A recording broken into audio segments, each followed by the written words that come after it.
Hello, everyone. Welcome to another fantastic audiobook session. If you're interested in accessing additional chapters, please check out the playlist linked in the description below. To support the author, you can find a link in the video description. A special thanks goes out to our Patreon member who requested this novel. If you'd like to request any audiobook that is freely available on a website, please consider joining our Patreon community. Members can send me the link and name of the novel they wish to hear. Lastly, if you'd like to listen to this audiobook in the background while your phone is off, you can purchase a Google Drive link. Chapter 151, Uzushio Development 1. In Naruto, Reborn with Talent. A few months passed since Rei led the occupants of the Haruma village into Uzushio, causing it to experience a mind-shattering change. After setting the new occupants in, Conan's and Rei's clones were made to thoroughly educate the people from the Haruma village for the entire first month. It was quite a bother too, since there were around 200 people from the Haruma village. From the experience, it was obvious it was a waste of clones that could do something else, so Rei used the portal to bring back all the Uzumaki from the Biribiri company under some kind of fake pretense. These people had to wear a hair color altering seal anyway, since the Uzumaki clan members were a highly sought after commodity even now in the ninja circles of the elemental nations. It would not do to have an abundant amount of bright crimson haired people in one place. Rei just had to put the secrecy seal on them, dismiss them from the company, and bring them to the Uzushio village to teach and prepare the new occupants for their future work as traders. Rei wanted to recreate the Uzumaki clan under his order anyway, so this was something that had to eventually happen. What took him by surprise, however, was how obnoxiously grateful the Uzumaki clansmen were.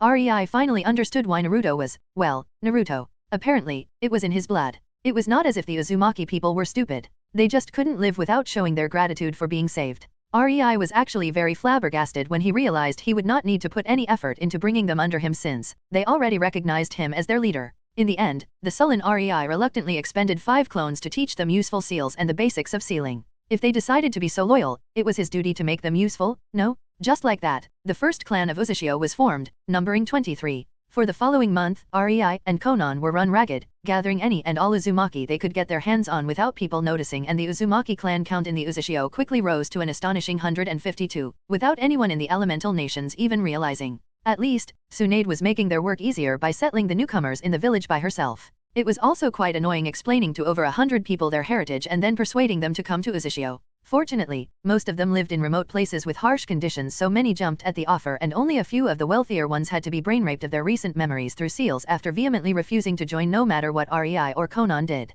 Alas, their loss. Literally. Slowly, 20 educated Uzumaki from the Biribiri company taught other Uzumaki what the Biribiri company deemed as the basics of necessary knowledge for their employees. These then taught others, and the chain reaction continued until Rei found himself with a village full of people that could knowledge-wise pass for an average merchant. But Rei was not satisfied and ordered them to scram and learn intermediate and advanced stuff before bragging in front of him. What good are merchants who are unable to swindle even nobles, much less the daimyos, to him? He needed real professionals. Rei also started going rounds around the places where people were treated the worst for various reasons. Whether it was because their feudal lords were stingy pieces of shit or because the countries were so poor there was just no way to survive. Rei collected them all like Pokemons. The size of Uzushio was gradually expanding. Day by day, tens of new people were brought into the town by Rei. Naturally, since Rei himself brought them over, he was regarded as their savior and the new leader. He could only shake his head in exasperation while thinking, "Orochimaru, you really are a genius. It's so easy to get loyal followers by saving desperate people." As the population grew bigger, Rei suddenly found himself in a need to create farmlands. His main supplier of food was the Biribiri company, and while it cost him exactly nothing since the company was his, he would rather Uzushio be self-sufficient than digging into his pockets. Even if he didn't pay for the food, the company supplied it at loss to its profits, which meant in the end, Rei suffered loss anyway. It was such a sad fate too. Hence, the villagers had to learn how to farm. It was all for the greater good of Rei's of Uzushio's well-being. Most of the people Rei brought to Uzushio came from small rural villages that focused on farming anyway, so getting the Uzushio farming project started was not such a hard thing. A lot of farmers wanted to continue their lifelong profession, but Rei first ordered them to get a proper education. Only when they attained at least an intermediate level of knowledge did he allow them to sign up for a piece of land around Uzushio to start their farms. Well, not like the intermediate level was something extremely tough. Even an average farmer could pass the test with an acceptable grade in 2 months if he put his all into it. For basic grade, 3 weeks were enough, while the advanced would take half year. These timeframes were naturally for average people, so the few geniuses that were found actually managed to learn it a lot faster.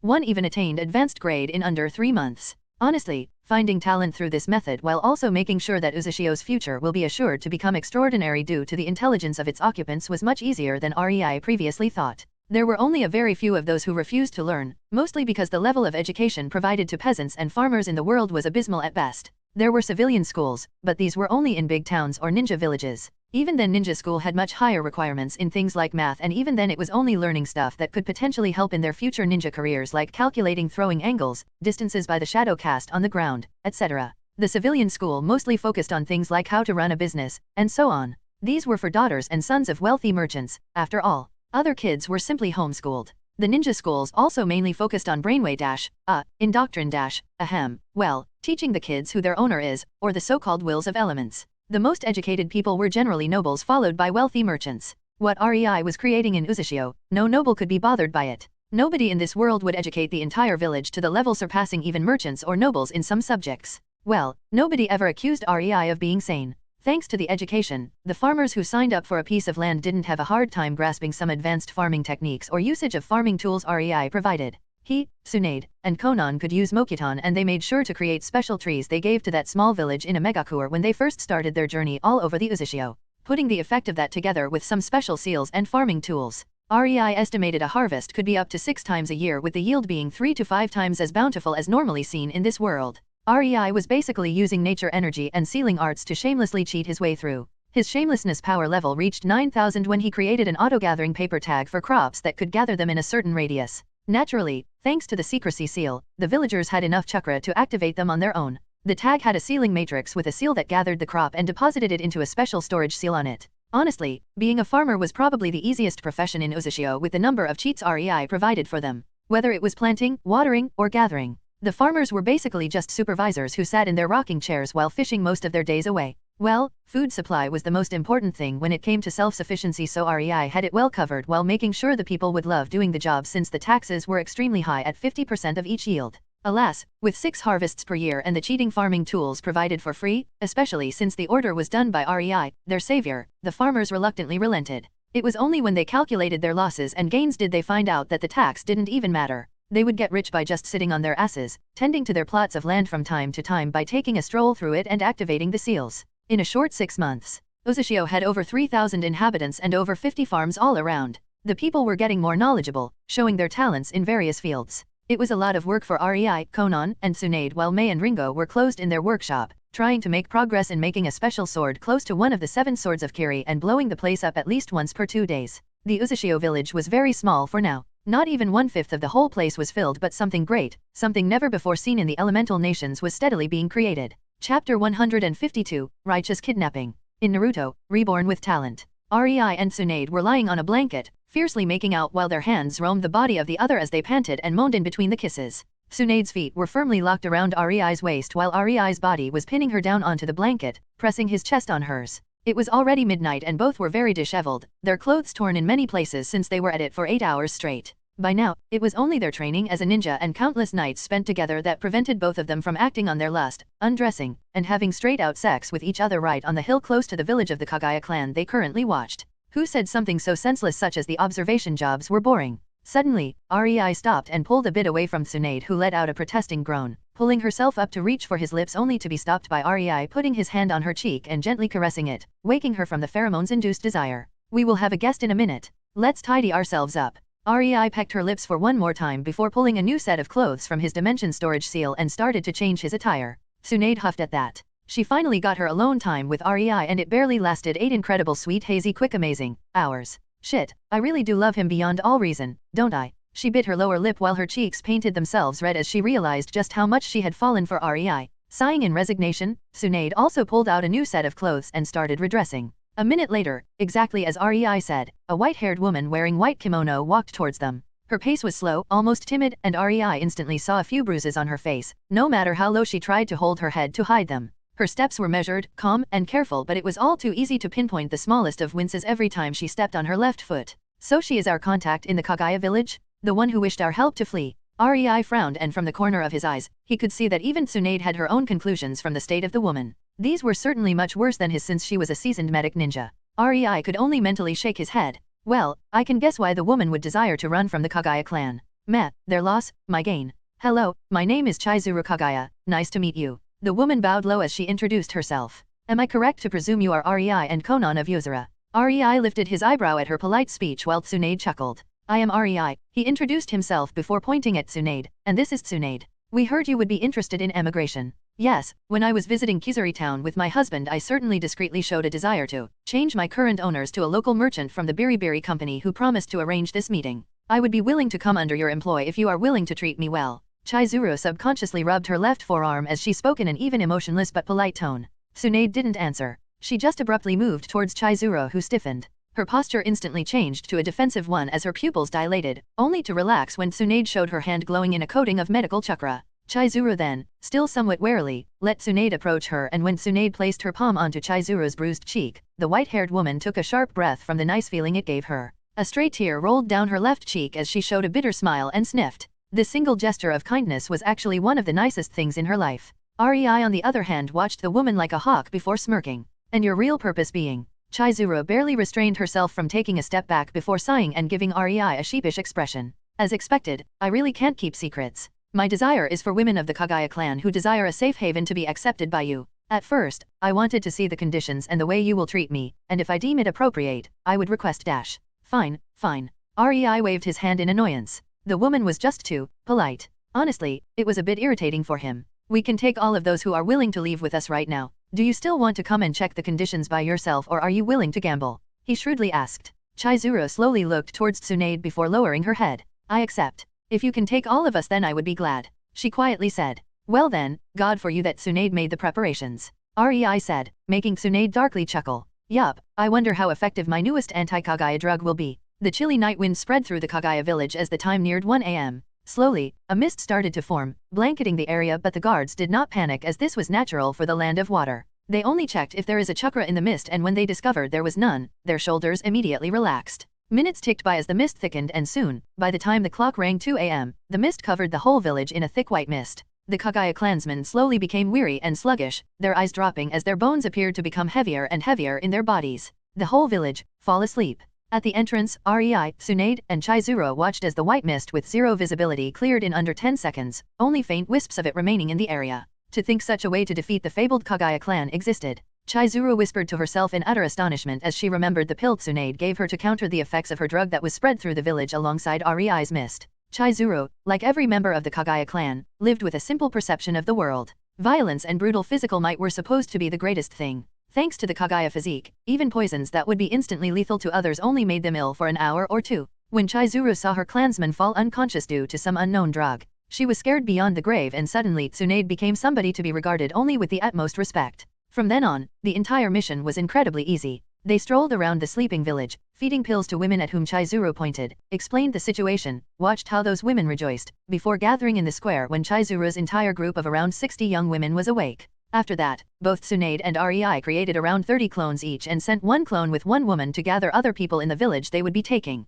This time, they didn't wake them and they would be relocated while unconscious. Man, who would think I would be kidnapping young kids and girls? Rei whined as he watched around 40 sleeping kids under 5 years old being placed on the square right next to the sleeping forms of around 100 girls up to 17 years old. I somehow feel really dirty. Rei deadpanned, making Tsunade giggle. Well, just imagine what would become of them without us doing this. She tried to cheer him up, causing Rei to give her a playful look. Sure, we can count this as righteous kidnapping, then. He nodded with a snort. It didn't take long for around 300 of the Kagaya clansmen, most of them still asleep, to be relocated to Uzushio. Just like that, the biggest case of missing people greeted the world. Chapter 153, Uzushio Development 2. In Naruto, Reborn with Talent. There were naturally a few problems with the Kagaya clan members when they woke up. The 60 women did their best to persuade the older teenage girls to be cooperative while calming down the kids. Unfortunately, 20 of the most crazed ones had to have their memories adjusted and were promptly dumped back into the Kagaya village the following night, with their last memory being going to sleep 2 days ago. Uzushio didn't need crazed Kagaya-style gangbang-loving masochistic fanatics. Not like they could reveal what they experienced even if their memories somehow restored themselves. The secrecy seals were already in place the second they used the portal. The kids were trickier though. These couldn't just be discarded because they could still be raised to accept their situation. Temper tantrums were a common sight that day. Thankfully, the Kagaya clan tempered their kids with some tough, steely love with the appearance of a cane, so crying was not a habit the Kagaya children had. Rei decided to follow a simple rule. Desperate times call for a desperate solution. He showered the kids in modern board or card games while offering them candy and chocolate. In short, he used honey trap, and it worked spectacularly. As expected of me, cough, cough. REI smugly thought about his achievements while giving the disbelieving Tsunade and Konan a meaningful look. Huh? Superpowers or not, kids will be kids. Just look at Off eyes. In the end, the number of the Kagaya clansmen who accepted their situation was 272. Most of these were women and the males were only kids under 5 years old. This was because of the Kagaya customs which clearly stated any boy aged 5 or above had to start the clan training, which usually started with a bucket load of brainwashing to be loyal to their clan first and foremost to the point of sacrificing their lives for it. Alas, these kids simply were just not worth the effort in REI's eyes. But REI was patient and he could wait a decade or so for his Kagaya clan members to grow. No pressure. Especially the lil crying bundle that was stolen from the house of the Kagaya clan head, little Kimimaro. Uzushio now had 2 clans, Uzumaki and Kagaya. For now, both lived in the same compound, which was quite intentionally done by REI so these people could grow closer to each other. REI would not suffer internal clan disputes in his own village. Being at odds in certain situations was fine, but if he could make them understand and help each other, teach them how to work together instead of against each other from the start, REI would try his damnedest to do so. This also came with the added benefit of Uzumaki teaching Kagaya kids their ways, whether they were about the love for their family or the reverence they had for REI. Maybe I should stop copying Orochimaru. REI thought about the prospects of having the Kagaya kids grow up into his fanatics due to the care of the ever-so-loyal Uzumaki. Then again, maybe not. After all, Orochimaru was the favorite pupil of Sarutobi. He knows his stuff when it comes to manipulating impressionable children. Surprisingly, the Uzumaki clan members were steadily learning and developing their sealing arts.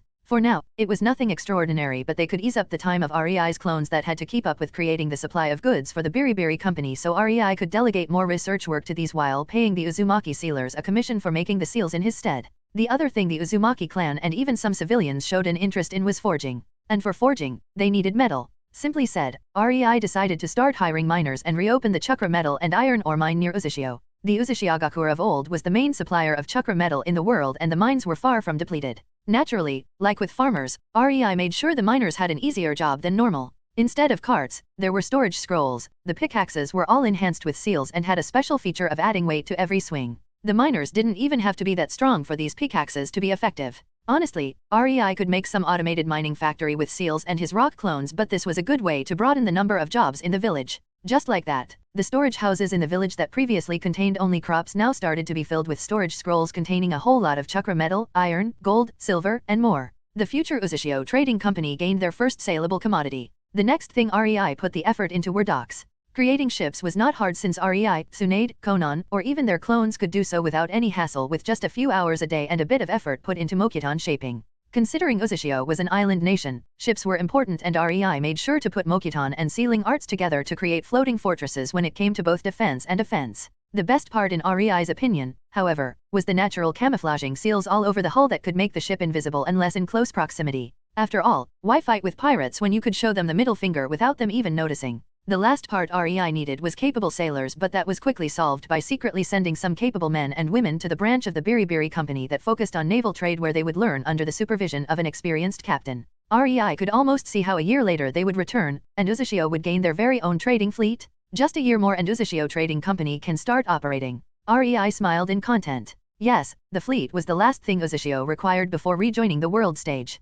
And while REI was doing all this, Tsunade was training carefully selected people in medical ninjutsu and knowledge needed for doctors. Thanks to the secrecy seals that improved the physique of the residents, nobody got ill for months now, so the hospital was not really needed. Only when a woman got pregnant she approached Tsunade's clone for a checkup, and there were even a few births, such as the young Karen Uzumaki, on whom Tsunade instantly called dibs, and the girl's future in the medical field became sealed. But apart from that, medics were not needed yet. Unfortunately, Tsunade was irked that she was the only one capable of doing these things, so she gathered her own pupils from those with exceptional chakra control and started their hellish fast-track training. REI could only pity them, poor bruised saps. Konan, on the other hand, focused on creating a library. Naturally, there were no ninja arts, but the size was 5 times the library of a daimyo from a major nation. Any notable piece of paper that could enrich the knowledge of the residents, Konan gathered and put in there. She also made sure to hire 5 librarians who took care of the place, since she could not do so while creating the paperwork system of the village. Naturally, the village could not be without its leader. For now, that position was filled with REI, but he knew Konan was already grooming Keiyo Uzumaki for the position.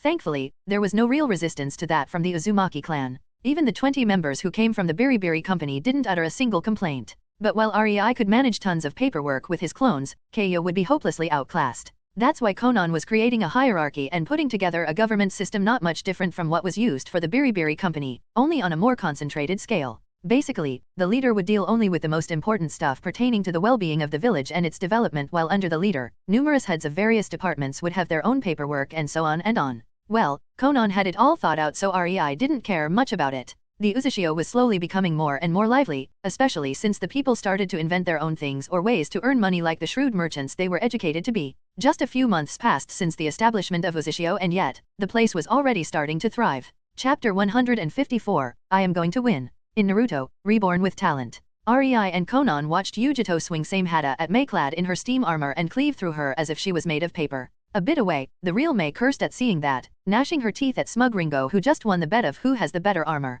The jutsu that previously made Mei invulnerable to any attack from the yellow flash, was reduced to just an useless layer of steam in front of Same Hada. So carefree. Rei chuckled, looking at the sky of his dimension. Isn't it fine? Being carefree, I mean. Konan sighed in contentment and leaned closer to Rei, who just lovingly pulled her even closer as they watched Mei trying to attack Yujito, who countered almost everything with Same Hada or used her nimbleness to dodge. Mei was naturally not going all out, but she was using enough power to take down a rank ninja without a problem. The improvement rate of Yujito was incredible, especially since she was taught shadow clones. That technique was really created for Jinhuriki. It has been a while since Yujito was recruited, and Rei was really astonished when he one day found himself in front of the kneeling blonde as she swore herself into his service while he was still half asleep due to just waking up. Rei had no idea how to feel about that. One part of him wanted to reject, but the other knew Yujito would be useful, so he dazedly nodded in acceptance at the time. Just like that, he earned himself a devoted kunoichi. At least she doesn't have any romantic feelings towards me. Rei felt immense relief, because that would be just awkward since he didn't spend much time with the girl due to the last months being very busy.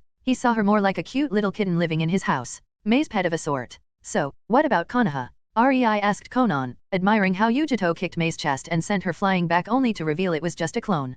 You mean the nine-tailed fluff that appeared and devastated quite a lot of the village while killing the fourth Hokage? Konan tilted her head. Meh, they will get back up on their feet. It will take years, but the peace treaty is still valid. No new war is coming. She shrugged in disinterest. And the Jinhuriki? Rei asked, wincing as Mei brutally slugged Yujito right into her right cheek. What Jinhuriki? The fourth supposedly killed the immortal beast, no. Konan sarcastically exclaimed in a mocking tone while appreciating how Yujito returned the punch by kicking Mei's stomach. Rei derisively snorted, please. I can't believe Konoha higher UPS are stupid and naive enough to hope other villages would believe a make-believe story such as our Hokage killed the strongest Baijuyo. Cower before us. The entire thing is the biggest joke the entire elemental nation ever heard of. He rolled his eyes. It's as if the Konoha in their stress and panic completely forgot the other villages have their own Baijuyo and know their own fair bit about them. Yeah, Konoha is pretty much the laughingstock of the world right now. The only measure of respect they command is due to them winning the last war. Konan nodded just as Mei's experimental sword blocked Same Hada, which was promptly blown away by the seal incorporated into Mei's sword.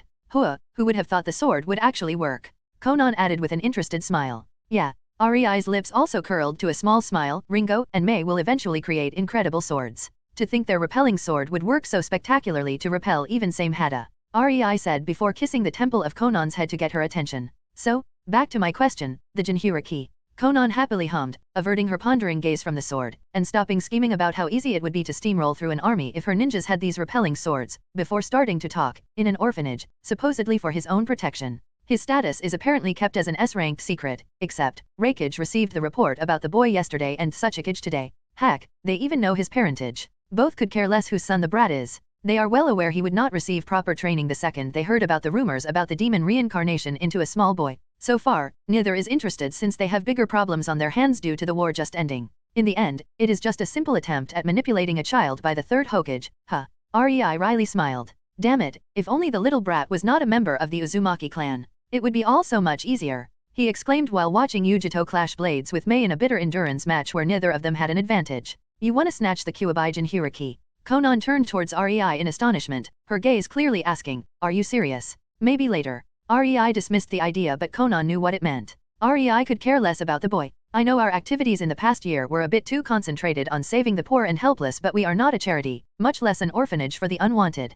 Konan shrugged, losing interest in the topic, and looked back towards the fight between Yujito and Mei. Yujito was keeping up only thanks to her status as a Jinhuriki, the fact she was holding Same Hada, and due to Mei not brutally aiming at Yujito's body. Instead Mei was only trying to disarm her. I have no idea what I am going to do. I can let the little guy suffer. I can help him. I can manipulate him. I can snatch him. Choices, and consequences. REI mirthfully chuckled. He was still tempted to just let nature run its course, but maybe he could give it his own twist? And what about the case of the villages disappearing? Did the ninja villages finally give up their respective investigations? He changed the topic just as Mei managed to land a blow on Yujito, injuring her left upper arm. Let's see. Konan became a bit dazed as the information was relayed to her by her clone. Tsunagakur already called it off and just signed it off as some kind of unnatural sandstorm. The village was in a very remote and desolate area. After all, figures. Raza has other problems than 100 or so civilians going puff into the air. REI nodded, already predicting this outcome. Oh, would you look at that? Yujito landed a right hook just after dispelling Mei's smoke armor.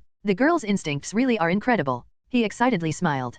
Considering both refuse to use large-scale ninjutsu, they are so-so, I would say. Konan commented with brutal honesty in her voice. Anyway, the Tsuchikage is acting as if nothing happened, not even a bit bothered by a few remote villages disappearing. He probably thinks it is the work of bandits taking the villagers and selling them as slaves. Considering he is not getting any request to rescue them, he firmly believes in no pay, no way policy. Good for us, then. REI just smirked. Slaves were yet another good way to increase the population of his village, but he had to be careful and not attract much attention from Oniki. He was a bit afraid that clearing these villages out would somewhat put Oniki on guard and hinder this option, but now it just seemed as if Oniki was making it easy for REI on purpose. Konoha has no idea since we didn't take anyone from the land of fire.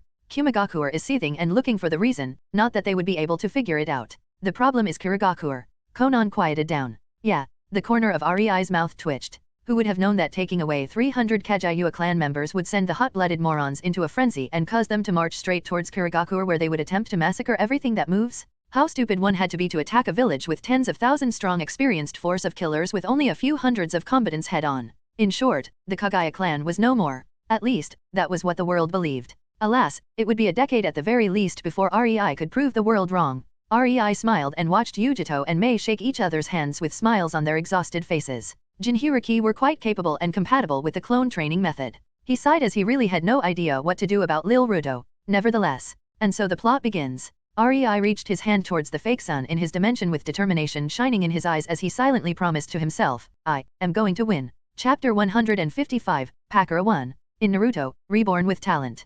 Pakura was slowly and leisurely walking towards Kiri, sent on a diplomatic mission by Raza. All around her were mist-filled forests and her senses were flaring at her, telling her she was being followed, but she already expected that. The Kazekage himself told her it would happen and she shouldn't be too worked over it. She accepted it. After all, Kiragakur would not just leave a foreign ninja roaming free on their land. Nevertheless, Pakura was still cautious and kept her guard up. She was almost halfway on her way towards the village through the land of water when her senses flared into high heavens and she only managed to whip out a kunao into each of her hands as her eyes widened. She nimbly started to deflect the flurry of projectiles flying her way while acrobatically jumping from side to side, weaving through the trees and using their trunks as temporary shields. Pakura deflected the last projectile and glared into the mist as she could feel her body getting numb from a small cut on her thigh. I am poisoned. She thought in panic and tried to counter the poison with her chakra, only for her stomach to sink when she found out it was impossible. Chakra poisoning and partial paralysis? How? This is a poison only Tsunagakur can produce. Her mind completely halted. What's the meaning of this? Pakura screamed only for laughter to come out of the mist as 10 figures appeared. They were all clad in IWA shinobi attire, but what made her widen her eyes was that she recognized them. They were quite famous Kiri hunter ninjas. Why? She asked as her mind was swirling with possibilities. One shinobi smirked at her provocatively, his eyes clearly condescending as he twirled his chokito in his hand. Well, Suna scum, wouldn't you like to know? Now, be a good girl and let us kill you. He smiled widely and Pakura's eyes steeled. There was no walking away from here, it seemed. She would have to fight. Pakura wasn't just standing while they talked, her chakra was ready, and the second he finished his monologue, she pushed it to create 3 scorch release orbs and combined them in a blink of an eye into one big flaming orb several times as high as she was. She held it with her chakra above her head and with a snarl, she threw it onto the Kiri shinobi while jumping backward. White vapor exploded as the orb hit the ground and vaporized everything in its range. The vapor quickly spread and engulfed the entire battlefield, thickening the mist around even more. Pakura was in the process of conjuring more of her flaming orbs while panting from exertion due to pushing her chakra through the poison effects when she could feel her thigh to be pierced, forcing her to drop onto her knee and grit her teeth in pain. You bitch! You killed Akio! Another man shrieked, giving away his position. As she heard him from the mist, she raised her kunao, just in time to block a sword about to decapitate her. Shit! They are all masters at silent killing and moving through the mist.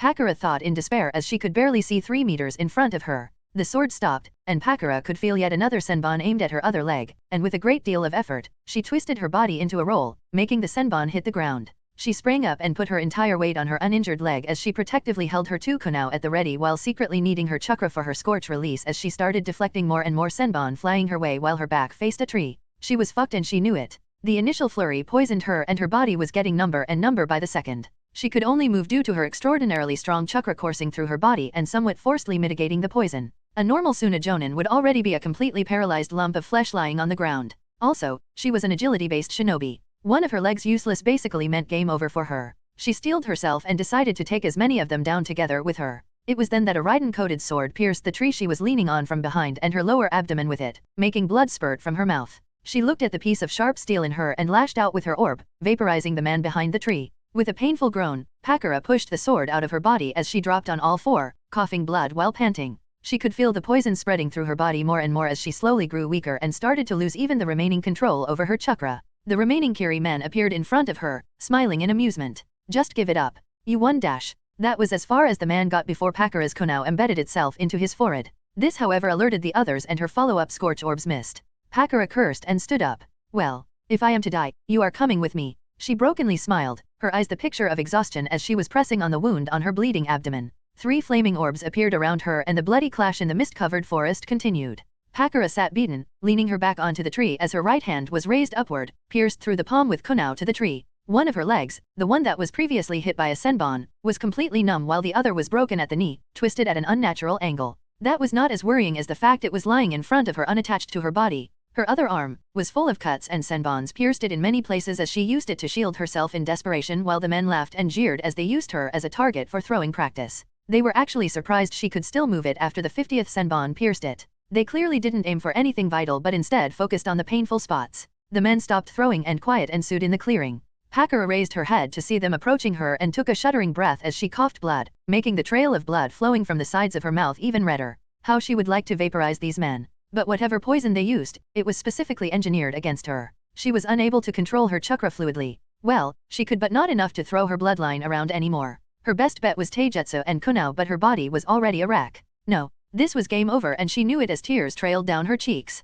She only wanted to know one thing. Why? She rasped out as she looked at the 3 men. She managed to kill 7 of them. All of them elite Jonin level. That was what earned her the current torture they were putting her through. If she didn't kill them, her head would roll and it would at least be painless. One of the men scowled at her question and sighed as he crouched down in front of her and grabbed her hair, yanking her head up to look at him. Why? He smirked condescendingly. Suna offered you in exchange for peace. Hero of the Suna. He mocked, gleefully enjoying Pakura's shaking eyes at the revelation that this was not a coincidence. This was your last mission from the start, bitch. He slapped her cheek, a large bruise appearing on it. Rensatsu, a man next to him started but was cut off with the scoff from Rensatsu. Pakura still couldn't believe she was sold to Kiri. She sacrificed her entire life for the village. Academy, training, war, more training, training disciple. She had never had time for herself. She gave herself to Tsunagakuer and this was how she was repaid. With wide eyes, she stared in horror at the 3 men as her throat went dry. It was so unfair. I know, Akabo. Rensatsu, the man crouching in front of Pakura said in annoyance.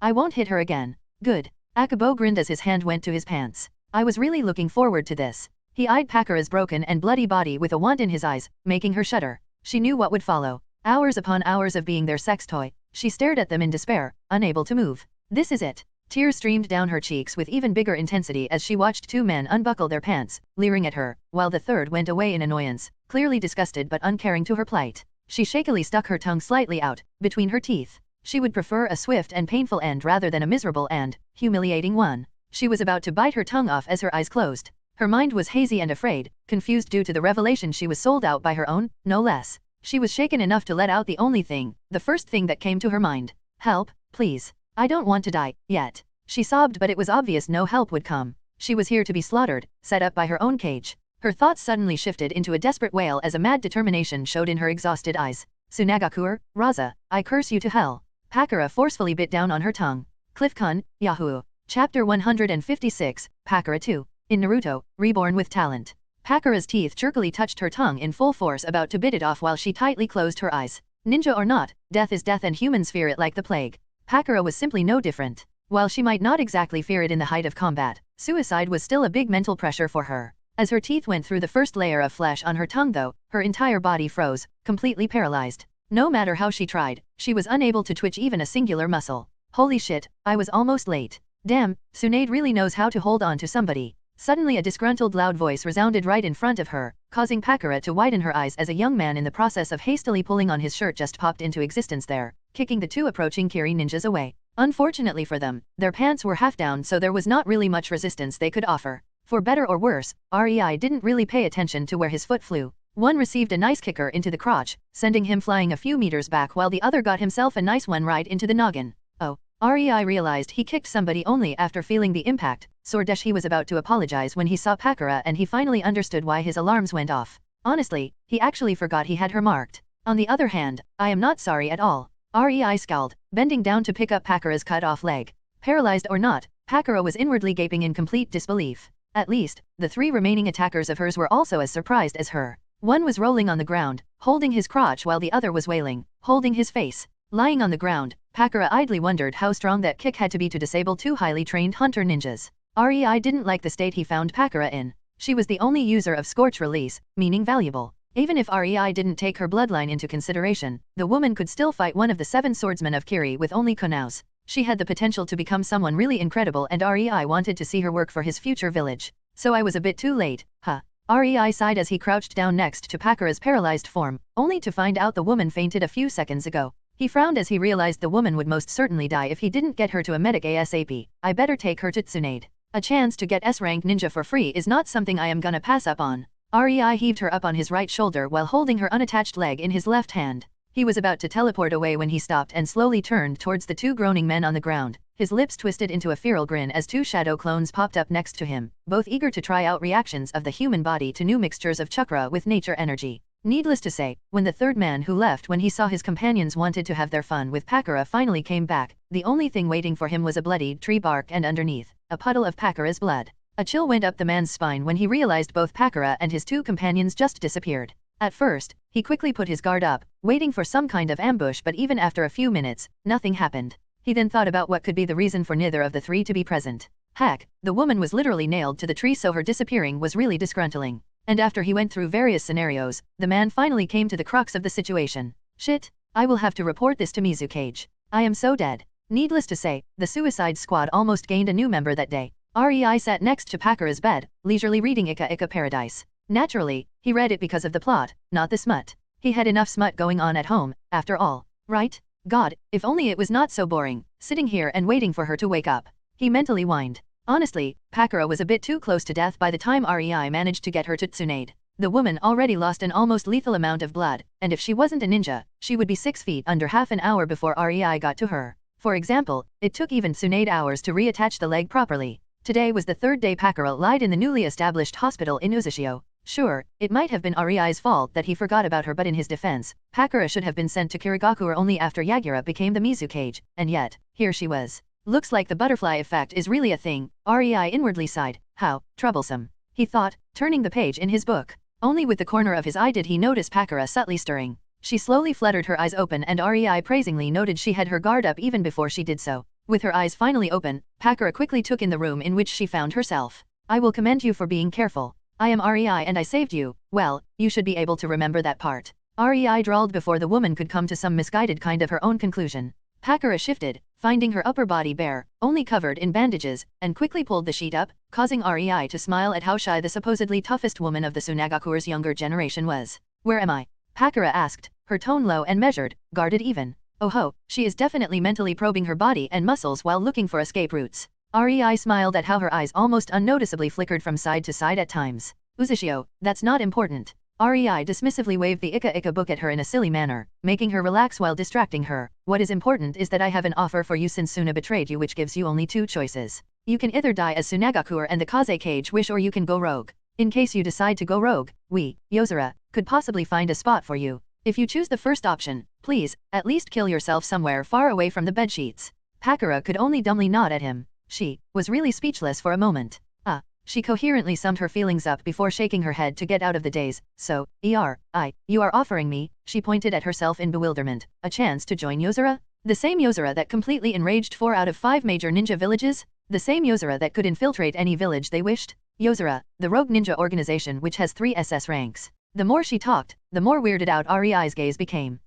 Didn't know we are so famous. In a nutshell? Yeah, you can join. REI had an urge to pat her head due to how cute her disbelieving expression looked, but he held himself back. Kunoichi and all that funk, who knows if he would not lose his hand if he tried to touch her head without warning her first. Honestly, I had my eyes on you for some time now, REI said, causing Pakura to narrow her eyes slightly and shuffle back a bit, especially since she saw the Ika book in his hands. And no, I did not orchestrate this, nor am I some kind of closet pervert. He uncaringly shrugged. Anyway, I had you marked with a locator seal. The only reason why I was late to save you was how unexpected the situation was. I can't really tell her I was late because Tsunade wouldn't let me leave the bed, right? Meh, it was unexpected for her to get sent to Kirigakure so early. Half-truths for the win. REI inwardly cheered. Now, let's hope she never asks for the entire description of the locator seal functions. She did get completely paralyzed before fainting, so maybe? Nah, I am not going to open that can of worms. I have so many questions I have no idea where to even start. Pakura started, completely lost. She had no idea what to do in this situation. REI, as if instinctively, threw the book he was holding at her, making her catch it on reflex. Read it. The plot is fine, the smut is second-rate, and I think I am being generous, and at the complete end of the book, I wrote basic info about Yozora and what I would want from you if you join and what I am offering you in return. REI explained, not even giving her the chance to ask her questions, before standing up from his chair. Tomorrow we will talk about it. Make sure to think it through. And with that, REI walked out of the room, leaving the flabbergasted woman to her own devices. He called this move an ultimate tactical retreat. The door closed after REI left the room and Pakura's shoulders instantly sagged. The bedsheet edge slipped out of Pakura's hands, exposing her bandaged body while tears started to stream down her cheeks as her hand subconsciously rubbed the place where her leg was severed as if to confirm this was really happening. Pakura let her body fall back onto the soft bed, sobs escaping her lips while her free hand worked hard on wiping the rivers of happy tears when her brain finally registered how close she was to I am still alive. Pakura's face bloomed into a beautiful smile, her eyes turning towards the closed door with sincere gratitude in them. Thank you so much. Chapter 157, Pakura 3. In Naruto, Reborn with Talent. I accept. REI momentarily halted, his hand on the handle of the door in the motion of opening them. Well, that was quick. And here I thought we would at least exchange greetings first. It was already a day since he gave her the book and REI was sure she looked through every nook and cranny of the room, tried to get outside at least 53 times only to be stopped by a nurse or a doctor with Tsunade certified training under their belt. Needless to say, Pakura stayed put. She then tried to look for monitoring devices, checked and rechecked her kunaos which were left on the table near her bed in order to give her a bit of safety, and spent hours near the window, trying to find out as much as she could about Uzishio through it. On top of all that, she also made damn sure the food nor water she received is drugged or poisoned. REI was only glad one had to be Seal Grandmaster to even detect his monitoring seals. Then again, her vigilance is really fitting for a kunoichi. He mentally mused. Fortunately, Pakura didn't try to get out of the room nor did she become violent. The place was, after all, still a hospital. Why so sudden? REI asked while finishing opening the door and walked in. I thought you would want to negotiate the terms or something. I don't really have a choice here anyway. Pakura sighed. It's exactly as you said. I might be the hero of Suna and people there might love me for putting my life on the line during the war for them, but Raza is the Kaze cage. Coming back and announcing what happened would only lead to a civil war and Tsunagakure is in no state for that. It would ruin it. That means Pakura balled her hands into fists. The higher UPS would just give up on me and declare me a missing ninja. They would choose to abandon me and weather through some public unrest because of that rather than having a full-blown civil war on their hands. Her expression turned bitter. Of course, REI knew all that but he let her talk to vent her feelings a bit. The woman seemed to need just that at the moment. As for going rogue, Pakura continued in a bitter tone, the second Suna declares me a rogue ninja, Konoha will follow because of their alliance. Kirigakure will also put the kill on sight order on me if only because it is a mark of shame that I survived the ambush from 10 of their hunter ninjas and destroyed their plot to implicate Uegakure. As for Uegakure, I killed quite a lot of them during the war. No way I would find peace in that country. She shrugged amusedly. The only real possibility is Kumigakure, and while the new Reikage is rumored to be putting some old policies down, they would still sooner breed me against my will to reproduce my bloodline rather than have me on their roster. Well, they are basically more barbaric and showy Konoha. REI quipped, making Pakura smile at the jab on Konoha's hypocrisy.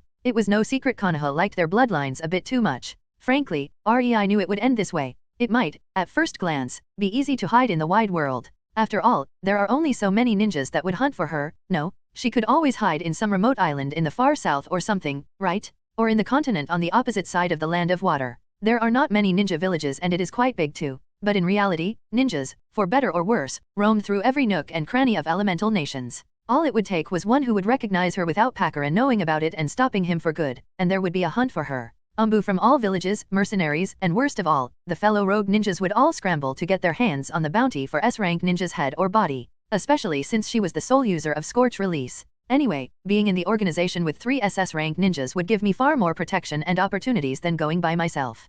Pakura honestly said. She was very grateful for being saved, and it might or might not have played a role in her final decision. When she was on the brink of death, knowing that Tsunagakure betrayed her, all she wanted was a place where she would be safe and for somebody to save her. It was the very first time in her life she ever wanted to be saved. Pakura believed in training, in giving the effort if she wanted something. She never depended on others more than necessary. But for the first time, she prayed to be saved, and something she thought to be a miracle happened. The man in front of her saved her and then offered her a safe haven. While she was still a bit wary, Pakura decided to stay. Not to mention, if the man in front of her was able to conceal the existence of the whole Uzushio village during its formation, hiding one more rogue ninja would be no problem for him. Just tell me what exactly you are expecting of me, she asked, hoping Rei would not say anything outrageous. Well, I am in the process of making a new hidden village, you see. I need somebody capable to be my Jonin commander. Rei shrugged. Konan already called dibs on the secretary role. Tsunade wanted to be the head of the medics. Ringo quickly decided she would pull the reins of hunter squads, and Umbu and Mei decided she would be a housewife.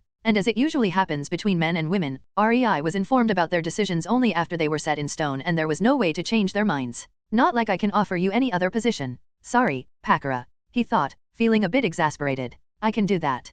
Pakura smiled in relief. Position of Jonin commander for a soon-to-be established hidden village? Rei wanted to give her protection and on top of that offering her a relaxing but prestigious job? Pakura ashamedly averted her eyes. If Rei asked a lot out of her, the next request would be so much easier. But, in the information you provided, you wrote I would be allowed to leave the village, within reason of course.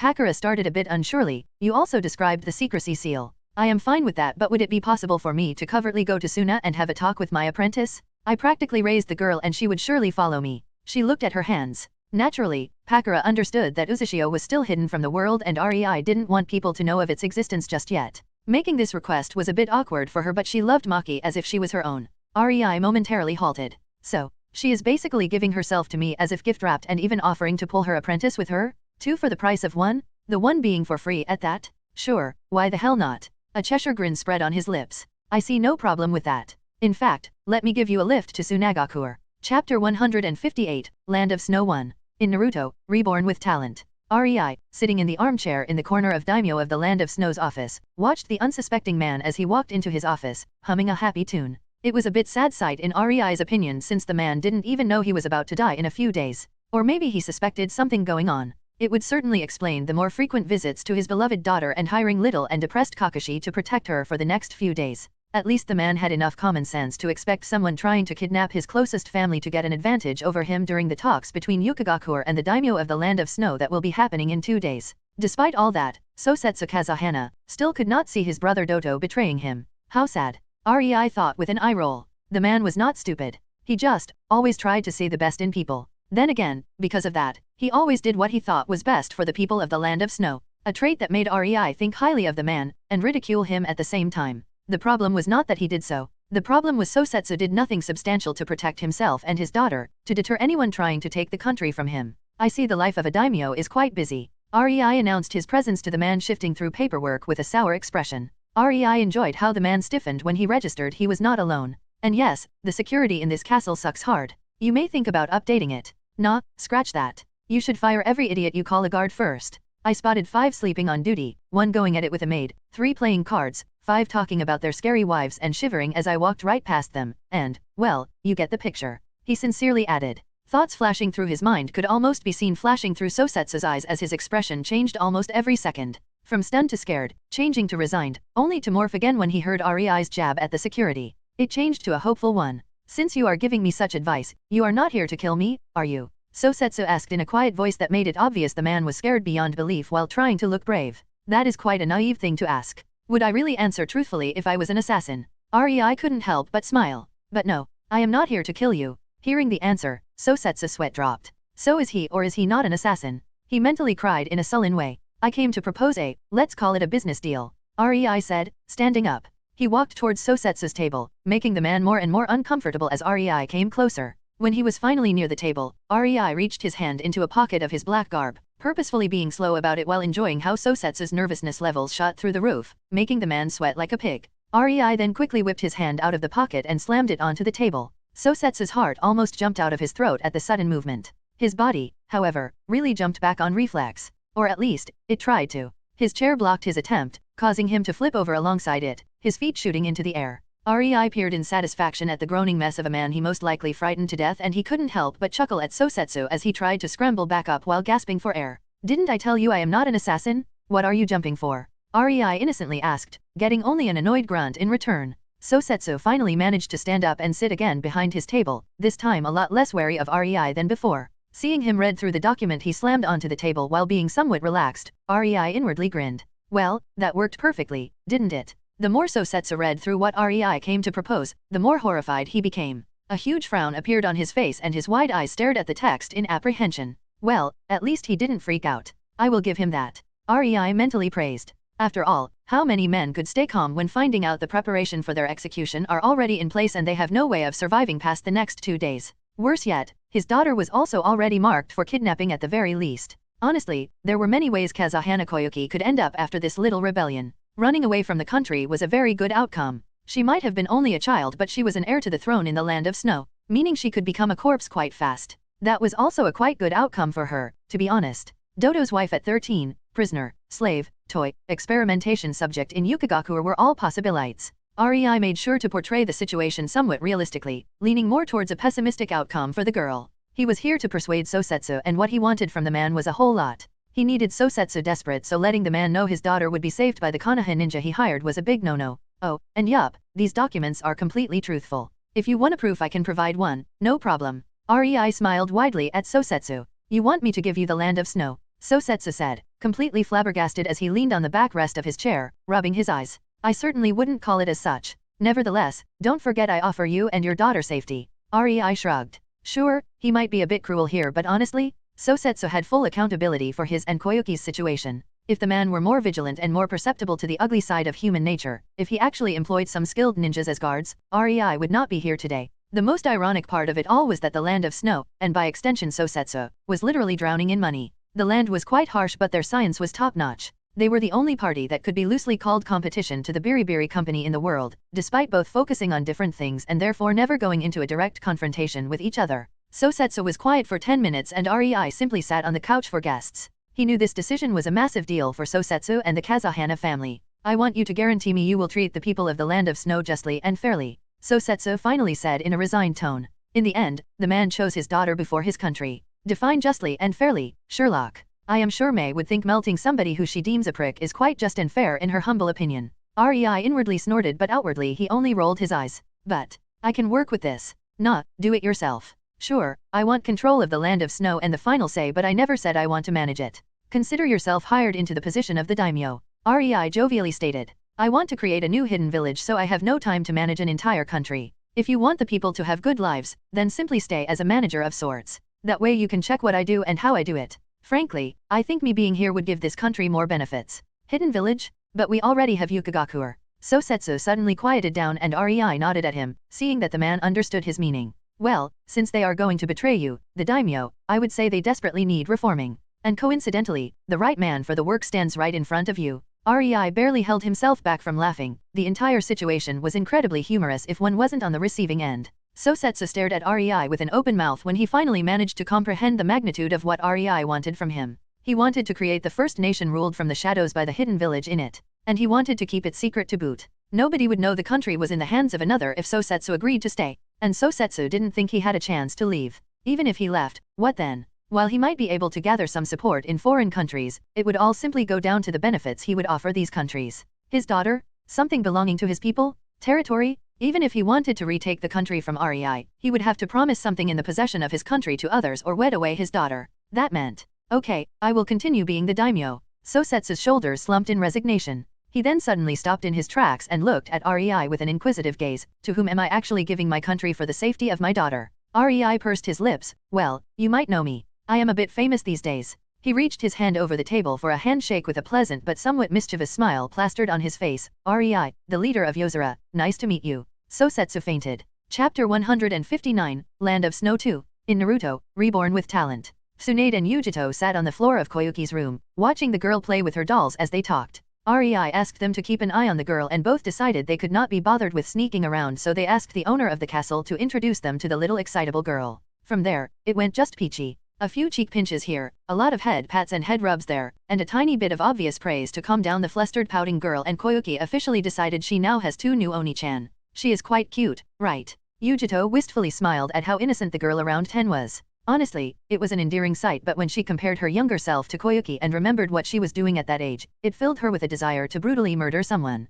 Preferably the closest councilman from Kumo. Yeah, Tsunade chuckled, her eyes following Koyuki. She reminds me of my younger brother. She sighed sadly. It was not the bitter sigh of the regretful and lost woman, however. Rei made sure she faced the fact Noeka died head-on, and now Tsunade, while sad about it, no longer dwelled so much on it. It was just something that happened in the past, something unable to be changed. Tsunade actually put quite a lot of thoughts into the research of resurrection jutsu. If her uncle was able to create such a jutsu for combat purposes, was she supposed to be a lesser senju or something? She indeed could bring somebody back to life by now. The problem was it always needed something to balance it off. Sacrifice, lifespan, unimaginable amount of energy, and most importantly, it needed to tinker with soul, and that was the thing which finally convinced Tsunade to just let it go. She was simply unwilling to tinker with the souls of her kin. Alas, after studying the topic, she only hoped her uncle would one day appear in front of her so she could smack him right into his noggin for creating the impure world reanimation and not creating a proper fail-safe the Senju clan could use against it. Sure, he created and put into the clan library a way for the summoned Senju to break the hold the user had on him. Such a thing was so easy that even a paralyzed genin could do it if he knew the proper way. Problem was, Tobirama probably never imagined the jutsu could be used by anyone other than a Senju. Yet another thing that made Tsunade seething mad at her supposed sensei. How the heck did Senju clan jutsu appear on the Forbidden Scroll? She knew for a fact her uncle never put it down there. His diary certainly said so. What about you and Rei? Did you think about having kids yet? Tsunade was suddenly pulled out of her reverie by Yujito's question. It took her a few seconds to comprehend what her fellow blonde was asking. She blankly blinked, before snorting. Do I look like a motherly type? Yes, you look like someone who would like being surrounded by family. Yujito deadpanned, making Tsunade open her mouth but stay quiet, which made Yujito involuntarily smile. Spot on? Way to go, girl. In the end, Tsunade just sighed heavily before looking at Koyuki and discerning that the girl was thankfully not paying attention to them in favor of the new wooden doll she was given by her. It's complicated. Having a kid would be easy, you know? Just disabling the anti-pregnancy jutsu for 10 days and with the pace we are going at it. But we are all just so busy nowadays. When we were in Kiri, our days were more or less leisure, but now, Rei is shoulders deep in planning, researching, creating these pseudo-baijuyu of his, taking in refugees, setting up the Uzushio trading company, and now here we are. I help with settling people in after they arrive in Uzushio, train new medics, help at the hospital. There is just always something going on. I even have to drag him to bed every other day. Tsunade pouted and Yujito giggled. Yeah, you are the only one who ever took Rei by his collar and pulled him out of the living room by force. His expression was just so hilarious. Tsunade cracked a small grin. That's nothing. Konan can be far scarier when she gets going. It's just that she would never direct it at Rei. One time she dragged Ringo to the training ground before leaving her there half dead without care. Fortunately, their relationship improved a lot since then, but still. Wow, what did Ringo do to deserve that? Yujito excitedly asked, and Tsunade showed her a grin before starting to narrate how Ringo jumped at Rei like a bitch in heat and how Konan gave her a proper beatdown for it. Sorry, Yuji. Tsunade thought, very pleased she managed to change the topic. But kids, huh? With how slow our bodies are aging after being tempered by the nature energy in Rei's dimension, there will be millennia before they lose the ability to reproduce. No rush there. I certainly am not bringing a new Senju onto the world when just one little slip-up would basically mean all of the 5 ninja villages hunting him or her down for the Senju bloodline. Tsunade had no illusions that her kid would be able to use a very potent Mokuton. She theorized that the parents of her grandfather simply had too strong Senju bloodline, and Hashirama was gifted with extraordinary sensory ability. He simply could sense nature energy from an early age, somehow discovering how he could create Mokuton through it. It was all just one big coincidence, to be honest.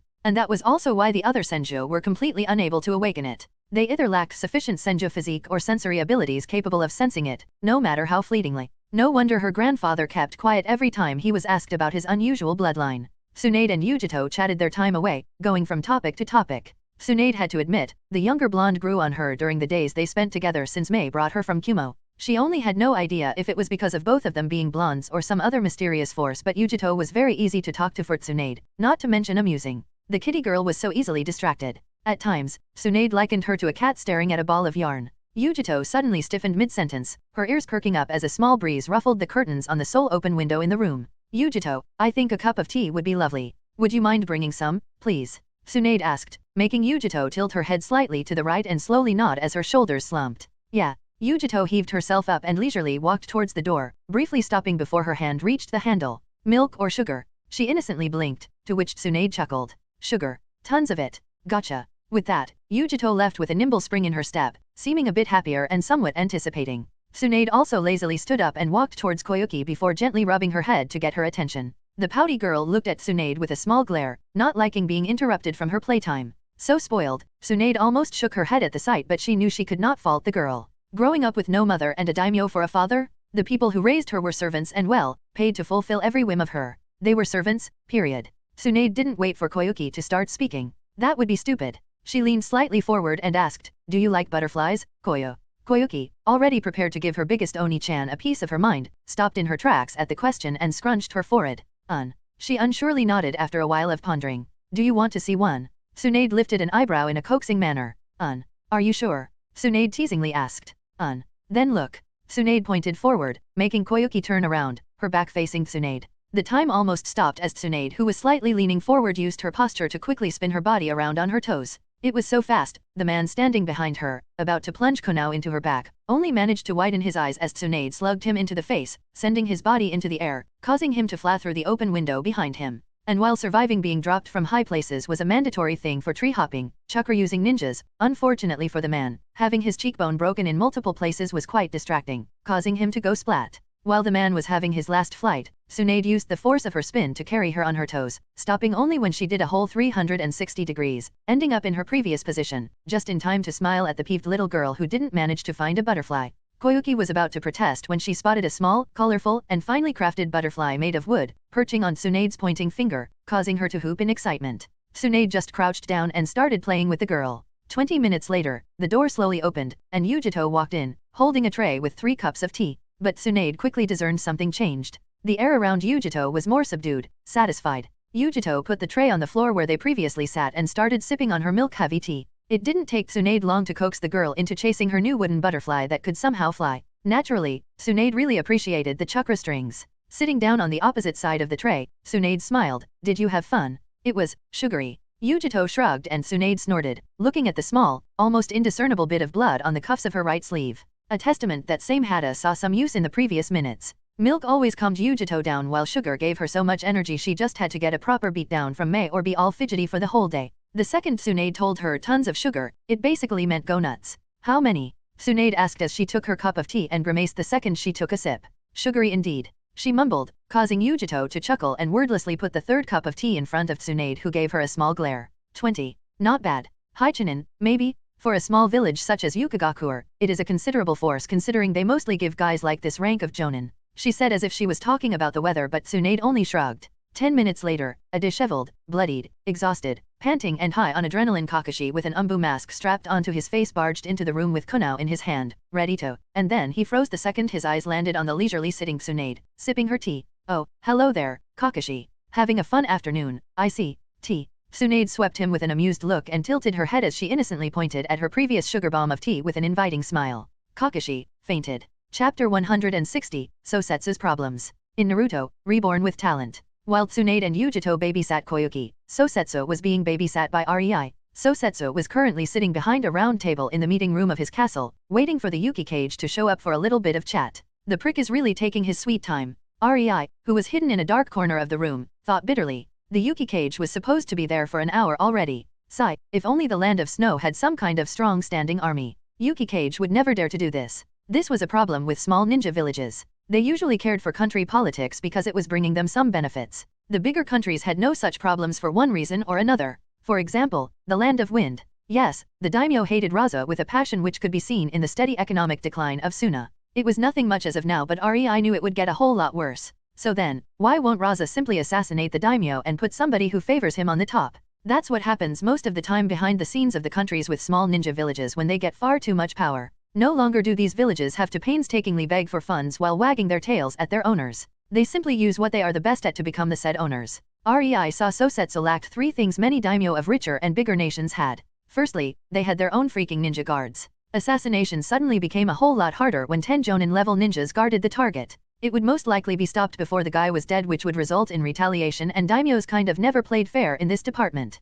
They would never use open warfare against ninja villages because, well, they would lose. Instead, they almost always used money, refusing to fund them, ruining their reputation by spreading the fact they tried to assassinate him, and so on and on. Hence why every ninja who accepted a mission to assassinate some kind of daimyo, no matter how small the country was already written off as a rogue ninja. If he managed to successfully accomplish the mission without anyone knowing about his identity, this record would vanish and nobody would talk about it. If he didn't, well. Secondly, reputation. On paper, the whole concept of a village of superpowered ninja warriors seems strong, nice, and appealing. How the heck could such a thing be toppled by a powerless withered old chump such as daimyo, right? Shouldn't he be afraid? And here REI wanted to groan every time he thought about this. Surprisingly, no ninja village was self-sufficient, and it had an excellent reason. A reason why he went for a place such as the Land of Snow, which is ruled by a kind-hearted but still somewhat competent wimp such as Sosetsu. The daimyo more often than not had control over merchants to some degree. Konoha was a picture-perfect example of this. The supposedly strongest village that is able to rally up and work together, civilians and ninjas alike, to protect it even when they are facing enemies on 3 fronts. During the war, the civilian council made damn sure to do their work and give the Hokage time to focus more on the war efforts than running the village. Now, they are subtly sabotaging the village whenever possible. And REI knew not all of it was because they were bored. The Fire Daimyo had his own grubby hands in it. The Hokage knew it. The Konoha Shinobi Council knew it, but what can they do when the man who is feeding them is behind the scenes? Especially after the catastrophe with Kuwabai, at the very least, it had its advantages. So many merchants/saboteurs meant they were the richest village and didn't fully depend on the Fire Daimyo. But this was just yet another layer of dependence on the daimyo in itself. Konoha clans knew their wealth came to existence thanks to the daimyo and his support of their businesses. Merchants preferred to do business with them, gave them discounts, and much more. There was really not much the Hokage could do when even the clan heads were supremely reluctant to deal with the civilian council simply because of who stood behind them. And then, the civilian council couldn't do too much damage to the village either. Firstly, most of their wealth kind of depended on the existence of ninjas, and secondly the daimyo wanted the village to exist as some kind of a buffer. Since these ninja villages sprang up, there was no war between the major countries of the elemental nations. The wars were fought by the ninjas while the daimyos and nobles watched from the front rows as if it was some kind of sport, occasionally sending in a few samurai squads to deal with some breaches if enemy ninjas actually managed to enter the country. The system worked like clockwork in every major village. While the ninja villages had brute power, the daimyos and the nobles were political and economic powerhouses who simply used the system that had been set up for centuries to hinder them and keep them exactly where they wanted, which was horribly missing in the Land of Snow, causing the Yukigakur to grow a bit too big pair of horns. According to Tsunade, the sole exception to this rule was Konoha when it was ruled by the Senju, and it had a good reason why the Fire Daimyo started harassing it only around 10 years after Sarutobi became the 3rd Hokage, and the Senju clan was on the brink of extinction. REI glanced into the opposite corner of the room where the young Kakashi was hidden, completely oblivious to REI's presence in the room. Seals sewn into the clothing were simply that broken. It is kind of ironic, isn't it? The masters of espionage, infiltration, and assassination are being spied upon by lowly merchants. All that is needed is a list of their expenses and some rumors for the daimyo or the nobles to know what is currently going on in the village. The saddest part, the corner of REI's lips twitched. Most jonin have no idea it is going on. After all, there was a perfect reason why Sarutobi was so thrilled. REI rolled his eyes when the younger monkey wanted to become one of the Fire Daimyo guards. I mean, other than the fact it was a bit humiliating for his son to be one, lazing around on the ceiling while making sure that probably the safest man in the whole country is safe. Prestigious position, my ass. The door finally opened and inside walked a small man with shaggy brown hair and a self-important expression, clad in what looked like armor. REI blinked before a proverbial light bulb went on in his head. So that is the earlier stage of the chakra armor? The only selling point of Yukigakur? Looks a bit bulky and useless, to be honest. Suzufumi, welcome. Sosetsu smiled and gestured towards the empty chair opposite him. Mikado Suzufumi, the Yuki Cage, just walked towards it, not even bothering to greet Sosetsu. Behind him, on his right side was Dodo and on his left side was Nadare Raga. Both gave at least a slight bow to Sosetsu before sitting down next to Mikado. After all, it was common courtesy. Even if Dodo planned to kill his brother, he would at least bow in greeting before he got to the bloody work. The man was still his brother. Ouch, judging by the way Dodo and Nadare are looking at the uncultured prick of a Yuki Cage, the guy is not supposed to last long in his position. REI noted with amusement. Well, not that it matters now that I am here. Mikado grunted and his gaze landed directly on Kakashi, causing his lips to briefly twitch before he narrowed his eyes at Sosetsu. Let's get straight to the point, Sosetsu. I want independence. Chapter 161, Negotiation? In Naruto, Reborn with Talent. Sosetsu stared at Mikado, completely startled out of his wits.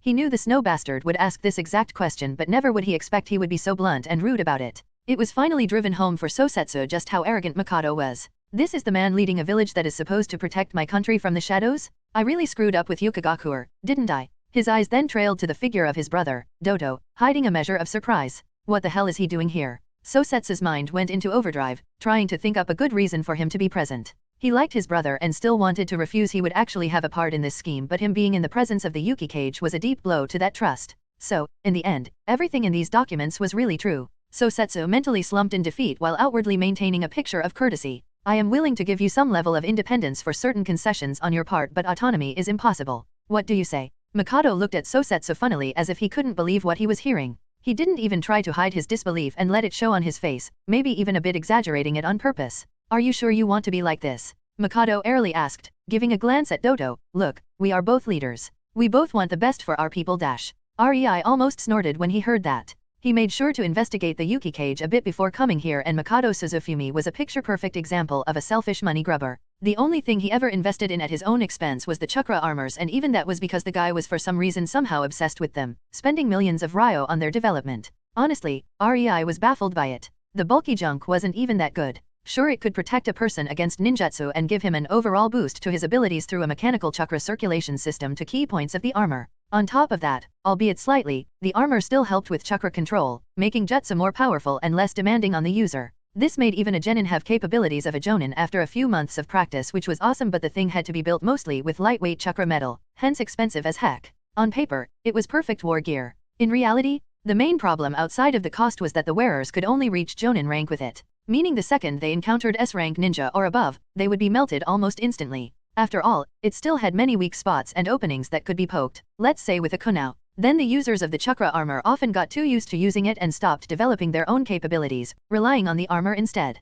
That meant the quality of the Yukigakuer ninjas actually lowered since the armor started to be manufactured. Think hard about what is best for this country, Sosetsu. Mikado continued with a pressing tone. I don't think a civil war is something you would like to have on your conscience. I am actually giving you a way out here, you see? I am trying to help you. By giving Yukigakuer full autonomy, we will still help the land of snow. Naturally, we are living in it, after all. It's just that the price will be a bit hig. Utterly ridiculous, Sosetsu finished for him in a cold and a bit angry tone. That's what you want to say, right? Sosetsu knew Mikado cared mostly about Yukigakuer's power, which translated to chakra armors, which meant they needed more money. What Mikado tried to do here was to get autonomy so he could actually start taking a protection fee from the land of snow and be able to approve more human-oriented experimentation when it came to the armors by himself, not needing the permission of the daimyo. In the end, you want money and power over the state. Don't hide it, be clear? Don't you have any pride? Sosetsu barely held himself back from shouting. Hearing him, Mikado frowned, his eyes hardening. This was not a result he imagined. Not in the slightest. He always took Sosetsu for a weakling who could only butter up to the masses. The sheer thought of such a person trying to oppose him was an utterly ridiculous notion for him. I think, he started in a measured manner, making sure to put weight in every word, that you should look more into the long-term gains rather than the short-term losses. Once Yukigakuer develops better armors and starts mass-producing them, we will be the strongest ninja village. Even the emotionless and depressed Kakashi lifted an eyebrow at that, while Rei only face-palmed at Mikado revealing such a thing while knowing there was a ninja from a different village present. The man probably didn't count on Kakashi surviving today. The land of snow will become the most impo. No, do you really believe some piece of metal can make you the strongest? Once you have strong chakra armor in great numbers, then what? You will need wearers, more ninjas. You will start mass recruiting from the common populace. You will eventually start a war? A war I doubt we would be able to win no matter on how high pedestal these chakra armors are in your head.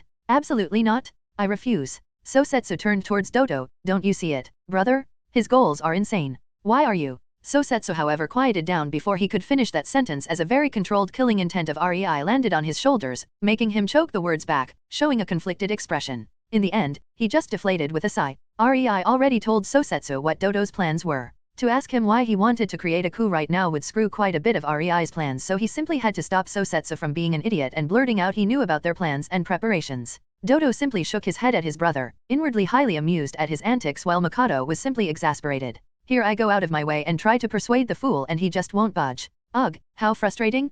Fine, let's go with this. Lord Kazahana, I see you are unreasonable simply for the sake of being unreasonable instead of trying to be constructive here. I am going to give you one last chance, so listen very carefully. If the happiness and safety of your people is not such a big deal for you, then I wonder if your daughter is important enough. Mikado said, and the entire room became completely still. Damn, that was quite a straightforward threat. Rei thought, awkwardly grimacing at how it was said. Sosetsu felt chills creep up his spine as nervousness started filling him, making him fidget. Under the table, he gave Kakashi a hand gesture, ordering him to go to Koyuki. Kakashi only very reluctantly listened and sneakily but hastily left the room, not even leaving a clone behind. I guess experience is something he would have to build up some more. REI hummed, looking at the intense stare down between Mikado with threatening narrowed eyes and fidgeting Sosetsu who, while looking like a scared chipmunk, didn't break off the eye contact. Normally, now would be the time to quietly wait and glare at each other until Koyuki either appears captured or a message of her safety reaches Sosetsu. The negotiation would not go either way unless Mikado decided to straight up kill Sosetsu, but that would create more problems for him than solutions. And that's where Dodo comes in. REI's lips stretched into a smile as he prepared to defend Sosetsu when he saw Nadare and Dodo glancing at each other from behind the unsuspecting Mikado. To his misfortune, Mikado didn't have the best reflexes as he was too used to eating and shrugging off hits when wearing the armor. His only reaction to having a sword run through his heart from behind was to look at the blade sticking out of his chest with wide disbelieving eyes as a trail of blood slowly flowed from the corner of his lips down his chin. He was dead before he could even comprehend how. As Nadare pulled the sword out of Mikado, letting his corpse fall down, Sosetsu only despondently watched Dodo going for a kunao, lunging at him with a ferocious expression. It really drove the point that his brother wanted to kill him home. As for REI, here we go. Chapter 162, The Battle for the Land of Snow 1. In Naruto, Reborn with Talent. Dodo's kunao quickly pushed its way towards the apprehensive Sosetsu while Dodo's face showed a mad glee. He could already see himself sitting in the daimyo's seat, controlling this rich country as he wished. The only problem was, REI's hand grabbed Dodo's wrist, stopping his hand in its tracks just when the tip of the kunao was only a few inches away from Sosetsu's chest. Dodo blinked uncomprehendingly, his brain momentarily refusing to process he was interrupted when he was so close to finishing his plans. Sorry but this dude is under my protection. REI said jovially, enjoying the bafflement on Dodo's face and the frozen smug smirk on Nadare's. Their surprise didn't last that long, however. Nadare quickly sprang forward, going for an attack on REI whom he judged to be the bigger threat than Sosetsu while Dodo's eyes focused on his brother, showing a murderous enraged glint. He clearly wanted to take advantage of Nadare slowing REI down and finish Sosetsu off. Not that REI would allow that. As Nadare's sword came dangerously close to the leisure REI, he only deflected it with the back of his hand, sending the blade forcefully to the right, causing it to pull Nadare's arm alongside it while leaving his front wide open. He was wearing the newest product of Ringo on his hands. Silvery tight-fitting gloves weaved from very thin strands of chakra metal. In the end, they were still metal but the sheer flexibility, lightness, and most importantly, toughness, these boys were supposed to be able to block a swing from one of the 7 swords of Kiri and still be in a serviceable shape. Ringo simply refused to stop forging, reforging them and getting help from the Uzumaki clan to create her first ever masterpiece. Only when the gloves withstood 10 brutal slashes from same hada in her own hands did she reluctantly agree she was somewhat satisfied with their performance.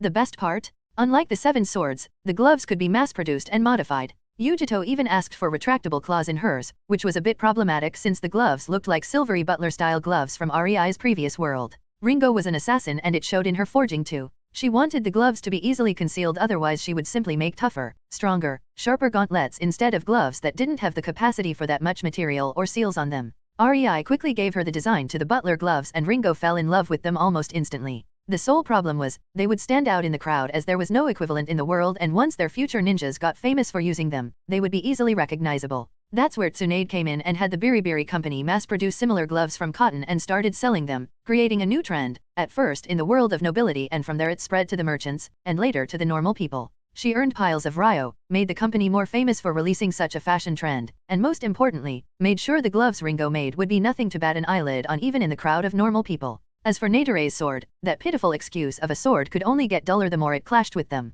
The single deflection already chipped the blade. REI estimated that the sword could handle no more than 5 clashes before it broke in front of Nadare's eyes. REI also didn't take the chance to use the created opening in Nadare's defense. He only used the momentary surprise of Nadare and stepped to the side, closer towards Sosetsu while sending the approaching Dodo flying back with a light kick to his gut. REI then stepped back, pushing Sosetsu closer to the wall. He was now in front of the Snow Daimyo. If either Nadare or Dodo wanted to get to Sosetsu, they first had to go through him. The first to attack was Nadare. He once again slashed the sword at REI, who simply caught the blade in his gloved hand, slightly grimacing. So this is the strength produced by the chakra armor. Seeing his grimace, Nadare grinned. Despite his sword being caught, his mood actually improved as he let go of it, fluidly drawing a kunao from a pouch on his belt and slashed at REI again. By that time, Dodo was already on his feet, rushing towards REI's other side, also having a kunao in his hands. Apparently, he decided to first end REI and only after that focus on Sosetsu. REI, who was holding the sword in his right hand, found himself in a disadvantageous position as Nadare's kunao was approaching him from the right side and Dodo's from the left while he only had his left hand free. Or at least, that was what Nadare and Dodo thought. REI simply snapped his left hand towards the right, bitch slapping Nadare away, sending his body spinning through the air until the wall stopped him. Instantly, REI used his left foot to snap kick Dodo's ship. causing him to lean more towards REI's left side, which bought time for REI to snap his left hand from the right towards the left and slap Dodo towards the ground as his grimace turned into a pitying frown. Man, I know it is just an early version, but these armors are shit. He whinily drawled as he mentally noted Dodo was just a genin level ninja if taken into consideration his actual strength without the armor, while Nadare was genin at best. To think it would only increase your physique this much. REI shook his head. If I had to compare the effect, it simply made them from cheap and small fishing boats into battleships with cannons. Still, as surprising the huge boost in their power it provides, it is a bit underwhelming for its actual cost. REI could see why Kakashi could have a problem dealing with the guys and even understood where their confidence in taking on the world came from. They could probably take on smaller ninja villages with just a few teams of shinin. I will have to take a few armors and let Ringo and Mei study them to find out how exactly they work. They might create a gear working on similar principles, but why cheaper? As it is now, the armors are just a costly shit. Wearing clothes made of diamonds would be cheaper than one of these suits. If I was in my old world, I bet I could afford a nuke for one of those. REI inwardly chuckled, getting out of his pondering only when he heard Sosetsu's voice. Why, Doto? Sosetsu whispered towards the groaning mess on the floor. Somehow, the man actually managed to stay awake after REI bitch slapped him with the chakra metal gloves. Should have hit stronger, shouldn't I? That guy's skull must be quite thick. REI blinked at the sight, half expecting Dodo's neck to be already broken. It's always yo-yo. Dodo wheezed through the pain. Jonin would be completely fine eating such a hit, and Shinin could also shrug it off after some time, but Dodo was barely a genin level, and as such, it was not advisable to meet chakra metal with his cheek head on. It was prone to cracking. What? Sosetsu awkwardly furrowed his brows, not understanding what his brother meant. What was it that Dodo lacked? Luxury, money, and as shameful as it was for Sosetsu to admit it, even women. Dodo had everything he ever wished for. From birth, both of them were given only the best, and Sosetsu was actually glad that the work and burden of being the daimyo fell from him. It was a very tough job from time to time. There was no need to burden his brother with it. So then, why would his brother want to kill him? Didn't he have as comfortable a life as possible? I should have been the daimyo. I should have the weapon that you are building in my hands. The crystal, ugh. Dodo started to get progressively louder, and REI didn't like it, so he kicked the nuisance in his ribs, shutting him up. Crystal. Sosetsu's eyes widened. So he was after the spring generator? But, what weapon? It is just a device to bring spring into this country. Sosetsu stood there, gazing at his brother in utter bafflement. I should rule. I am the better one of the two of us.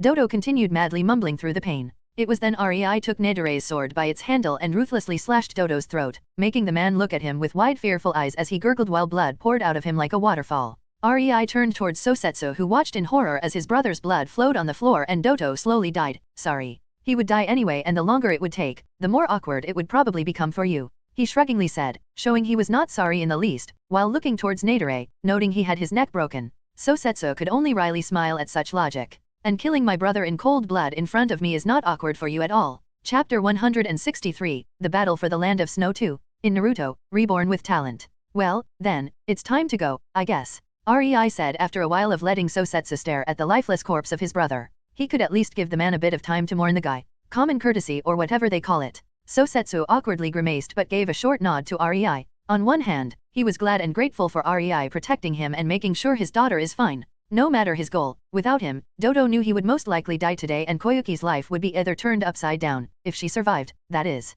On the other hand, though, REI just killed his brother in front of him. Hatred? No. Sosetsu didn't feel hatred. Revenge? After seeing REI's capabilities and knowing of his identity, that would be just a suicide. Honestly, slightly hoped REI would show himself to the Yuki cage, who would recognize him and back off. Sosetsu knew this was just his wishful thinking. REI of Yozora had no available description at all, so even if he stepped forward and introduced himself, the Yuki cage would either get a bit wary or laugh him off on the spot. He would nevertheless think he is an imposter either way though. There were just so many rumors about his supposed look, and REI didn't fit even one of them. He was not a bulky 3 meters tall giant capable of crushing skulls with his hands, nor was he an old unassuming expert with a sharp cold gaze. In short, the number of his rumored appearances was off the charts. As such, the number of imposters also grew. There were only a handful of people knowing how REI really looked, and most of these had his secrecy seal on them anyway. Sosetsu was actually surprised. He felt only a slight apprehension towards REI. 2 days, that's how long it took REI to persuade Sosetsu that handing over his country is actually a very good deal for him and the people of the Land of Snow. The number of benefits REI could provide. And yet, he killed my brother. So why am I not resenting him for it? Is it because Dodo tried to kill me? Was I always such a cold person? Oi, Sosetsu. REI called out again, snapping Sosetsu out of his thoughts. I said let's go. I still have work to do, you know? I promised to keep you safe, after all. REI rolled his eyes at the slowpoke. What do you mean, work to do? The people who wanted me dead are finished. No. Sosetsu asked in a confused tone, making Rei laugh as his amused gaze landed on the bewildered older man.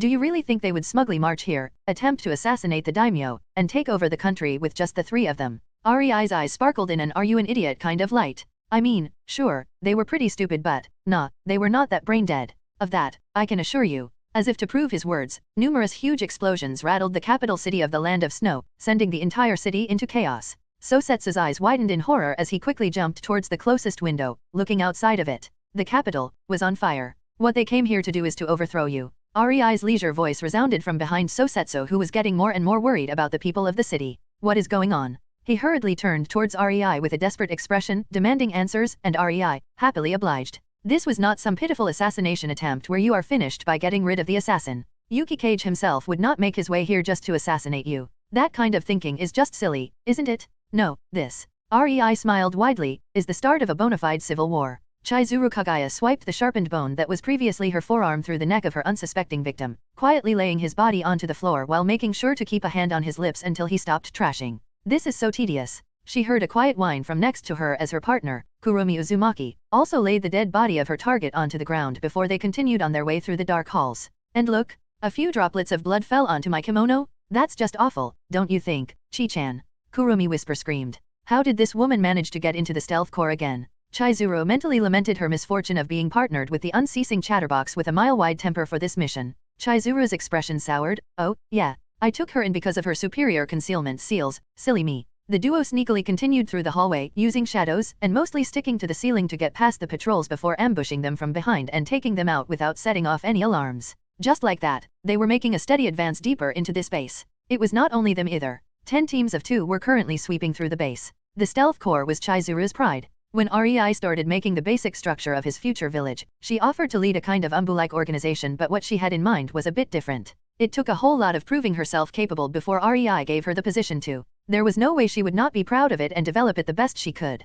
The stealth corps was for ninjas who didn't put much value on flashy jutsu. It was a place where skill with weapons and mastery at stealth was the most appreciated. That didn't mean they didn't have any flashy jutsu of mass destruction under their belt. On the contrary, firepower considered, each of them was required to be able to obliterate a small building. But the members of the stealth corps trained a lot differently than what the ninja villages generally offered their troops. This was all in order to be able to finish whatever mission in the stealthiest manner possible. After all, they were ninjas, and staying quiet was quite a valuable skill. Chi-chan, I found the main room. Chizuru almost flinched at the volume of her partner's whisper. She really had no idea how they managed to stay undiscovered with Kurumi being so loud all the time. It must be some kind of weird seal, I am sure of it. She helplessly sighed. Not many Uzumaki entered the stealth corps. In fact, so far, she had only 2 Uzumaki working under her. This was primarily because the Uzumaki clan created their own division. Chizuru called bullshit. They are just so damn loud, there is no way for them to get into the stealth corps, and they clearly know it, so they don't even try. Come on, Chi. Or at least, most of them do.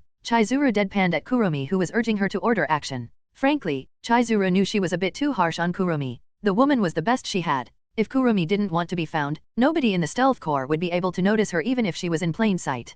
Considering the stealth corps were the best trackers Uzushio currently had. And that was without Kurumi using her special concealment seals. Her hiding skills were just that absurd. Growing up as a thief on the streets in the capital city of the Land of Wind certainly had given the girl the necessary skills. Fine. Let's take them out. Chizuru quietly said, noticing Kurumi's eyes glint as a very thin metal wire guided by chakra started to sneakily drag itself from her sleeves. It snaked an inch above the walls, reaching the ceiling where it continued its way above the unsuspecting Yuki ninjas who were currently in the middle of coordinating the communication. Since she was a close-range combatant, the first to attack was Chizuru. She sent 5 bone bullets from the tips of her fingers at the Yuki ninjas in the room, instantly killing 2 while 3 managed to lean away on sheer reflex, already swiping a kunao in preparation for a fight, and die right after that as Kurumi's razor-sharp wire came down from the ceiling and quickly enwrapped around their necks, pulling them up, separating their heads from their bodies before both parts fell onto the floor with an audible thud. Ahaha, aren't these Yuki ninjas a bit too easy? There was not even one jonin guarding them. Kurumi loudly exclaimed, no longer worried about whispering, which only made Chizuru groan at her as they both walked into the room and shut down all communication channels of the Yuki ninjas. Well, they are a small village. Their jonins are most likely fighting in the city. Also, Chizuru looked at the corpses and her lips twitched. Why do they wear full-body heavy armor made from metal if they leave their necks and faces mostly exposed? She mumbled to herself before a man appeared in the middle of the door. Lady Chizuru, he slightly bowed. The building is cleared. The communication headquarters of the Yukigakure forces is no more. We have 1 injured and no casualties. Chizuru only smiled and nodded as she activated the communication seal, starting to speak the second it connected. We are done here. Their communication is down, you can go in. She turned the scroll off, turning towards Kuromi who gave her a winning pose while happily looting the corpses. Chizuru blankly blinked before chuckling at the scene. Thief indeed. She shook her head and turned towards the man. I guess, this is it for us. Let's go home. Give the order to retreat. Chapter 164, The Battle for the Land of Snow 3. In Naruto, Reborn with Talent. The main defensive force assigned to the protection of the capital of the Land of Snow was the Uzumaki clan. The second the Yuki Cage walked into the daimyo's palace, 10 members of the Uzumaki Special Division, the Sealing Monks, activated massive seals on 10 various spots around the capital city, enveloping it in a massive complex sealing barrier called Homeland Protection of the 10, which would prevent anyone living in the city for more than 5 years from getting hurt for the next 10 hours. As for why 5 years, it was a necessity. The ninjas of the Yukigakure are expected to live in the village. It is a rule there, meaning this way no ninja of the Yukigakure would be affected and protected by the barrier. Even the infiltrators spend at most a year away from the village. And while this meant that not all of the citizens of the capital would be protected, the bigger chunk of them had their safety guaranteed even if an explosion tag went off on their position so the Uzishio forces could fight freely without worrying much about the original inhabitants. The members of the Sealing Monks were all grandmasters in the sealing arts. That was one of the entry requirements. They were also all Uzumaki clan members, so that meant they had to be grandmasters by the Uzumaki standards. In recent years many of the Uzumaki reached this stage thanks to personal tutoring from Rei's clones, which only earned him even more respect among the Uzumaki clan. Honestly, Rei thought it would be a damn shame if he disregarded this aspect of the Uzumaki clan. They simply could not stop themselves from studying sealing. Even someone who never ever saw a seal was drawn to it and naturally curious about its working. Even if an Uzumaki was lazy, dumb, or hyperactive, they would still dutifully study sealing for hours on end. Rei just used this trait of their clan to make sure his future village had an ample number of sealing grandmasters and many more who strived to reach that stage. For now, there were only 34 of them, but even that number was ridiculous considering other villages would be happy to have even one in their employ. As for the cringeworthy name of the division, Mei thought it would fit, but her suggestion was quickly rejected by almost all Uzumaki. In the end, Mei sullenly rejected any other name, making the name-choosing process to be delayed. At this time, Mei persuaded most of the Uzumaki kids that were around 10 that the name Sealing Monks was incredible. It wasn't even that hard. Some sweets and a few books on elementary sealing and voila, the kids were bothering their parents to no end, trying to push for the name Sealing Monks. The frustrated parents tried to push for the name also, if only to stop their children from constantly annoying them, which created pressure on the leaders of the Uzumaki clan, and in the end, Keiya Uzumaki, the newest leader of the Uzumaki clan, was forced to name the division the Sealing Monks, giving the smug Mei a glare with a sour expression. Pakura, who was crouching on a rooftop of a building next to Ringo, raised her eyes towards the shimmering sky with a bit of an excited grin, ignoring the numerous explosions going off in the close vicinity. Okay, guys, the Yukigakure started their attack. Our Sealing Monks have done their part in making sure not one of them can get away or injure anyone of importance, and the Stealth Corps cut off enemy communication. It's time for us to join the fray. Pakura ordered, making the air turn serious around her entire force of 100 Jonin-ranked ninjas who started running towards their first target. This was the strike force composed of 100 Jonins formerly from Kiri that fought under Rei's command on the Nagari Isles, the ones that were sent there to be sacrificed. When the war ended, not even 150 were left of the original 200. So when the time came and Rei found himself in need of some high-level ninjas, he quickly remembered those outcasts that didn't quite fit in the political climate of Kirigakure. Needless to say, it didn't take much enticement for more than 130 of those still alive to join him. All it took was to promise them to take in their families as well, and Kirigakure gained over 100 new rogue ninjas overnight. And what shitstorm that was? Pakura was a bit nervous. She was supposed to be the future Jonin commander, and that was why she was leading this mission, while Ringo was here only to make sure not one of her ninjas lost their life during the mission. Something every single member of the strike force was grateful for. Normally, having to face over 1,000 Yuki ninjas, who were around Shinin rank with some Jonins mixed in, with a force of only 100 Jonin would be called a suicide, but with communications disabled, and the Yuki ninjas currently split up into multiple groups of 20 all over the capital city. Pakura's job was to simply go from group to group, annihilating them in an orderly manner while they could not relay any messages. This was not a 1,000 plus versus 100 kind of battle. This was over 50 times 100 versus 20. Shortly, the strike force reached its first target, 20 Yuki ninjas clad in the cheaper, older type of chakra armor. Before the distressed Yuki ninjas even spotted something was wrong, a hail of kunao descended on their position, making 5 of them into a pincushion while the other 15 were skilled enough to mostly dodge the initial shot. Who are you? One of them shouted, but received only silence in return as the 100 Jonin of the strike force jumped towards them. The battle itself was a quick affair. Yuki ninjas were Chunin level and vastly outnumbered by the excited strike force. Simply, it was a slaughter for the Yuki ninjas. The ninjas of the strike force were war veterans used to fight together, used to face much stronger people, and used to use tactics to overcome greater odds. In comparison, this was not hard. The more the strike force fought, the more its members realized. There is no excitement in this? This was supposed to be my first mission in almost a year, but why is it so boring? They internally screamed as they ganged up on the poor Yuki ninjas who wanted to do nothing more than to scream at these cheaters. Okay, let's move on. Pakura said as she finished off the last of the group while Riley sighing. She was a bit peeved she could not use her Scorch release and show her real might, but her Kunao would have to do for now. Really, this was supposed to be the very first mission for these ninjas and Pakura was sure all of them wanted to show off. They just had no idea Conan's plan would make it so easy but tedious for them. We still have a few tens of these groups left until the work is done. The entire group could think only one thing. Why the hell did I volunteer for this? Oh, yes, I wanted a bit of excitement, damn it. At the end of the day, what was supposed to be a civil war ended in overwhelming favor of the daimyo of the Land of Snow and REI. Only a very few of the Yukigakure ninjas survived, and even then, they were all captured. Now, it was time to march into the Yukigakure itself. Chapter 165, Yukigakure 1. In Naruto, Reborn with Talent. Mei stood on a dune of snow, in the mountain range on the north of the Land of Snow where the Yukigakure was supposed to be located. This is really a well-hidden location. Mei frowned, seeing exactly nothing through the freezing snow hail that was ongoing through the entire year in these mountains. Her mouth then suddenly widened into a gleeful grin. I can see why I was sent here. Mei's hands started going through various hand seals at breakneck speeds as her chakra was poured outside of her body. The temperature quickly rose and the piles of snow started melting at a visible rate under the influence of lava-natured chakra. It was not even the effect of the jutsu yet, merely the chakra Mei was sending from herself through the snow around to deep underground. As the chakra gathered in one spot, the ground suddenly pulsed and the world grew silent for a brief moment before a loud eruption of lava shook the whole area. The huge stream of orange superheated liquid reached high into the sky before its deadly searing droplets started raining back onto the snow-covered area, changing it into a massive pit of sizzling and hissing hot mist. The only thing safe from the excruciating heat was Mei alone. The ninjas in Yukigakure watched with bated breath as the land in front of their village was rained upon by droplets lava. Every single one of them was certain this was not a natural occurrence, which meant they were under attack. Despite that, deep in their hearts, neither of them wanted to face the person capable of using such a powerful jutsu. Alas, desire or not, they were ninjas of Yukigakure, and since a threat appeared so close to their village, not even an hour later, around 1,000 highest-ranked ninjas who were not participating in the battle for the capital of the Land of Snow,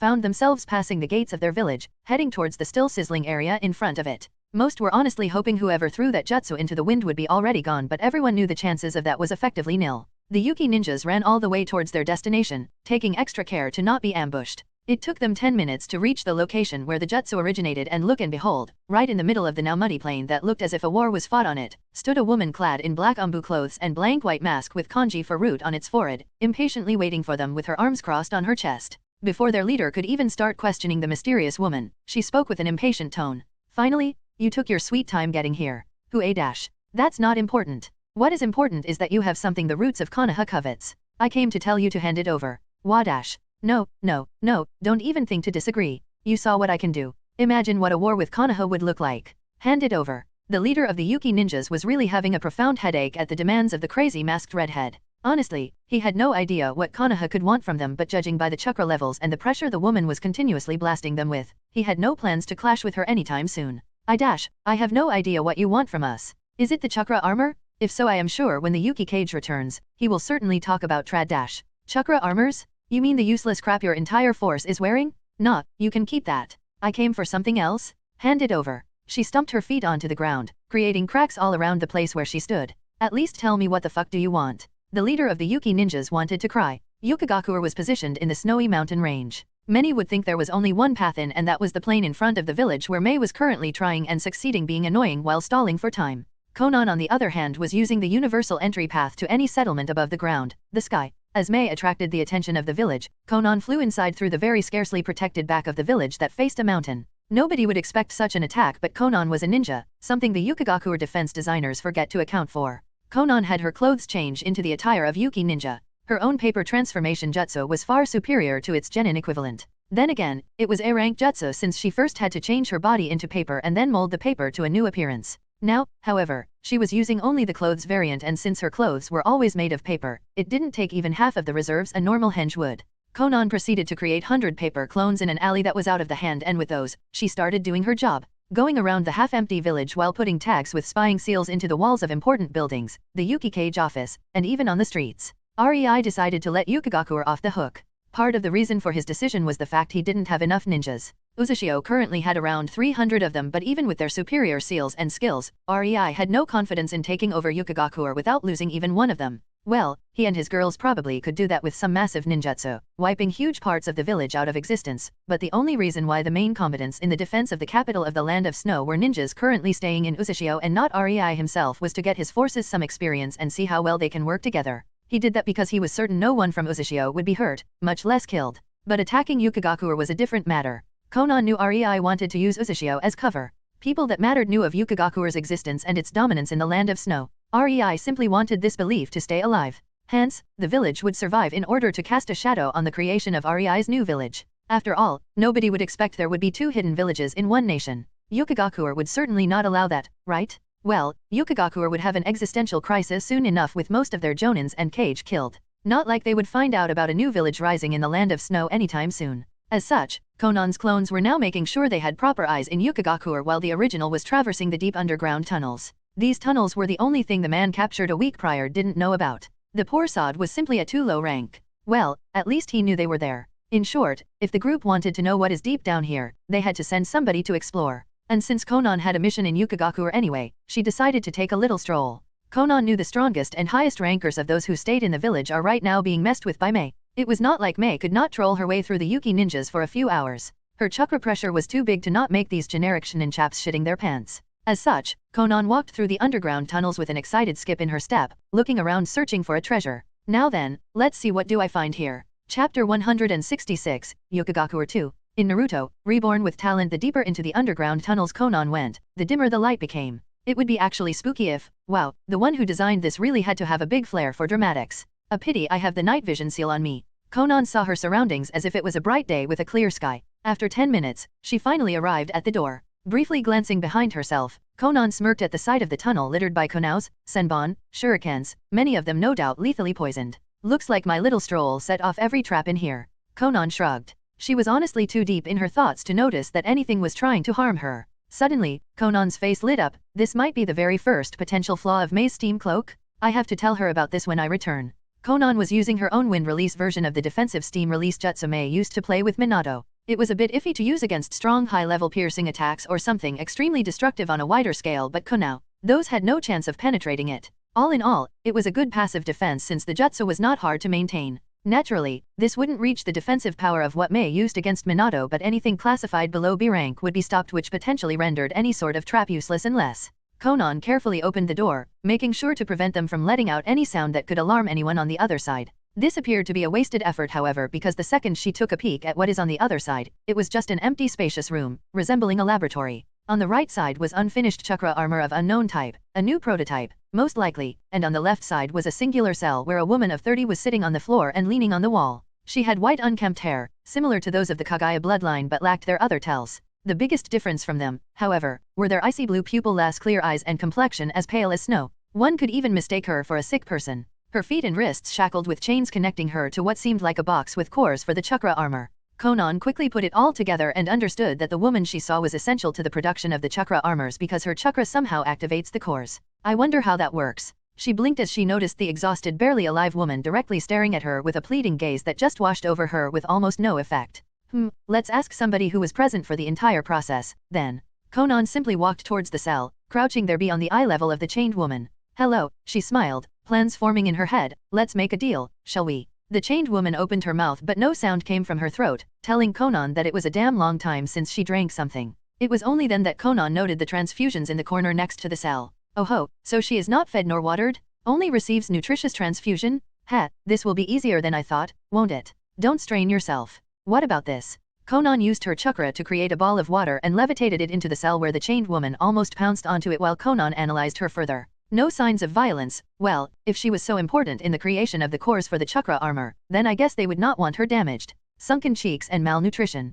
Konan took another peek on the transfusion. That means whatever they are injecting into her veins is mostly spent on the production of chakra necessary for the cores, only leaving enough for her body to barely survive. Fortunately, I put quite a lot of nature energy and medical chakra into the water ball. The next second, Konan was stunned, however. She expected the woman to be slightly healed since her medical chakra was frankly crap, but contrary to her expectations, the second the ball of water, a small amount of nature energy, and medical chakra was completely drunk, the woman underwent a mind-boggling change. First to change was her complexion. It brightened up. While it was still snowy white, it no longer looked sickly, instead, taking frosty shade. Her eyes acquired a spark of life in them and the black circles under them disappeared while an almost invisible snowflake-like pupil appeared in her eyes. It was so small, one would miss it without having a proper look. The woman's body noticeably filled up but the chakra was apparently not enough so she still looked somewhat malnourished. What really shocked Conan was not the recovery though. As miraculous as that was, it had nothing on what exactly caused the recovery. She used nature energy alongside her chakra? This, natural sage mode?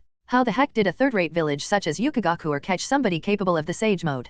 Conan couldn't comprehend what she was seeing. What she could comprehend though, was that the crap that was supposedly the chakra armor actually ran on Senjutsu chakra, somehow. And that was huge. The morons of Yukagakuer who invented this must have had no idea what this meant. Conan suddenly froze. Wait, didn't REI tell me there is some kind of a reactor to change this snowy shithole into a spring-filled fantasy land? Oh, that son of a, and that was when Conan understood that REI knew the value of the technology invented in the land of snow all along. Of course, she facepalmed, causing the still-chained woman to look at her weirdly. There is no way REI would come here only because it is the northernmost country, hence way out of the hand of anyone who could ever get curious. Despite them never becoming hostile with each other, the state-owned company of the Land of Snow was the only technology-oriented competitor of their Biribiri company. That meant their technology had to be spectacular but Conan never imagined it would be powered by nature energy. The scientist in the Land of Snow probably had no idea they created self-replenishing batteries capable of being powered by the Senjutsu chakra or nature energy. If they did, they wouldn't do an idiotic thing like make a power suit out of it. Conan's gaze snapped back to the woman behind the bars, now holding a bit of a predatory glint, causing the poor woman to scoot a bit back at the level of interest Conan was showing her.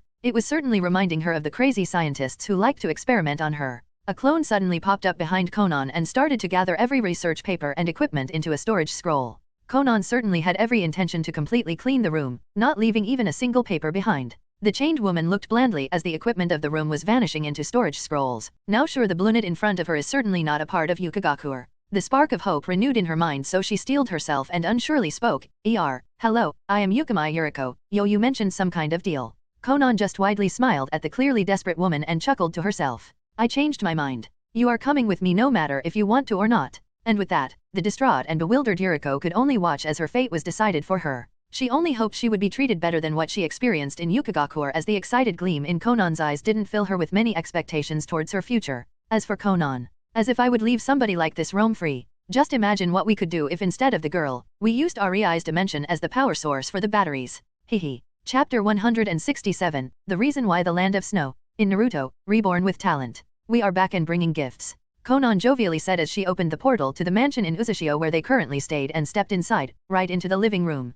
Mei was somewhat sullen on the way back from Yukagakuer, muttering something about snow-brained dunderheads but Conan didn't pay much attention to her. Now that they were back, Conan barely finished her first sentence when Mei rudely whizzed past her, flopping down onto an empty seat next to Ringo who was polishing her swords, and released a fed-up sigh. That only prompted Pakura and her apprentice, Maki, to shoot her amused glances, momentarily breaking their excited but quiet chattering which was becoming a more and more common sight these days. Especially since Pakura tried to stick to REI like glue since he saved her and Maki tried to stick with Pakura. Nowadays, seeing REI in a room without these two when they were at home was almost an impossibility and it took some weeks for Mei and a bit less for other girls to get used to it. Even the corners of Tsunade's eyes seemed to twitch a lot these days whenever Pakura was nearby. Only Kana thought it was cute how the strict and no-nonsense S-rank Kunoichi got all flustered whenever she was alone with REI. As for REI, he decided to simply take it in strides and mostly tune them out. Most of the time, there was Maki right behind Pakura and that meant they could entertain themselves by chatting while he worked on seals anyway. Gifts? REI asked, stopping his game of cards with a very disgruntled and obviously losing Tsunade who eyed the pile of papers promising free favors she lost in the last hour.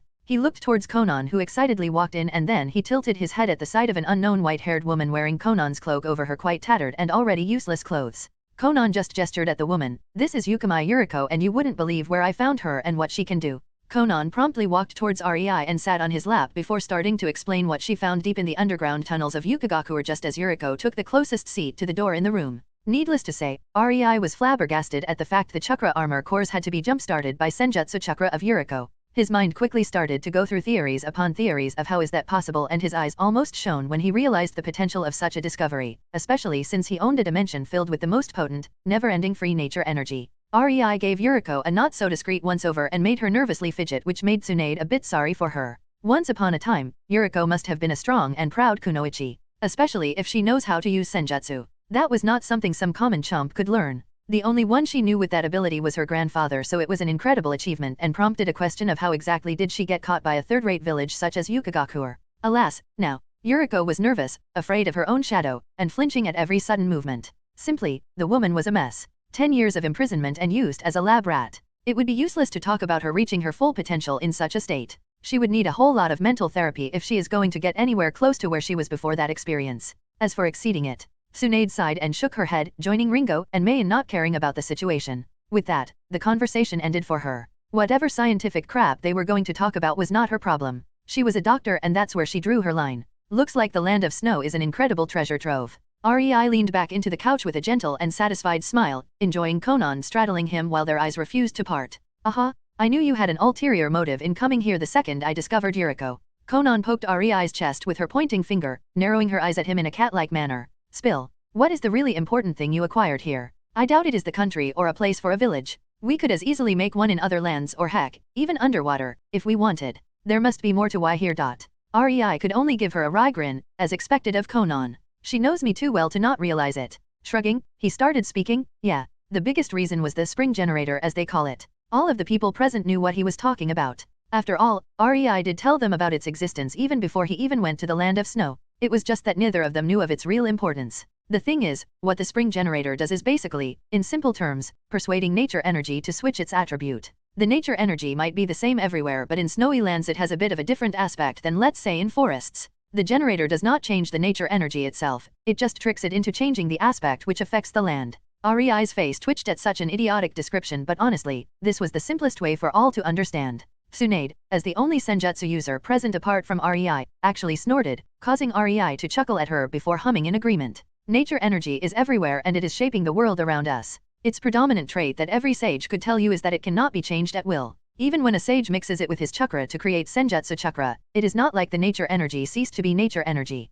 That is the whole reason why using it is dangerous. That is the reason why this entire thing is just so ridiculous. These scientists did something even people like Hashirama were unable to. As for explaining the theory behind it, that would take ages, so I will just say the important stuff. Rei shrugged. He could feel all pairs of eyes in the room having their utmost attention on him. What the scientist of the land of snow managed was basically create something that could revolutionize the world. A way to use devices to affect the environment through nature energy, which is the main element forming it. Just imagine, instead of changing the environment to spring, changing it to a lava-filled place. It would be an instant bye-bye to an entire country. A forbidden jutsus would lose their forbidden meaning if this fact came out. Yes, Rei was really surprised when he found out the scientist in this backward world created something more powerful than an actual nuke by a sheer fluke. And while setting it up would be hard and require time and utmost secrecy, it was still not an impossible task, and that is where the problems lay. There is no way I could leave something like this in the wind. Nope, I naturally already secured all blueprints and plans for the generator. Fortunately, no single person knows how to create the whole thing. This revelation shocked some and scared the other people in the room. Just imagining such a power. As for the problems with setting it up, this was a world with ninjas in it. Secret operations were something that happened on a daily basis here, but they usually didn't have much of an impact. Anyway, we should probably return to the original theme, Rei said, pulling the girls out of their thoughts as they looked at him with confused gazes, so he turned his head in the direction of the newest edition and reminded them, Yuriko. Chapter 168, Yuriko Yukamai. In Naruto, Reborn with Talent. Where to start? Yuriko gazed at her hands while looking a bit lost. What about starting on how did you actually get yourself into the position of a prisoner? Rei quipped, trying to help Yuriko find some good point to start her life story while also making it easier for her to start talking now that she had certain guidelines and something different than her past torturous years to focus her attention on. Right. Anger flashed through Yuriko's eyes as she remembered what happened to her, but this anger quickly disappeared as she bit her lower lip before forcing her body to completely relax. Her eyes gained a determined glint, knowing she had to get it off her chest if she was to come to terms with those feelings. Taking a deep breath, Yuriko slowly started. I was a part of the now almost extinct Yukamai clan, the founders of Yukigakure. It was actually my grandfather who founded the village, Yuriko said a bit self-mockingly while her voice shook at the memory of her childhood. The second Tsunade heard her, she halted for a moment and her attention almost doubled. She could not believe how similar the circumstances between them were. Looking again at the woman with slumped shoulders who was projecting a dejected aura all around herself, Tsunade could only wryly smile. She briefly wondered if she also became such a sorry sight if she didn't meet Rei. Since young, I lived in luxury and the only thing expected from me was to better my ninja arts. Especially my bloodline, which seemed to be extraordinarily strong. Grandfather often used to say that according to the records of our clan, I am the first in 2 centuries to have such strong blood. Yuriko said in a sad nostalgic tone, not even knowing how many memories this evoked in Tsunade. When Rei naturally noticed it, but he could only gently put his hand around Tsunade's shoulder and cuddle her closer to himself in order to give her a bit of consolation. Things like cooking, cleaning, and so on were not important. All I had to do was focus on developing my bloodline jutsu, the snow release, which is capable of absorbing the chakra of the enemy and replenishing our chakra with it, among other things. And I guess you got curious how it works on a deeper level. That's how you learned elemental sage mode, isn't it? Rei nodded. It was a possibility. After all, Hashirama's situation was not much different. If the bloodline was capable of transferring the chakra of one person and remaking it to fit another before replenishing his reserves, there simply had to be nature energy involved in that. Tsunade's research showed that there are many bloodlines that unknowingly use nature energy in their jutsu without even the caster noticing. For example, the Kagaya clan. Their body is very sturdy, and that is because of natural reserves of nature energy it takes in. These reserves are very small and it can't really be called sage mode as there is no mixing with chakra involved, but instead, these reserves are needed for the body manipulation with which the Kagaya clan members make holes for their bones to stick out from their bodies and then seal them shut. If somebody attempted to coat their underskin with bone armor as Kagaya could, it would be a very painful experience to live with. It is only thanks to these natural reserves of nature energy that the members of the Kagaya clan do not scream in pain every time they use their bloodline and are able to use it so efficiently. Honestly, Rei had to admit that chakra was a wondrous but also a very unknown thing in this era. No Uchiha would tell you they use and need mostly yin chakra for their Sharingan. Why? Because they do not know about it? They never bothered to study it that deeply. As a ninja clan, they are focusing on the development of jutsu and do not try to understand how exactly it works. Their explanation is, it's our bloodline, duh. And that's it. Tsunade spent a lot of time working this out with the pair of Sharingan eyes Rei bought on the black market for a literal fortune. With the third war being barely over, one would not believe the things that he could get in the black market. Anyway, it was proof that there is more to the bloodlines than it appears at the first glance. Some bloodlines, such as Karema, Hyuga, not to even mention Akimichi giant shift bullshit, simply have to work with something stronger than the chakra of an individual. There is simply no way for a singular Akimichi to have enough chakra to be enlarged by a factor of 100, no matter how fat he is. Yes, after prodding and probing, I learned to manipulate the non-chakra energy in the air, nature energy, as you called it. Yuriko gave Rei a meaningful look. For her and her clan, this energy was something new. As for sages, she never heard of them. But, back to the topic. The atmosphere in the room suddenly grew downtrodden as Yuriko slumped her shoulders even more before continuing. Since I was busy learning the ninja arts, I had no time to do menial tasks. I was given an attendant, a slave if you will. The air around Yuriko grew heavy as her killing intent involuntarily poured out of her, earning her a few raised eyebrows. Even Maki, the newest member of the group, had already experienced far heavier killing intent from Yujito or Mei when they spared, so this was frankly nothing but amusing. Nevertheless, they quickly understood this attendant will play a crucial role in this story. Yuriko gritted her teeth before she barely restrained her anger to get the next sentence out of her. His name. Mikado Suzufumi. Oh boy, I think I know where this is going. The corner of Rei's lips twitched. You will be delighted to know he died by being literally backstabbed by his right-hand man and had enough time to realize what happened to suffer through the betrayal. Not the most painful of deaths, but a very pathetic and enraging one indeed. That remark created a small satisfied smile on Yuriko's lips, but her face still showed a slight discontent at being unable to kill the man herself. I was good to him, you know. Yuriko started in a low tone. I never treated him like a slave. There were other slaves, but he had so much freedom and his life was simply better because of me. I even allowed him to practice ninjutsu from scrolls belonging to my clan. And then, 12 years ago, when our clan was not in the best shape because of the Second Ninja War, I turned my back on him after a long and exhausting fight, and with a slight dull ache on the back of my head, the world suddenly grew dark. Yuriko's eyes showed exactly how helpless and bewildered she felt at this betrayal. It was almost poetic. The man who stabbed her in her back died by being stabbed in the back by a man he trusted. Rei only barely held himself from chuckling, mostly to not seem like laughing at the distraught woman. Mei, Ringo, and Tsunade didn't have such a problem. They all chuckled, grinned, and snorted respectively, which earned them a disapproving glare from Konan and Pakara.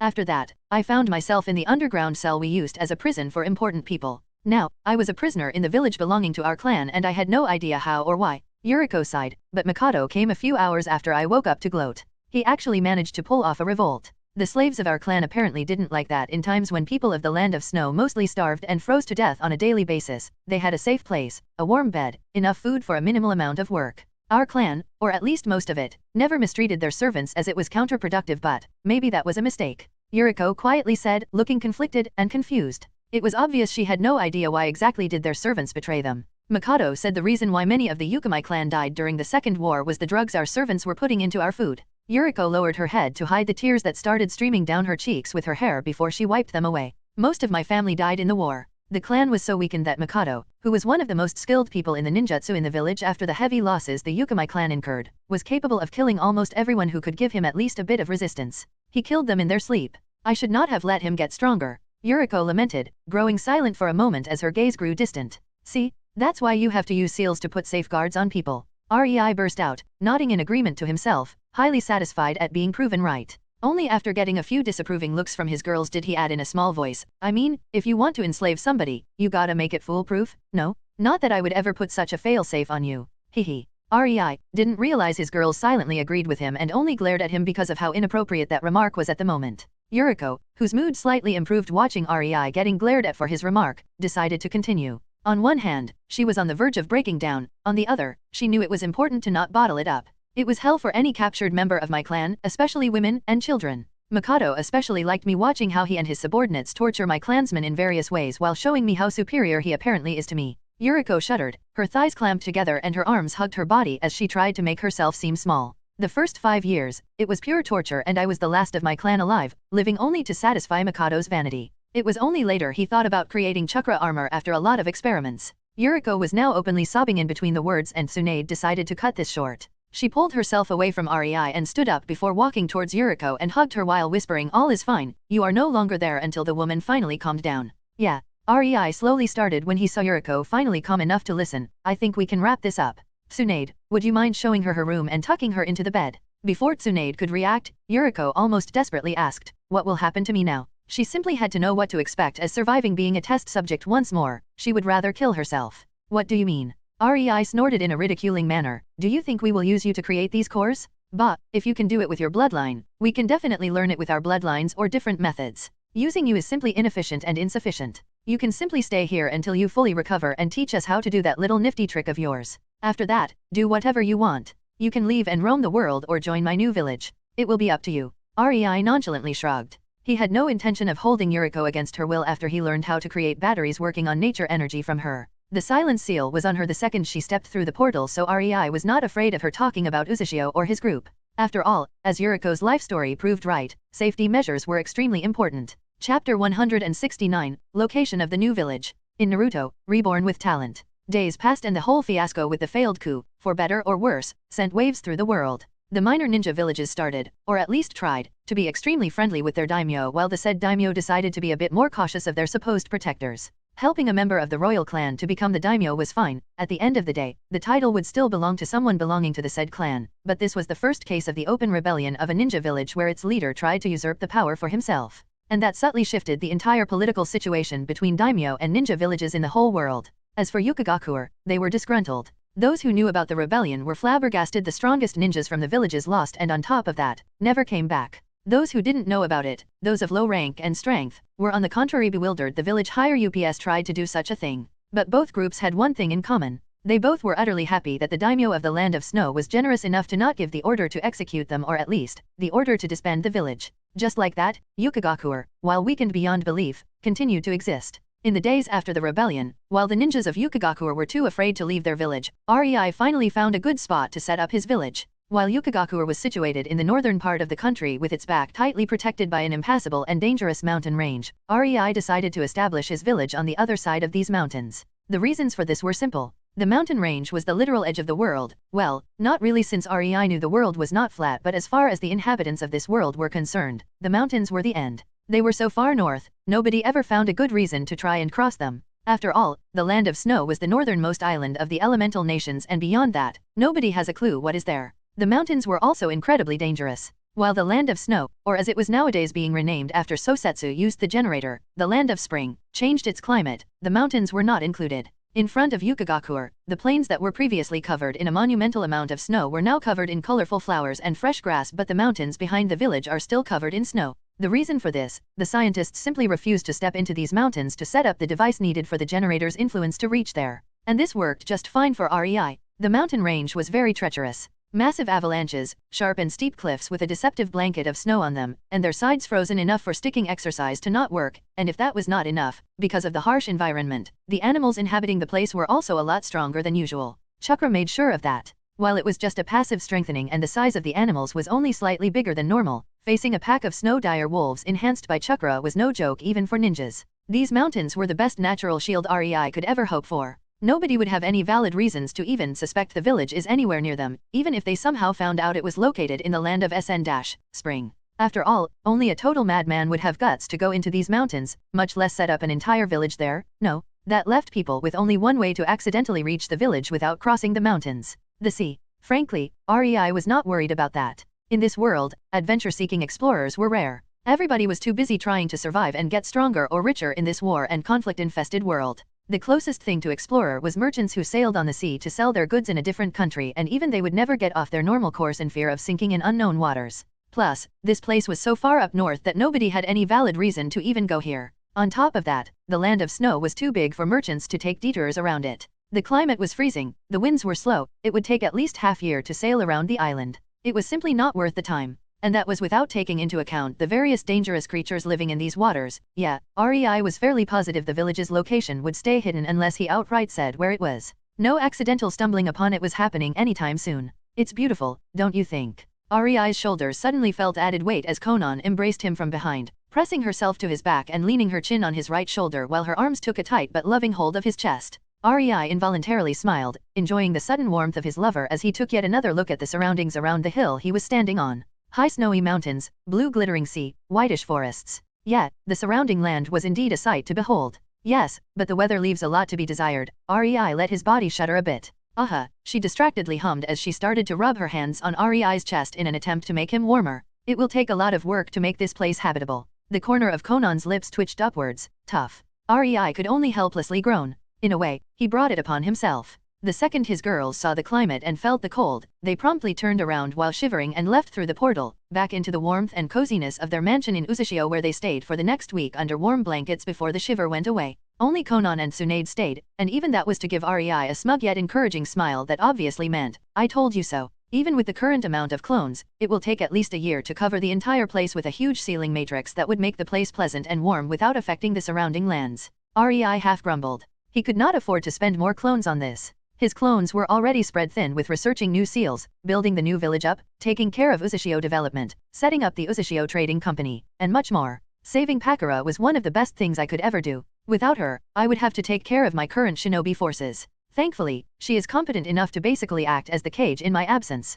REI fondly thought about how big of a help Pakura was before his cheek twitched. Now if only she was not so clingy. But that's fine, I would loathe forcing my people to live here if it was not a pleasant and a good place to live in. I never realized that. REI apologetically shook his head. He always knew he would have to spend a lot of time making this piece of inhabitable land a cozy and warm home for his village. He just didn't realize it was quite as bad as this. REI, as somebody whose body was enhanced by nature energy on a daily basis for the last 20+ years, felt only a slight chill, but Mei, Ringo, and Pakura apparently almost keeled over the second they stepped through the portal. "I know," Konan quietly said, enjoying the moment. It was not often she got to spend time with REI alone. She knew REI would give her as much alone time as she desired if only she asked for it, but that would be simply selfish, so these moments were very rare and cherished by her. "I can feel it too. It is cold, but nowhere near the -40 degrees Celsius the thermometer is showing. Since you showed me how to enhance my body with nature energy, I never slacked. At least, this will show Mei to be a bit more diligent with the exercises she deems useless." REI put his hand on Konan's, squeezing it slightly. "A pity, really.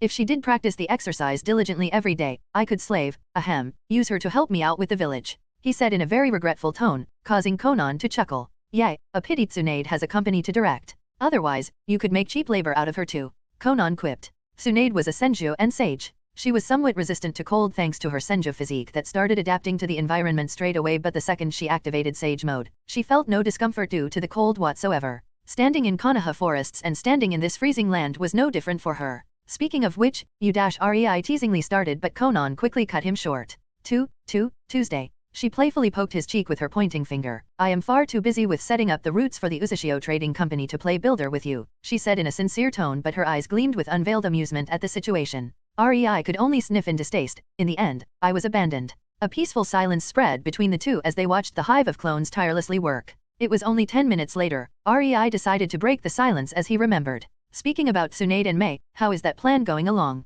A slight vicious light flashed through Konan's eyes, but it was gone as quickly as it appeared, leaving only a pleasant smile on her face.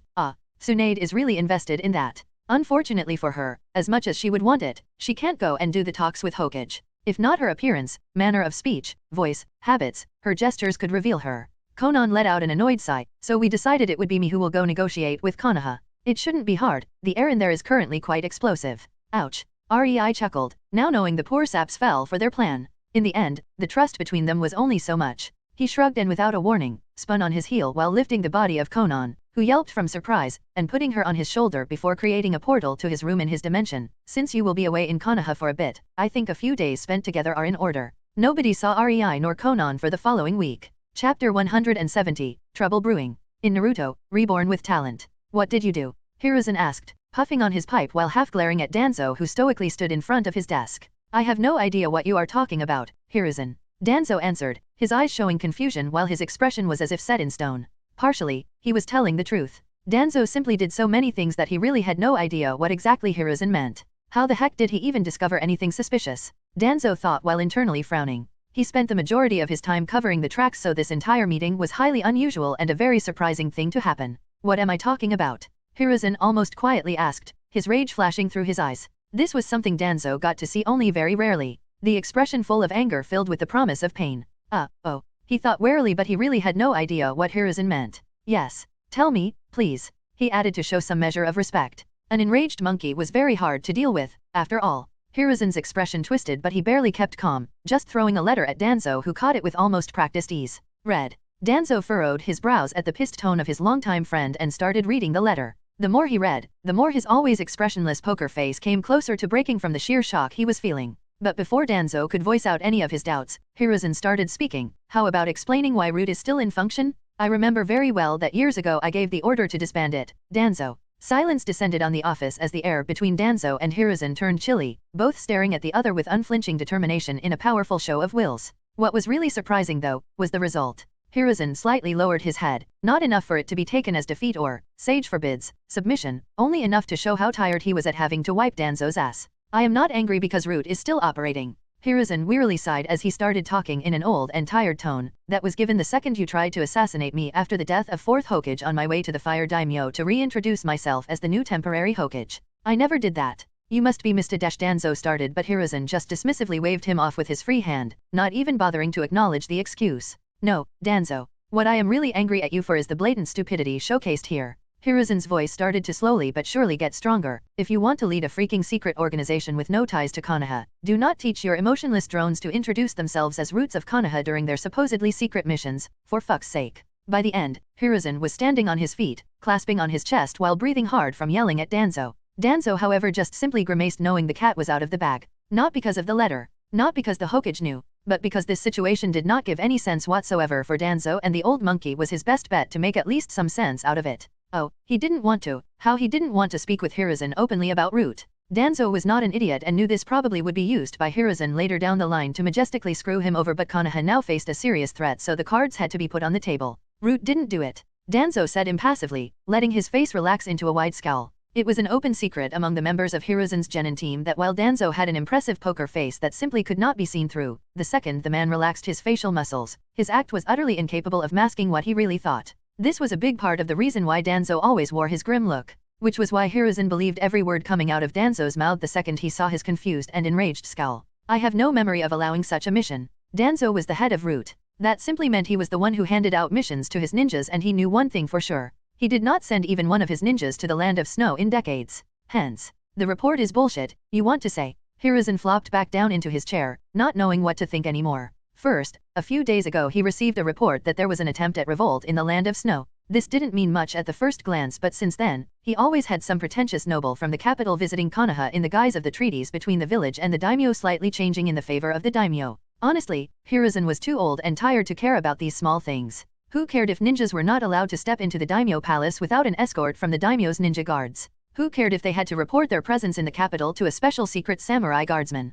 Konoha was not revolting anytime soon. Plus, missions in the capital were almost as rare as SS-ranked ninjas, so these restrictions had basically no effect on the village at all. Still, it was very time-consuming and tiring to have talks with nobles, even if they were about unimportant things that would simply reassure daimyo about their loyalty. Hiruzen thought that was the end of the Land of Snow fiasco, but he was clearly wrong. After the daimyo of the Land of Snow won against the rebels, which didn't take even a day, an impressive feat in Hiruzen's opinion, Yukigakure simply gave up 2 days later. Well, nobody could blame them, really. The really important people of the village were killed in the revolt, and what was left was not strong enough to even be called a village. They should be happy the daimyo didn't outright disband the village for how weak it was. And therein lay the current problem. The letter, which was still tightly clutched in Danzo's angry grip just as he started speaking. Yes, I have never sent my ninjas so far north, and nobody trained by me would act like an idiot. Announcing where they come from? That doesn't matter. Hiruzen gritted out. Danzo was pushed too far too suddenly and Hiruzen couldn't believe this made his friend blind to the real matter at hand.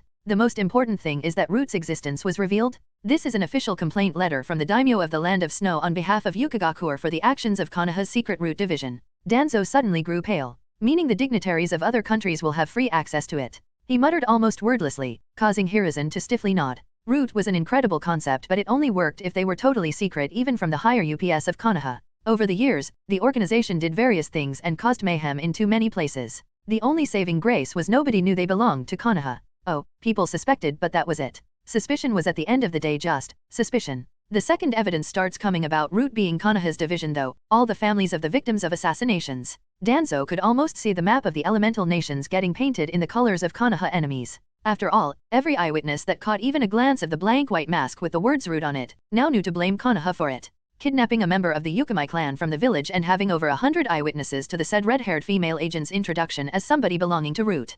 Hiruzen continued, it honestly would not matter and we could just dismiss it as lies. The daimyo of the Land of Snow would have no leverage, if only the Biribiri company didn't join the fray and confirm his claims to be truthful. The same Biribiri company that holds incredibly high relations with many daimyos, important nobles, and wealthy merchants. The same Biribiri company that is one of the richest in the world. The same Biribiri company that was totally impartial and has the best reputation there is. The same Biribiri company we desperately need if we want to recover after the Kyuubi attack in a reasonable time frame. Danzo finished it for Hiruzen. This was the main problem. The daimyo of the Land of Snow somehow managed to convince the Biribiri company to support his claims. Frankly, Hiruzen didn't think this was hard. It was a well-known fact that Biribiri and Snow Corporation never clashed and their relationship was very cordial. The men stared at each other silently before Hiruzen decided to act like a Hokage for a moment. I want you to disband Root. This time for real, Danzo. He started in a commanding tone. I let it go on for far too long. Its presence became detrimental for the village. A week later, an emissary of the Biribiri company will arrive in Konoha in order to negotiate the reparations for the acts of Root in their lands. We both know it doesn't matter if it was your ninja or not or even if the accusation is actually real. There is simply too much political power being thrown around and too little time to prove ourselves innocent. Hiruzen sadly shook his head, ending his speech.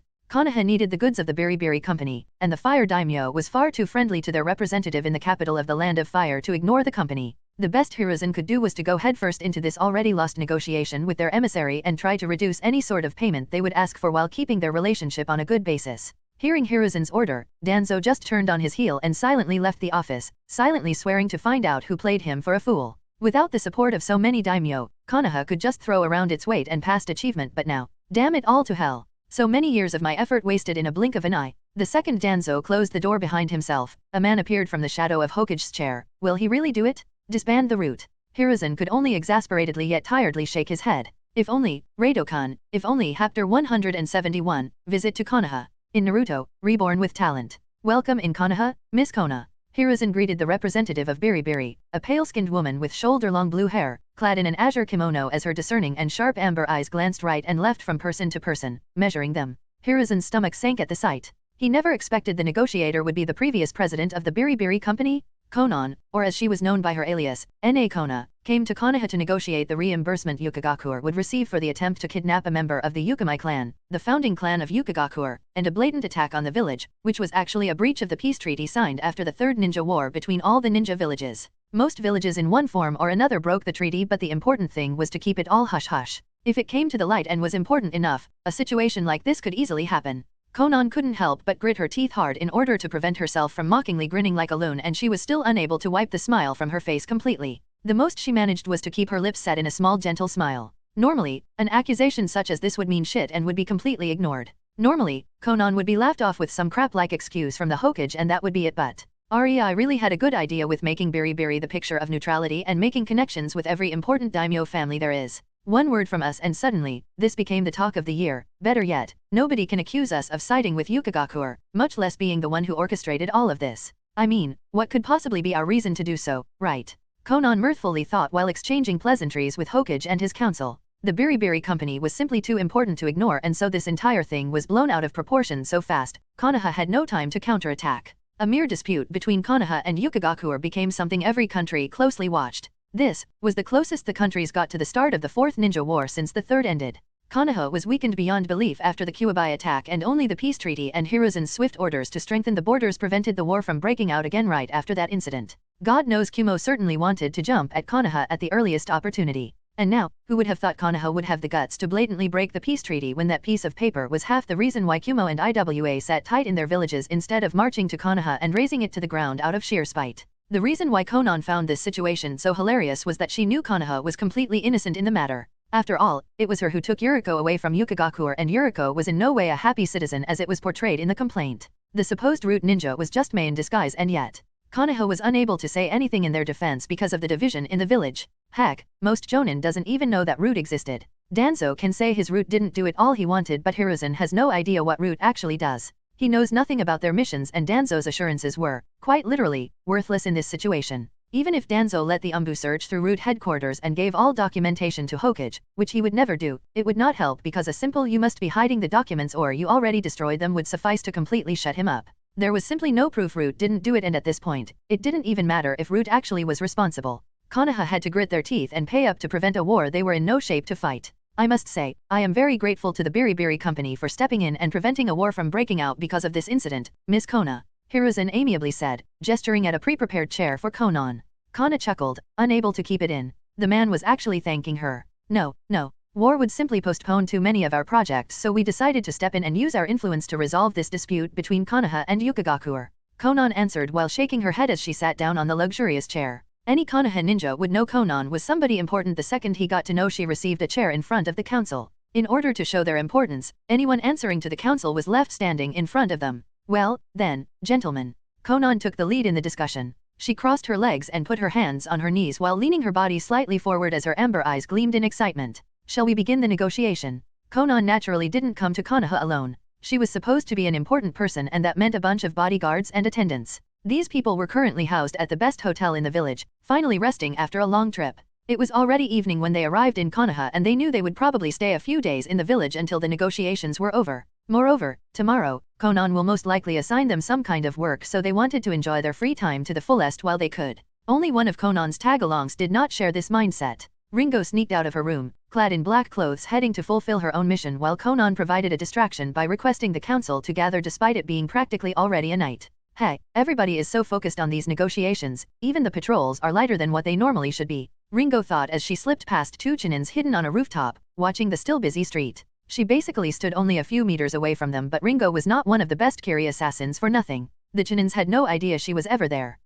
Correction. Konoha is just incompetent. Continuing through the empty back alleys and occasionally using rooftops to get to her target, Ringo finally landed in a crouch on the rooftop next to the orphanage, staying hidden for an entire hour as she observed the surroundings. Done with observation, her eyes darted to the right, towards an old house opposite the orphanage, while narrowing the first set of guards. She spotted the ninjas occasionally taking a peek through the window. Ringo clicked her tongue as she looked to the left where a restaurant was located. Two watching from there. These two were actually very well hidden, and only their unnatural interest in the orphanage gave them away. And if my chakra sensing is true, 3 more are hidden inside the orphanage. Damn, this is pain. Ringo quietly complained to herself as her body started to move again. While she was observing the situation, a clone of hers disguised herself with makeup and found a spot close by the two observers in the restaurant. Getting a signal from the original, it quickly used an invisible chakra string to trip a nearby waitress, causing her to spill the contents of her tray right onto the disguised ninjas. Needless to say, both of the observers quickly stopped paying attention to the orphanage when their hair was full of sticky noodles. The two in the restaurant solved, only the two in the house opposite the orphanage became a problem. Well, not really. They only looked out of the window occasionally, unlike the two in the restaurant who stared at the building almost religiously. Ringo simply sneaked inside the orphanage right after the ninja behind the window turned around. And I only have to avoid the 3 nuisances inside, she thought as she silently walked through the dark hall. By now, it was way past curfew and the children were already asleep while the workers could be heard talking in the kitchen, the only lit room in the whole building. Ringo simply silently ran like a shadow around the open door to the kitchen, heading towards the room with the younger kids. Finally getting to the door behind which her target slept, she could feel 3 adult presences inside. Suddenly, Ringo's smile widened into a predatory grin when one of them felt somehow emotionless. Let's see how this will work. Crane, a member of Konoha Umbu, was watching the young 2-year-old Jinhuriki sleeping after yet another day of being rejected by the kids and caretakers alike. It was a bit of a bother to stay silently put in the corner and observe the kid. Really, for 2 years nobody even came close to threaten his life, and yet, he and Bear had to watch him. Maybe it's time to finally resign from Umbu. Crane contemplated, knowing well he took this mission upon himself because he was as lazy as any Nara. After all, 2 years of peace in Umbu? He basically exploited the situation to make his career skyrocket? And Suddenly his eyes were attracted to a closet inside the room where a small amount of lightning crackled. Crane's eyes widened as he realized, shit. We are not alone. Before he could even attempt to sign his companion, Bear, to be silent, a man wearing a mask with root on the forehead ran out of the closet and in one move jumped outside through the window. The two Konoha Umbu watched dumbfounded for a second before their brains rebooted and both promptly gave chase. Ringo stepped into the room through the door, amusedly watching both guards running after the root operative. Honestly, she thought one would stay behind to watch the kid, but she was apparently wrong. Well, an easier job for me, I guess. She shrugged and approached the sleeping blonde kid. Putting her pointing finger on his forehead, Ringo flared her chakra into her hand, activating the seal put there by Rei before she left Uzushio. She watched as the kanji from the seal slithered down her hand onto the kid's forehead where they set themselves in a circle before promptly disappearing under his skin. Rei said he has no idea what to expect from this kid, Ringo whispered to the sleeping boy, but I hope, for your own sake, you won't end up like me. Brainwashed and willing to sacrifice yourself for ungrateful ingrates who couldn't be bothered to throw you away on the first opportunity after you lose your usefulness. I guess, only time will tell. Ringo turned around and silently left. The rest was not her problem. Chapter 172, Afternoon with Pakura. In Naruto, Reborn with Talent. Rei and Pakura were having a picnic on a grassy hill near the Uzushio village, both somewhat awkwardly pondering how to start a light-hearted conversation. Damn, Rei chuckled, this is harder than I thought. I think this is actually the first time we are truly alone. Pakura worked as Rei's Jonin commander, which currently, while the village was not yet built, meant she temporarily took the role of his secretary. The problem between them became quickly apparent. Despite Pakura's obvious affection towards Rei, they were both used to being professional towards each other, so now that they were alone, it was hard to have a casual talk. It was actually Konan who was responsible for the current situation. Pakura got surprisingly along well with the resident Blunet, who was also of the strict and no-nonsense type during work. Their similar personality and approach towards work made the two girls close, considering they both worked together on many projects. And since Konan was the best at psychology out of Rei's girls, she quickly noticed Pakura's feelings. Well, at least, she did so sooner than others. Noticing it didn't require any psychoanalytical skills, really. Pakura sucked at hiding her feelings in every meeting that didn't pertain to her job, so once she started spending some time with Rei and his girls during her free time, the cat was out of the bag pretty fast. It was only a half-year later after Pakura's arrival when Konan noted Rei started to notice Pakura more. At first, it was just a few additional glances, but the two were clearly being drawn to each other. And yet, Rei refused to make any advances despite all four of his girls giving him their blessing. After all, even now, he was run ragged by his projects, whether in sealing or in the village creation, and on top of that, he had to find time for all four of his girls. Well, Rei was not complaining. Work could go stuff itself. For Rei, his girls were his priority, but still, time was precious, and getting involved with yet another woman? Rei didn't really think he had time for that. As such, 2 days before she left for Konoha, Konan took the situation into her own hands, and somehow, here they were. Rei and Pakura were ordered to go on a picnic date with a no-nonsense I dare you to disobey kind of tone. If it works it works, if not, at least you know where you stand with each other, she said. Rei thought as he side-glanced at the fidgeting woman sitting next to him.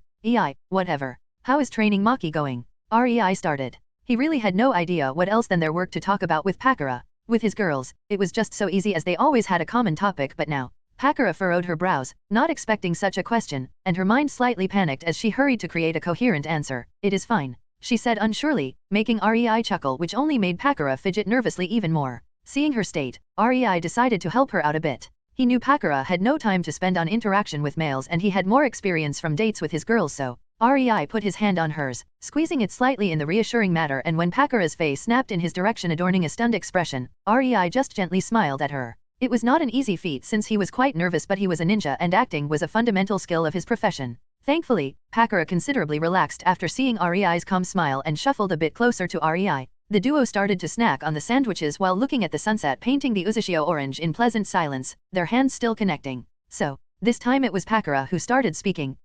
She sheepishly avoided Rei's eyes. This is actually the first time I am on a date with anybody. Silence again descended on the duo, making the time awkwardly drag on until Rei decided to. Nah, Pakura. He hummed, getting her attention. Let's just act like usual, okay, fine. Pakura chuckled and amusedly shook her head, to think Konan would forbid us from discussing anything work-related. Yeah, I don't think that will work for us. Right. It's actually my fault. She sighed, but her eyes stared into the distance in a nostalgic way. I have nothing but Maki and my work. From an early age, I was led to work hard for my village. Pakura, get stronger. Pakura, our village needs you. Pakura, you have to support the village. Pakura, you're Kekkei Genkai. Her lips twisted into a distasteful mocking smile. I had never time to have a normal life. Even Maki was literally thrown into my arms with orders to train her to the best of my ability because she showed a promise. It wasn't even my own decision to take her in as my apprentice, she sadly muttered. And now, work is the only thing you know and love, Maki, as if she was your own. Rei amusedly hummed in acknowledgement while putting his arm around her shoulder and pulling her closer to him. We all found it a bit strange that you don't have even one hobby or interest. You just spend all your time on your duties as my Jonin commander. I am actually very happy about getting the position, you know? It consumes just enough time that between training Maki and focusing on my duties, I don't have time to think about the betrayal of Tsunagakur. You know, at some point, it will come out that you are alive. You will have to face it one day. Rei gently reminded her, but to his surprise, Pakura just took a refreshing breath and brightly smiled in a way as if a burden fell from her chest. That will not be a problem, she assuredly stated. As long as I have Konan backing me up, nothing is impossible. I am sure she would be able to persuade the Tsunagakur higher UPS I am dead even if I stood in front of the council itself. All she would need was their documentation of my apparent death. She snickered. After seeing Konan's mind at work in political manipulations, Pakura really pitted any village trying to make problems for Rei's lands through diplomacy. Cheers to that, Rei smirked and reached into the basket, pulling out 2 bottles of water before handing one to Pakura. Honestly, just as Tsunade is scary good at the economy, Konan's niche is politics. That's actually why she was sent to Konoha for the negotiation instead of Tsunade going herself, among other reasons. Speaking of which, Pakura's eyes gleamed in interest made of schadenfreude as she excitedly turned her body towards Rei. I heard you got news from her yesterday. How does the negotiation with Konoha go? The second it was decided the emissary will be Konan, it was an established fact that Konoha is fucked. What remained to be seen, however, was what mood Konan will be in during the negotiations. Mei and Tsunade even bet on how much Konan would make Konoha suffer. Needless to say, Tsunade lost the bet. Her guess was too small. Rei quipped. The negotiations are almost wrapped up after these 2 weeks. They only discuss some minor unimportant things now, so Konan will be returning quite soon. According to Konan, it was quite dramatic. In the end, she only managed to secure a reparation payment of 100,000,000,000 ryo. He nonchalantly said with a shrug. Hearing the sum, Pakura actually spat out the water she recently drank and started coughing while hitting her chest to calm down from the shock Rei gave her. Can you repeat that? She asked almost hysterically after she finally found herself in a condition good enough to talk again. You heard me correctly. Rei smugly smirked. We both know that Konan is a miracle worker, all right. But how? Such a sum is no small matter for a village. That kind of. Pakura couldn't help but feel flabbergasted. Konan promised to give Konoha a 50% discount on the products of the Biribiri company for the duration of their debt, considering they were given 10 years to pay the reparations. I see, Pakura grimaced, now understanding why Konoha was fine with accepting such an exorbitant price. It wouldn't be impossible to actually profit if they took advantage of it. Buy in bulk and then resell. Rei simply snorted. Do you really think Konan of all people would let Konoha screw with her? Oh, I am sure the Konoha Council and Hokage think they are smart, but I know Konan. She already sent a proposal to ration the goods sent to Konoha with her report. This discount given to them doesn't work for Konoha. Instead, it is only for goods sold on Konoha's territory, meaning if Konoha decided to buy elsewhere, they will have to pay full price. So Konan wants Tsunade to cut the number of goods sent to the Konoha territory by 50%.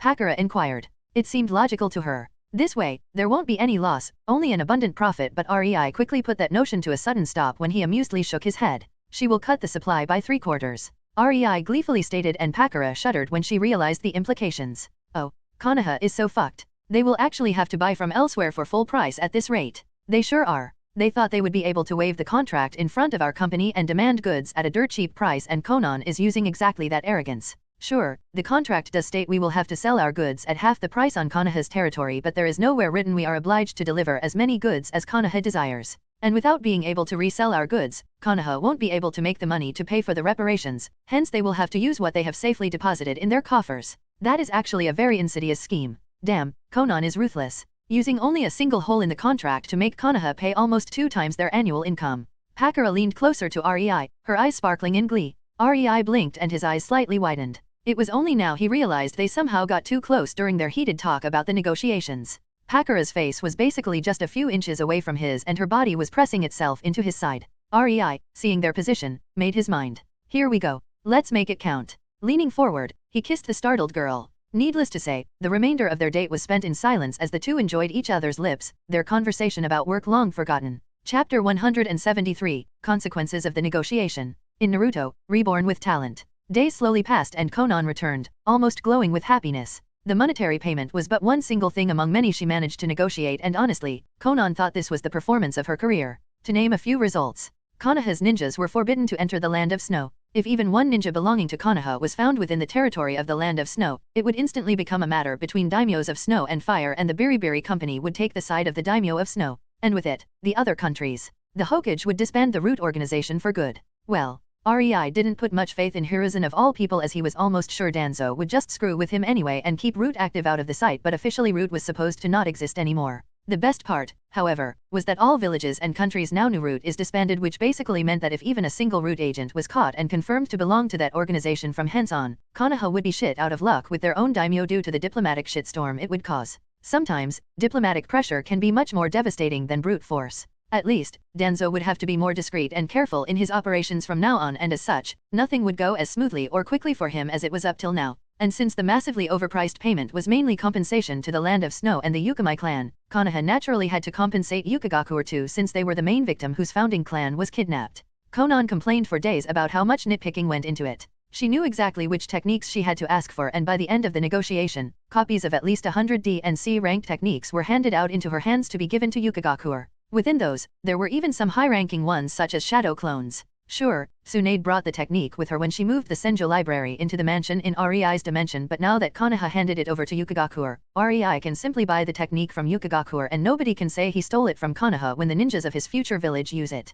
After all, shadow clones was a strictly regulated and safeguarded technique of Konoha, so having a foreign ninja using it would create some friction if there was no justifiable reason for how exactly it was possible. As for the low-ranked techniques, of course, they would get to Yukigakure only after Konan made copies. Needless to say, these were all techniques whose presence lacked in the Senjo library. They would surely be useful for someone after being put in the library of the new village. Honestly, tricking Konoha with the discount for the Biribiri goods was just icing on the cake. Not a week passed after Konan returned when she received a missive from Hokage, requesting a bigger supply of goods in the Biribiri shops located in Konoha. Reading it, Konan simply blew a raspberry and with joyous laughter cut the supply by an additional 10%. Even after the Kuwabai incident, losing a lot of lives and having a part of the village completely demolished, Konoha was still considered the strongest, and while there were attempts to usurp this place, they failed. Nobody could have guessed it would be a simple reimbursement and greed that would actually make Konoha fall from their grace.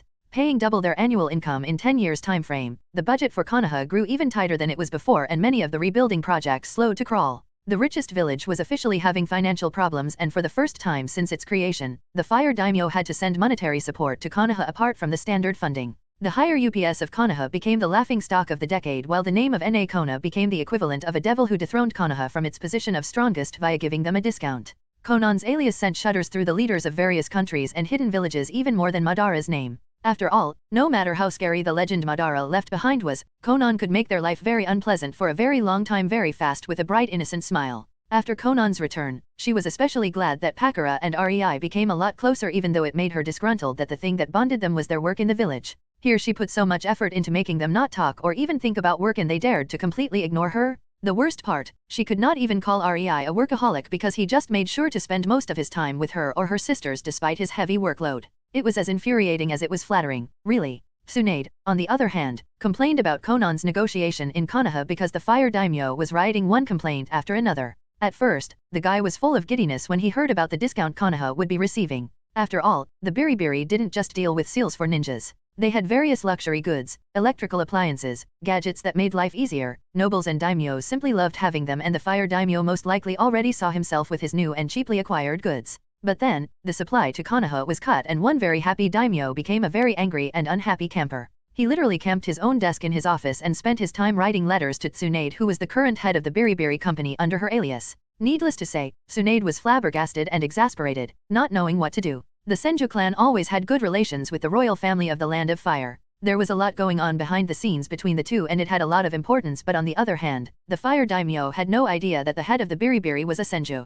Plus, weakening Konoha, as distasteful as it sounded in her mind, was a good step for keeping the world balanced. Somehow, the second Konoha lost its place as the strongest hidden village. The other villages didn't descend into a frenzy and try to attack them. No, the other cages actually seemed content with the situation and just sat tight on their asses, focusing on developing the economy of their own villages. Heck, nobody was even arming up, as the purchases of weapons dropped by 5% despite them being ninja villages. In the end, the Fire Daimyo had to just suck it up, and because Tsunade refused to budge. Chapter 174, The Village Hidden. In Naruto, Reborn with Talent. Months slowly passed, and soon it was 2 years after the incident written into the history of the elemental nations as the biggest fuck-up of Konoha. Exactly as REI predicted, Konoha's sudden drop in momentum and their loss of the title of the strongest slowly started yet another subtle power struggle among the Kumo and IWA, the only villages strong enough to claim such a title. It was nothing concerning and far from a conflict capable of escalating, but thanks to it, REI finally launched Project UTC. Uzashio Trading Company appeared in the world and climbed to the heights of top-class companies of elemental nations in less than a month after it started to supply various never-before-seen goods on the market completely unobstructed, since all who could and would make it harder for them were supremely busy with their own problems.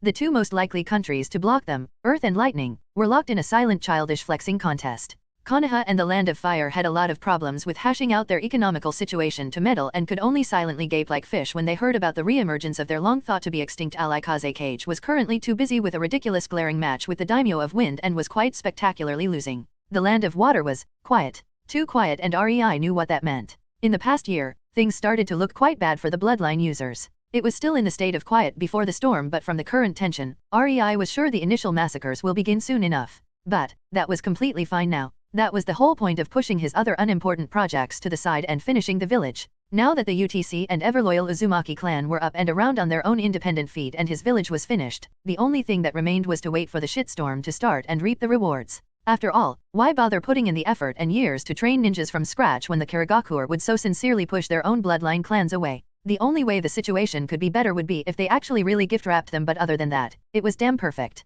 There was very little the desperate clans with the threat of extinction looming over their heads wouldn't do to survive. REI laid on the sofa in his new mansion on the hill overlooking his newly built village, the same hill from which he and Konan observed his clones at work just a few years prior. Building the village was honestly a major pain in the ass he will certainly avoid doing in the future. It couldn't be done in phases, as what REI had in mind required him to imbue seals into the land before the building process even started, then also imbue seals into the buildings as they were being built, and at the end, cover the walls of the buildings when they were finished. Only after all of that could REI add the finishing touches, something he did only yesterday, and add a wide-scale sensory barrier around the whole village. Honestly, even with the overwhelming force of the free-cloned menial labor, there were simply so many details in the process that it took literally ages to finish. On the brighter side, now that the seals were set up, REI's control over the village was incredible. He was especially proud of its warmth and cozy atmosphere despite being in the northernmost part of the known world. With the seals, REI could effectively control the weather around the village on his whim. That also helped with setting up numerous training grounds with various different environments that were graded on the difficulty of surviving in them. But no matter how REI tried, the harshest place was still the one where the natural environment was preserved. It was just so frigging cold not even Jonins would dare to do a survival test there. Suddenly, a soft groan resounded through the room and REI looked at the waking mop of green hair on his chest with a fond smile. He and Pakura really bonded over their common efforts for establishing the village in the past 2 years. Well, figures two people would find a way towards each other when spending most of their time together. Wazzy up. Pakura sleepily drawled, still half asleep, rubbing her face on REI's shirt. You fell asleep when we were going through the finishing touches on the sensory sealing barrier. REI informed the woman while subconsciously stroking her hair, which almost caused her to purr. It took a few head pats and a cup of coffee to get Pakura's brain up and running again, and soon, the two people found themselves cuddling on the comfortable sofa while staring at the village through a massive one-way seals-made window in the study of REI's mansion. We created an amazing place, Pakura said, awe seeping into her tone as she watched the numerous tall towers almost mockingly reaching the heavens, surrounded by houses. That we did. REI's lips widened into a mysterious smile that always made Pakura pout, knowing he was not telling her everything. Good thing she was focused on the village as she leaned her back on his chest so she didn't see it. They might have worked together for years, he might have to admit he was fond of his green-haired secretary, and his girls definitely liked Pakura, but there was no way REI would tell her all of his secrets until she was bonded to him. Honestly, there was nothing hidden about having tall towers in his new hidden village, and REI knew Pakura had more than one complaint about them, but he never listened, always just shrugging her off with a knowing and infuriating smile. REI needed these towers, and he figured if anybody was capable of firstly, venturing into these inhospitable cold parts on the edge of the world, and secondly, seeing through the illusionary sealing barrier covering the whole village, then towers or not, there was not really much that would hide the village from such a person. Well, he could have built his village in the spacious system of the underground cavern located in the nearby mountains, but REI didn't want his people living in caves of all places. No matter how majestic of a city he would be able to carve in there. The purpose of the towers was simple. They, alongside the houses and the streets, were a part of a massive sealing formation that focused on converting nature energy into electricity, making the whole village have an inexhaustible source of energy all year long without the need for power plants. The best part, unless one was better than the Uzumaki Seal Grandmasters, there was no way to sabotage the sealing formation. It was not like the formation could only produce electricity either. It literally powered up the seals all over the village, whether they were the weather control seals, sensory barrier seals, anti-spying seals based on intentions, gravity seals put over certain training grounds. Simply, the whole village was an amalgamation of seals and they needed a power source, so why not use something like nature energy that is ever present in the world? For that, the placement of every house, street, and tower in the center of the village was carefully thought of and seals were placed in the foundation of these buildings, making various pathways through the whole village, in order to make the ceiling formation with the sole purpose of energy production and management. Without it, REI was afraid the place would most likely already be a smoldering piece of lava-filled crater considering the tens of thousands of seals working at once. There was simply something bound to go wrong, blowing the entire village up. Good thing too, that REI knew enough about seals to prevent such an amateurish mistake as overcharging the seals from reducing his future village to a pile of rubble. If you can't manage something, simply make it automatic. Speaking of which, you never told me how are you going to name the village? Packer quipped in an inquisitive tone, but REI simply chuckled. He honestly never thought about it. Let's go with something simple, shall we? Considering we are on the opposite side of the mountain range than Yukagakur, and we will certainly want our name to be known, but we also do not want people figuring our whereabouts from it. REI hummed thoughtfully before a mischievous glint passed through his eyes and his lips stretched into a grin as he stared at his village through the window. We shall be known as the village hidden on the other side. Chapter 175, First Council Meeting. In Naruto, Reborn with Talent. I hereby announce the beginning of the very first council meeting of our other village. REI quipped, finding humor in making it sound so unimportant it was almost casual. Not that it would be anything but since this supposed first council meeting was happening in the kitchen of REI's mansion while his group ate breakfast. It just so happened, he had every important person present, so why not? On REI's right side sat Konan clad in light blue kimono, sleepily munching on a sandwich.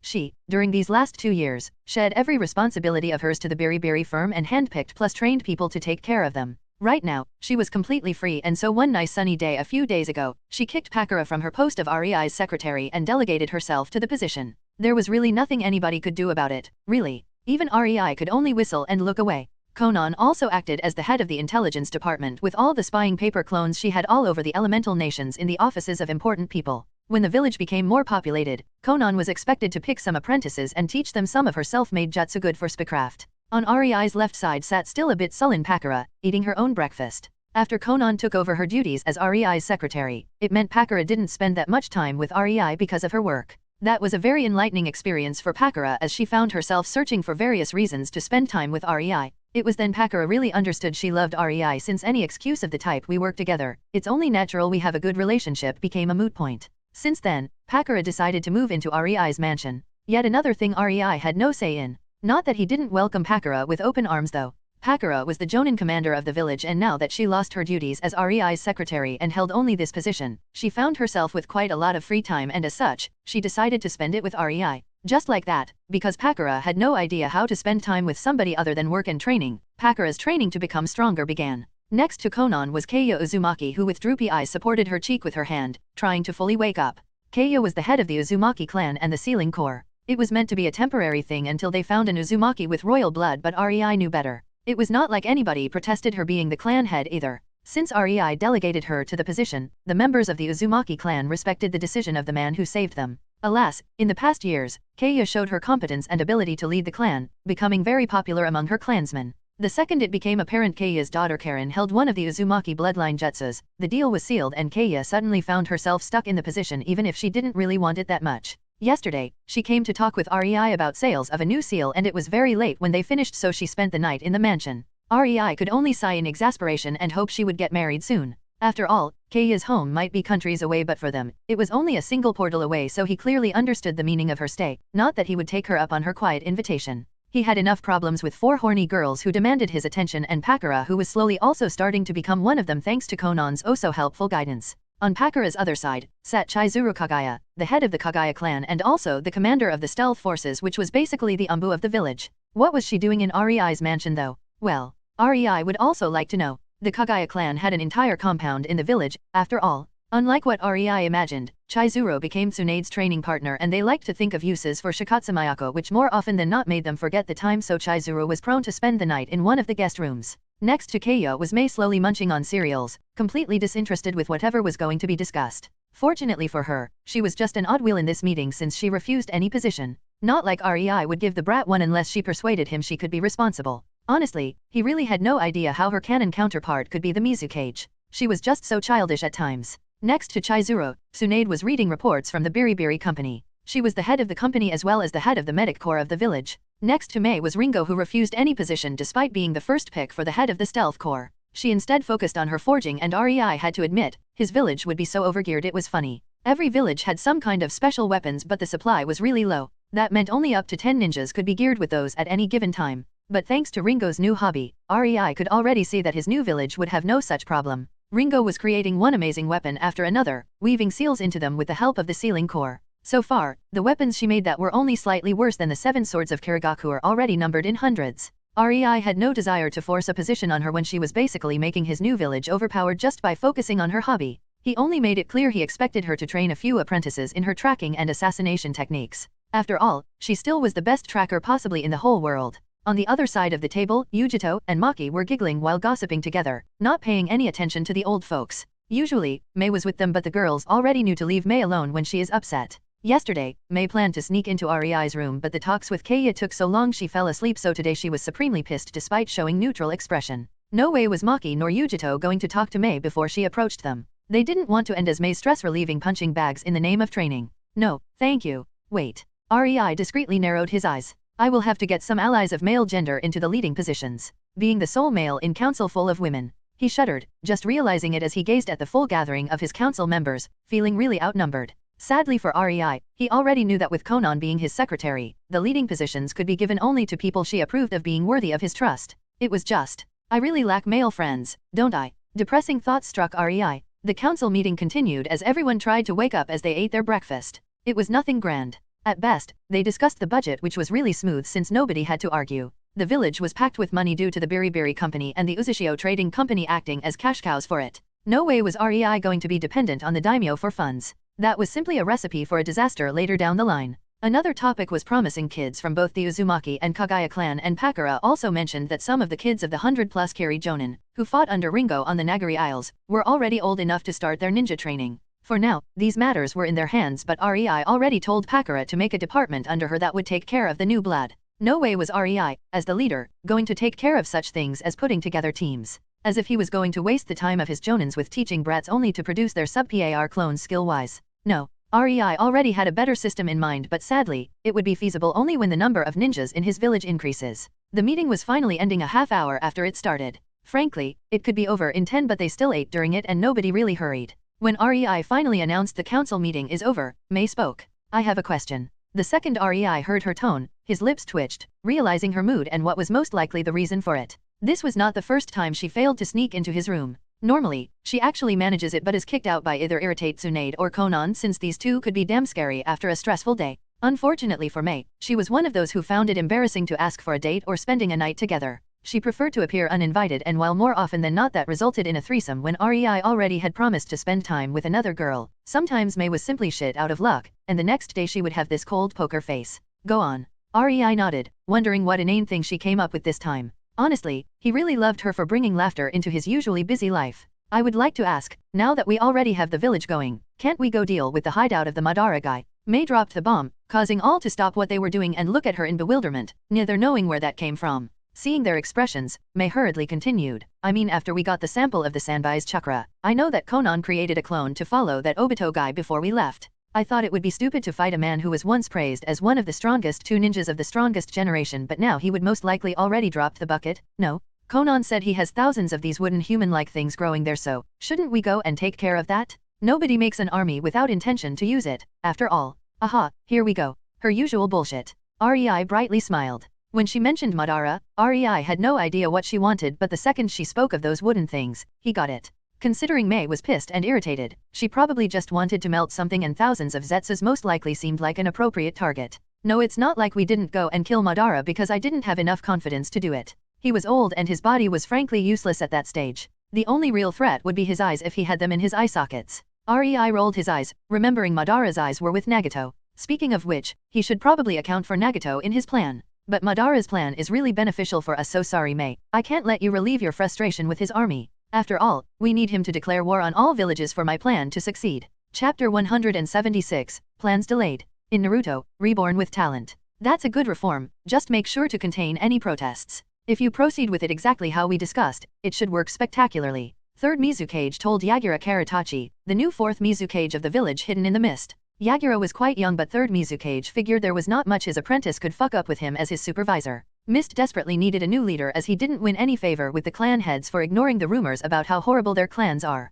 It was either give the hat to Yagura and work hard to help the clans or watch as they revolt. Yeah, that was not happening anytime soon if the third had any say in it. Thankfully, Yagura was smart and they started to make reforms that would help the clans and cleanse the false rumors among the common populace and the new civilian-born ninjas. Yes, the whole situation became somewhat convoluted to a degree it simply could not be ignored. At first, the third let it continue to curb stomp the overinflated pride of the clans, but it grew so rapidly, he found himself in so much shite, it forced him to abdicate. His advisory duty done, the third excused himself and stepped outside of Yagura's office. Everything was going just fine. Sure, losing his position might have been a bit melancholic for him, but he could admit he was getting too old. Being an advisor to the new Mizukage was a lot more peaceful profession for his old age anyway. Humming, the third put his hands into his pockets and suddenly froze as he found a folded paper in one of them. Stopping, he took it out of his pocket and unfolded it, cursing under his nose. Expenses report for the new barracks. Shit, this is actually important. He muttered and resignedly turned around, heading back to the office of the new Mizukage.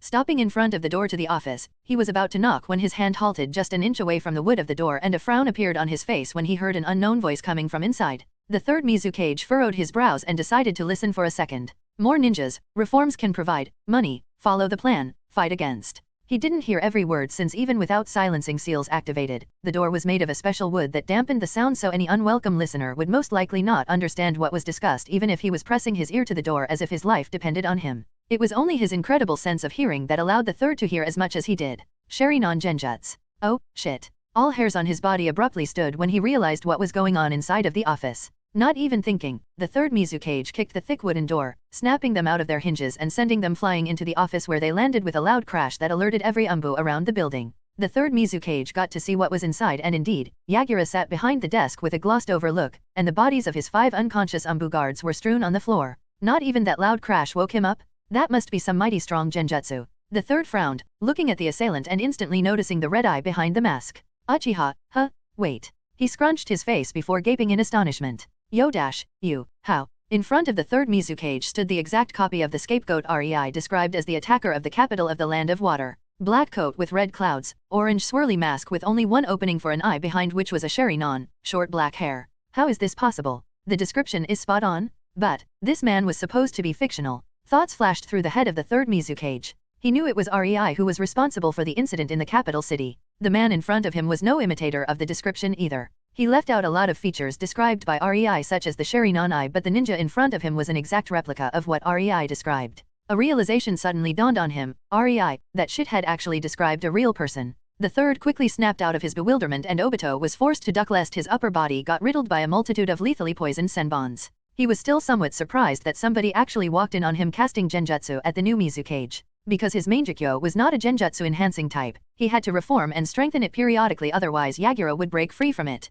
It was simply lucky that Mangekyo strengthened his illusions enough that even a Jinhira ki could be influenced. I have no idea what you were trying to do to Yagura, but you are not walking out of here alive. The third Mizukage shouted and leaped at Obito, engaging him in a taijutsu bout. Obito blocked, evaded, and parried a few blows before a good opportunity appeared. The third Mizukage was inwardly frowning while throwing punches at the intruder. He is quite good in taijutsu, to match a cage. His eyes gleamed as they noticed an opening in the center of his opponent's chest. He quickly struck, but before getting the hit in, from his sleeve, a kunai suddenly appeared and flew into his hand. The steely tip entered the body of his foe on his way towards the heart, and the third Mizukage involuntarily grinned, but his eyes quickly widened in disbelief and shock as his hand started phasing through his enemy. Obito quickly let his whole body phase through the third Mizukage and pivoted on his heel, about to stab a kunai into the third's back. I won, he thought, but 3 Kiri Umbu appeared around him in Shunshin, mid-slash with their Tonto blades, and Obito was forced to again activate his intangibility, letting the 3 swords phase through him while his own kunai and hand harmlessly entered the back of the third Mizukage.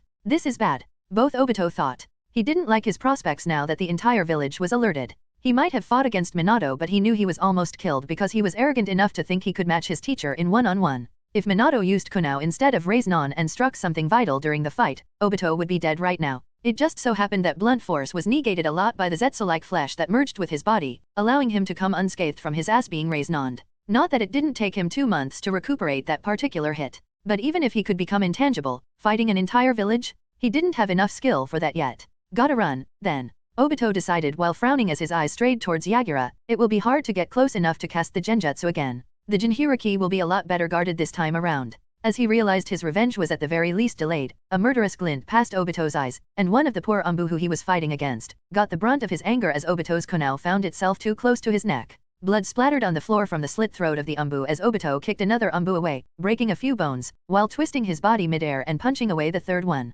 Obito then tried to use the momentary shock of the third Mizukage due to the death of his comrade and use his Mangekyo to swirl away, but the third Mizukage proved his lifelong experience by not standing like an idiot and watching him get away. He threw a senbon right in the middle of the swirl, forcing Obito to cancel his technique and lean out of the way of the senbon. I said you are going to die here. The third sneered while glancing at the dead body with the corner of his eye. That said, this man is really dangerous. Best wait for reinforcements. His intangibility is a real problem, but it must have some form of weakness. Not once did he attack with things inside of his body, so he probably can't become tangible while something is in the location where his body is supposed to be. Hey, I really didn't want to waste this. Obito released a tired sigh before his personality did a backflip.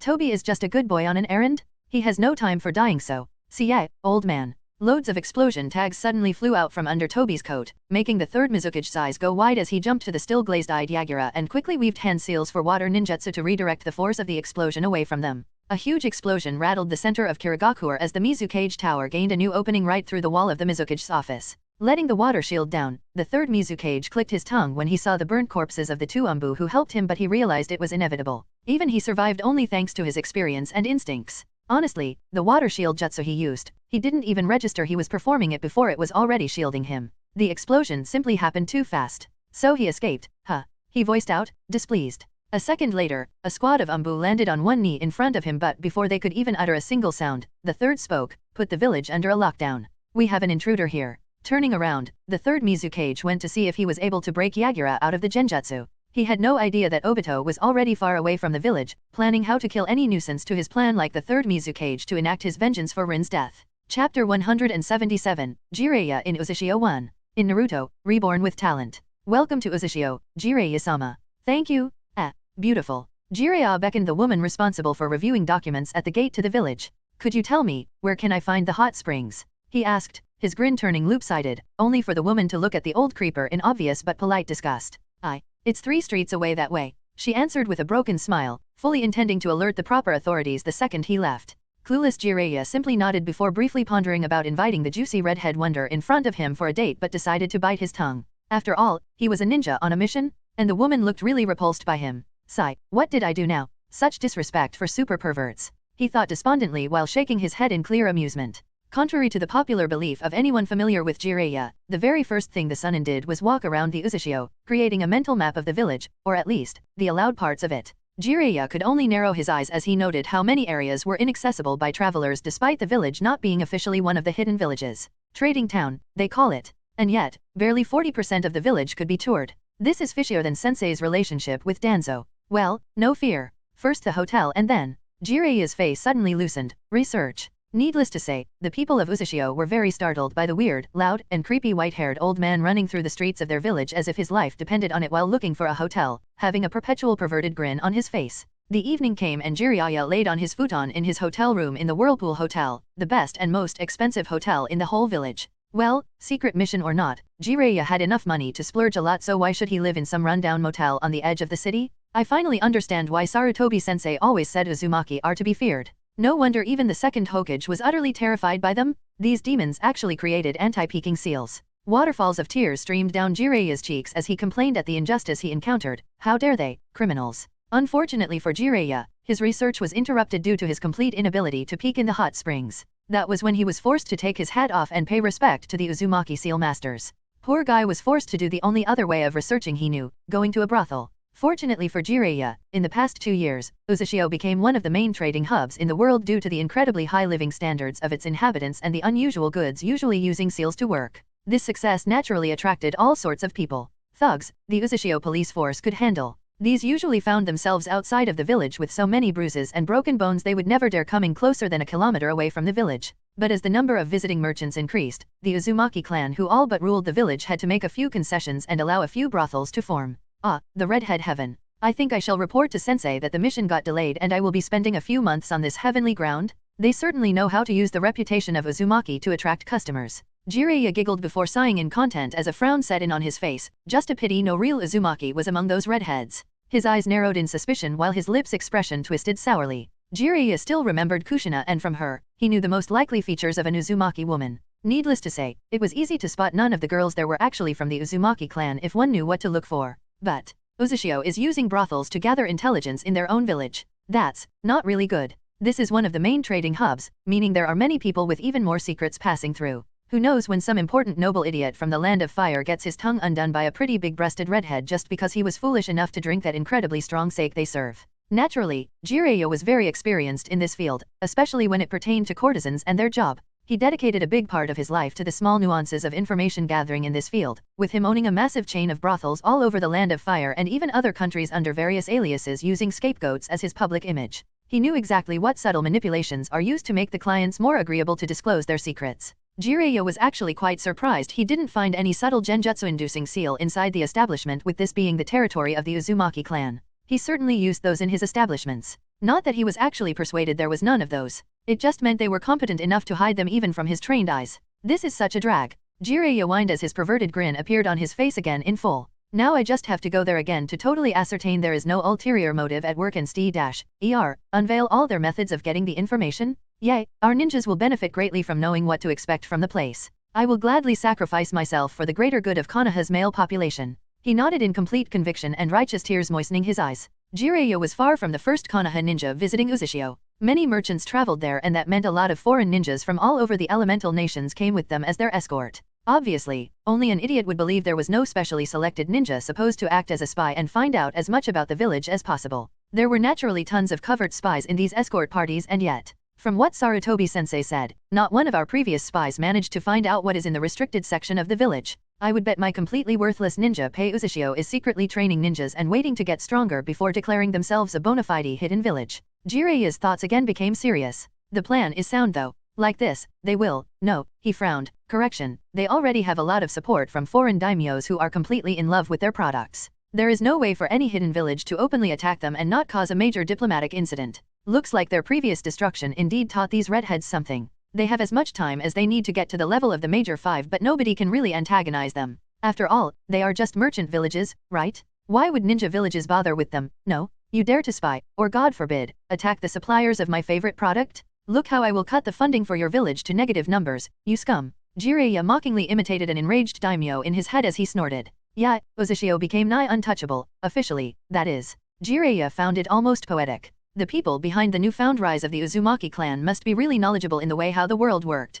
Uzushio didn't rise to monumental heights in 2 short years because of overwhelming power, but because of politics and using an exact moment where all major powers were either dealing with their own problems or with each other. In an ideal world, Uzushio would be razed to the ground the second it became public knowledge the Uzumaki clan is trying to re-establish it. They would be destroyed just because they were a threat in the past, and honestly, that was completely enough for Iwa and Kumo to act. But we don't live in an ideal world. Jiraiya snorted. Power is nice and all, but politics is what really matters unless you are on the level of Madara or Hashirama. The only way to attack Uzushio was covert one, outside of the official records. Not one spy who was sent to Uzushio was actually there on an official mission to spy on Uzushio. If they died, or worse were discovered, during it, they would simply be written off as rogue ninjas working on their own. Their fates would then become not Konoha's problem anymore. And that was what really drove Konoha's higher UPS sparse. Every single spy we sent was discovered and discreetly returned to us with a mocking description of how utterly useless they were. Jiraiya would laugh if it were only people trained by Danzo, but some of these spies were trained personally by him, and that made it personal.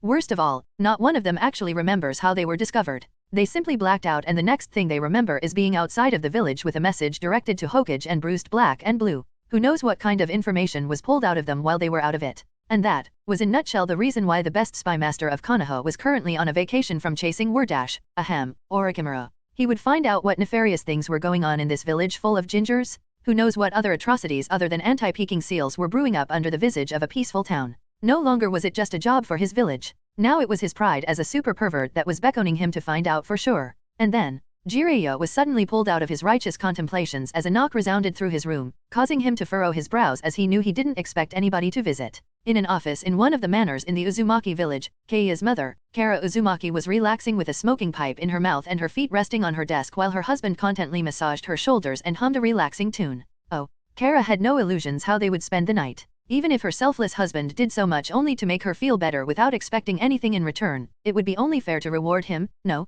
But before that, You say one of the girls in the Redhead Haven reported Jiraiya of the Sun in trying to pull information out of her during the act. Kara asked, completely amused while enjoying the hands of her husband kneading the muscles around her neck. Her secretary, a tall red-headed man, nodded. Yes, Kara-sama, how do you wish to proceed?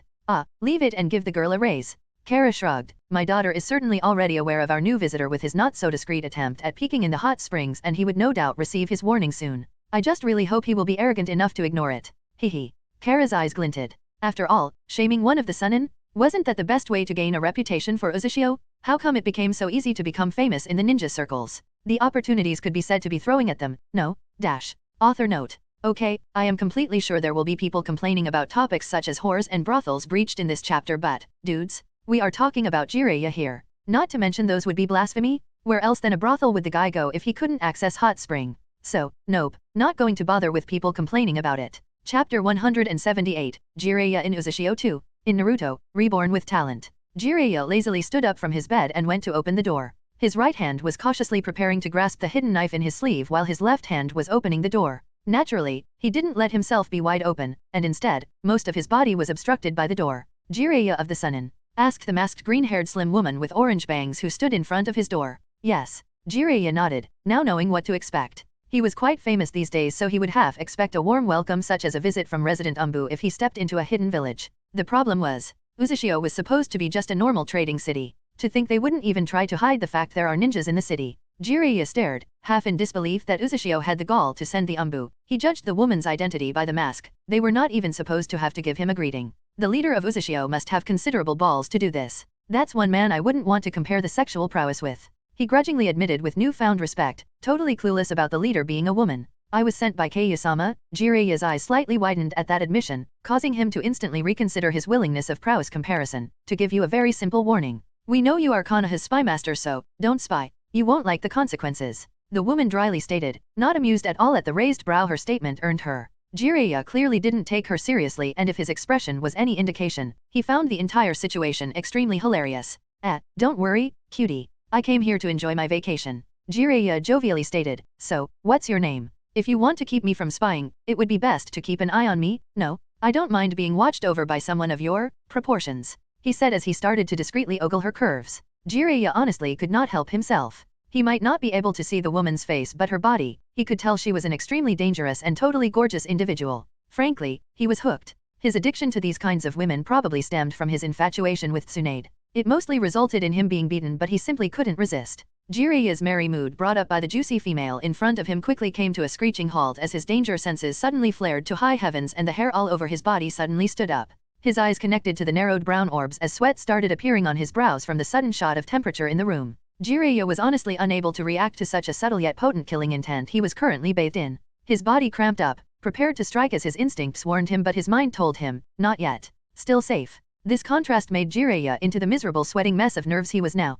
His instincts wanted to attack, but his body, commanded by his confused mind, couldn't move. He was not paralyzed nor frightened. He was simply confused by all the signals his senses were receiving, and his mind was unable to tell his body what to do with them. There was killing intent at full blast aimed at him, and yet, it had no desire to do harm. There was danger staring right at him, yet it felt so peaceful his mind couldn't figure out how to react. Naturally, Jiraiya didn't have a clue what his body and mind felt. He was simply confused as his instincts and reflexive reaction to danger honed through life-threatening battles completely failed him in the face of this Umbu. He felt as if he was staring at a dangerous snake bearing its fangs at him, and yet, the woman in front of him was simply calmly staring at him. Time slowly passed as the two motionlessly stood opposite each other when Jiraiya suddenly widened his eyes into saucers as his mind was ruthlessly yanked from its thoughts when the curtains and sheets caught on fire. Shit, how come I didn't notice this heat? Jiraiya hurriedly thought, feeling his throat dry and parched as if he didn't drink anything for a week when his senses finally caught up with what was happening around him. Honestly, he doubted he would be able to do anything but croak out some unintelligible sound if he was to talk.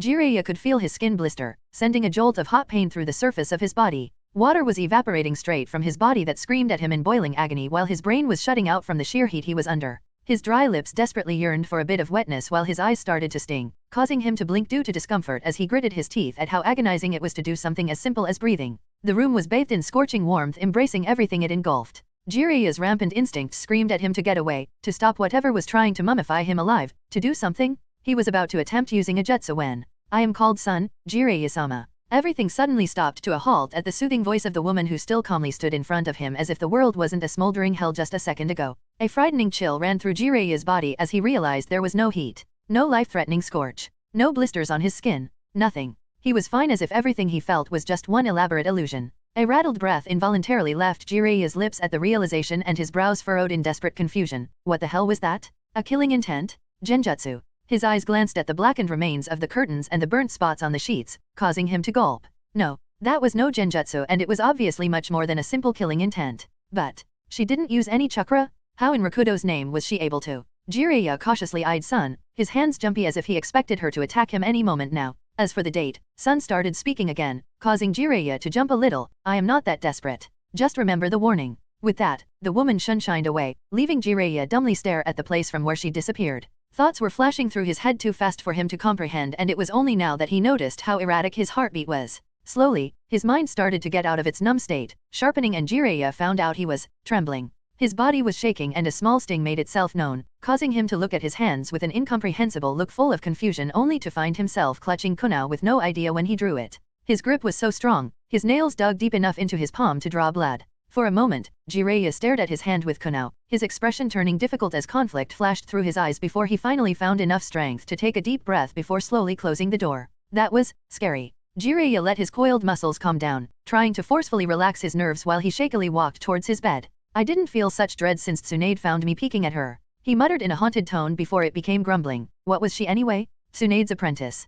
Poor Jiraiya would never know his thoughts couldn't be truer. Chapter 179, Jiraiya in Uzashio 3. In Naruto, Reborn with Talent. It took a whole week for Jiraiya to finally calm down his jumpiness after the sudden scorching welcome by the so-called sun. A week he fruitfully spent marking every useful information about the accessible part of Uzashio he could get his hands on. He was Konoha's spy master, after all. Even the creepiest and hottest scare of his life wouldn't be able to prevent his peaking tendencies from resurfacing. Now, Jiraiya was sneaking through the dark back alleys of Uzashio, on his way to the closed-off parts of the village. He was perfectly aware of being monitored this past week. That's why he left a shadow clone with enough chakra to last for 2 days in his hotel room. Jiraiya had no illusions his shadow clone would stay there either. He knew it would not be even an hour later his shadow clone would go and try to find a pretty girl to flirt with. That too was exactly according to his plan, no matter he had no control over that marvelous quirk of his clones. This way, the annoying observers would see exactly what he wanted them. Him, flirting with somebody. Perfect alibi. All I have to do now is to sneak in, get as much intel as possible, and sneak out without being discovered and nobody can pin anything on me, hehe. Jiraiya thought while sidestepping yet another of the hidden alarm seals that littered the back alleys close to the restricted areas. He was already in the section in between the restricted and the accessible areas, nimbly traversing the shadowed parts of the alley while using chakra to hide. Unfortunately for Jiraiya, that was where his little infiltration quest ended, for the Uzumaki clan was not foolish enough to leave easy-to-spot alarm seals all over the alleys without any reason. Jiraiya's sight blurred as his body suddenly felt weaker, causing him to support himself with his hand on the nearby wall. His world spun before he was driven to his knees at the feeling of weakness. At first, Jiraiya thought it to be a genjutsu and tried to flare his chakra only to find out he couldn't access it. His eyes briefly widened in panic before rolling back as the man's body powerlessly fell forward, unconscious. Not even a second after his body hit the ground, 2 figures stepped out of the nearby shadows. One of them was the green-haired son while the other was Keiya Uzumaki who prodded Jiraiya with her foot a bit. This never gets old. They always spot all visible alarm seals and get cocky. Keiya chuckled. The thing that defeated the mighty Sunin was actually one massive chakra suppression seal placed in between the accessible and the restricted area.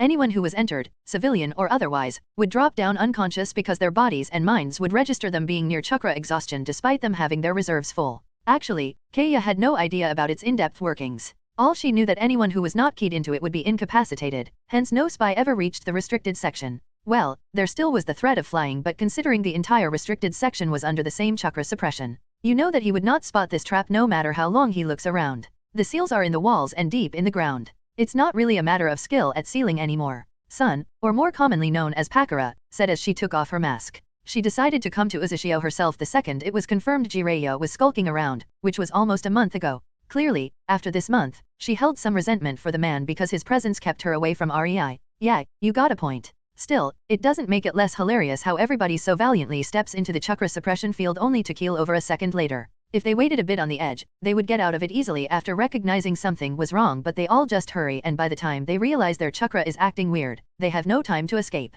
Keiya seemed almost wistful as she said that. Uzashio is frankly impenetrable due to this seal. If only it could be made portable. We would win every single fight because our enemies would just drop unconscious.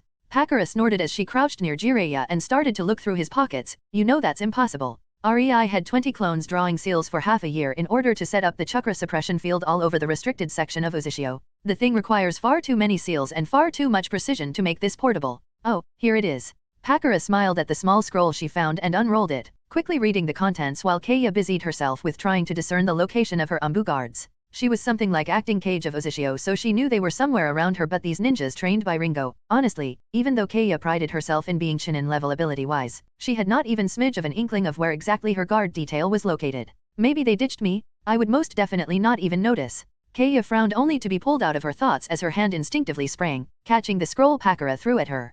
Keiya's eyebrows furrowed, giving Pakura an inquisitive look but only got a go-on gesture in return.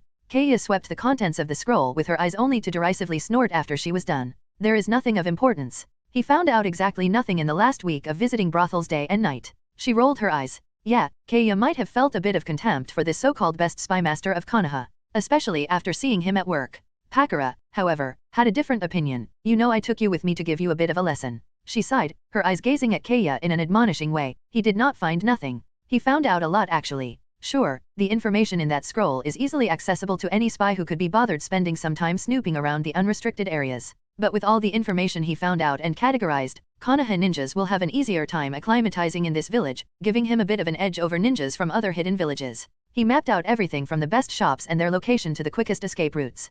Pakura lectured as a smirk appeared on her face, and look, he even included all the brothels and his personal ratings. Isn't it just a delight to know your mother's red heaven is his personal favorite? Pakura mentioned, knowing Keiya's opinion on the topic, and giggled at the peeved expression of the redhead. Don't expect me to be proud of that. Keiya huffed and angrily stomped her foot into the ground. She was not happy with this part of her mother's holdings. Far from it. No matter how good of an information network it provided. All right, Pakura shook her head in amusement as she put the scroll back into Jiraiya's clothes. Don't get so angry with me. It was just a simple joke, geez, she said as her eyes landed back onto Jiraiya's body, and her slight gentle smile slowly turned into an irritated sneer while her eyes narrowed in anger. Oh, boy. Keiya somehow started pitying the white-haired man. Frankly, REI told Pakura to let it go and leave Uzushio to sort this situation with Jiraiya out. She didn't listen. She simply could not. As someone raised on stories of the Sunin, someone who knew about Jiraiya's prowess in espionage, she could not calm down knowing he was currently in Uzushio. So, she personally went to sort the situation out. The worst mistake of her month. Jiraiya, to be perfectly honest, was an incredible spy. 3 whole weeks, he preserved in probing and prodding the defenses of Uzushio from every possible angle, trying to find a way how to secretly enter the village. The first week, it was funny, hilarious even. The second, it started to become irksome. The third, however, Pakura had had enough of seeing his 100th attempt without him getting the hint it simply won't work. Thankfully, just as Pakura was about to decide to go and make eunuch from Jiraiya, the man finally realized he is not as good with seals as he apparently thought himself to be and stopped making an idiot out of himself by trying to deactivate the disgusting amount of detection seals around the village, placed there by the best Uzumaki seal grandmasters in Uzushio. Pakura's judgment might have been a bit screwed though. Jiraiya rightfully deserved to be called seal master as he didn't trigger even one detection seal in the 3 weeks he tried to get past them. Pilfering some knowledge from Minato who was taught by Kushina or not, Jiraiya was simply too inexperienced and didn't know the right techniques to do anything with Uzumaki seals. If one simply looked at his skill level and compared it with other non-Uzumaki seal users, then yes, Jiraiya was one of the best. Alas, this was Uzushio he was trying to get into. So, with Jiraiya unable to get in secretly, he opted for going in boldly. He walked inside through the main gate. Jiraiya actually briefly thought about disguising himself first, but if the security seals around the village were any indication, he quickly determined it would not work, and being discovered would make everything worse for himself. For that, Pakura respected his ability as an infiltrator and the sheer guts he showed by tackling this in such a straightforward manner. If this was any other village, he would probably succeed too, since it took some time even for Pakura to notice the swap of the man with his shadow clone. Only a tracking seal she snuck into his pocket during her brief visit alerted her that the white-haired bastard in front of her was not the original and led her to the location of the real Jiraiya before he was knocked unconscious. Now, how to punish the man in the most humiliating way that would make REI praise me? Pakura's eyes darkened and glinted in a peculiar way that made Keiya take a step back when Pakura turned towards her with a mischievous smile. Hey Keiya, you said the brother of the Earth Daimyo, one of the 5 grand nobles of the land of Earth, is currently visiting the village, right? Pakura's eyes started to hover over Jiraiya's unconscious form, narrowed in a cat-like way with a bit of glee in them. I wonder. Chapter 180, Jiraiya in Uzushio 4. In Naruto, Reborn with Talent. So comfortable. Jiraiya woke up to feeling a euphoric sensation as his body sank into the soft mattress, unwilling to open his eyes and lose the sluggish enjoyment of being on the edge of the dreamland. He didn't feel this good for months and was quite reluctant to let it go. Slowly getting a feel to his hand, Jiraiya's lips stretched into a lazy smile as he recognized what he was touching through experience alone. A warm and tender body of a woman. The most pleasant thing he ever got to know. Taking a deep breath, Jiraiya's nose was instantly assaulted by the air filled with the smell of sex, reassuring him that yes, yesterday he scored. If it was possible, Jiraiya's lips would stretch even into a bigger smile as his still half-asleep mind slowly gathered the facts. His hand slowly crept up, dragging itself on the skin of the woman. The more it explored, the more Jiraiya's smile started changing into a frown and his brows started furrowing. What is this? Squishy. Jiraiya's mind slowly woke up, making the spymaster's brain work as his fingers sank into. Jiraiya abruptly opened his eyes, freezing at the sight in front of him. Horror crept through Jiraiya's body as he saw the pile of pure fat lying next to him, taking up 3/4 of the whole bed. She was at the very least a head taller than him and thrice as wide,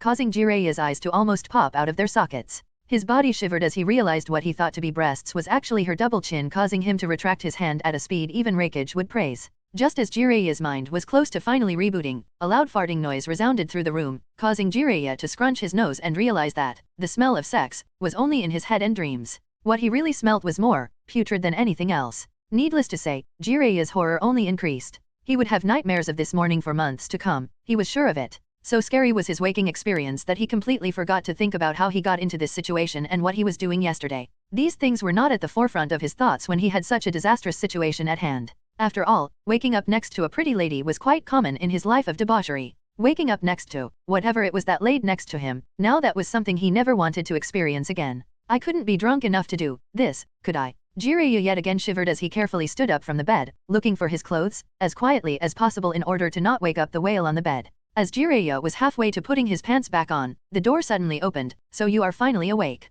A gruff old voice said, not sounding very pleased with the situation but also having a bit of resignation in its tone. Jiraiya didn't expect to be discovered. Hearing the voice was a big surprise for him, causing him to trip on the pants that were around his knees, sending him face first into the stomach of the whale of a woman, abruptly waking her up and hugging him in reflex as if he was an overstuffed teddy bear. The woman blinked off the sleep before sweeping her brown hair from her blue eyes with her stubby hand. It took her a few seconds to realize where she was, causing her to flush while Jiraiya's hands desperately flailed around, trying to get him away from her because of the acute lack of oxygen his face deep in her fat folds was currently experiencing. Oh, Papa. The woman yet again blinked. Good morning, Tsuname. The man who opened the door greeted, I see you slept well. He added, a smirk creeping up his lips at the suffocating Jiraiya. Huh. Tsuname tilted her head before she finally realized she was embracing somebody. The second her eyes fell on Jiraiya, they lit up like stars in the night sky, full of happiness. Yes, meet my hubby, Papa. Jiraiya at long last managed to get hold of some of his strength and push himself away from what he now feared as the fat ball of suffocating doom.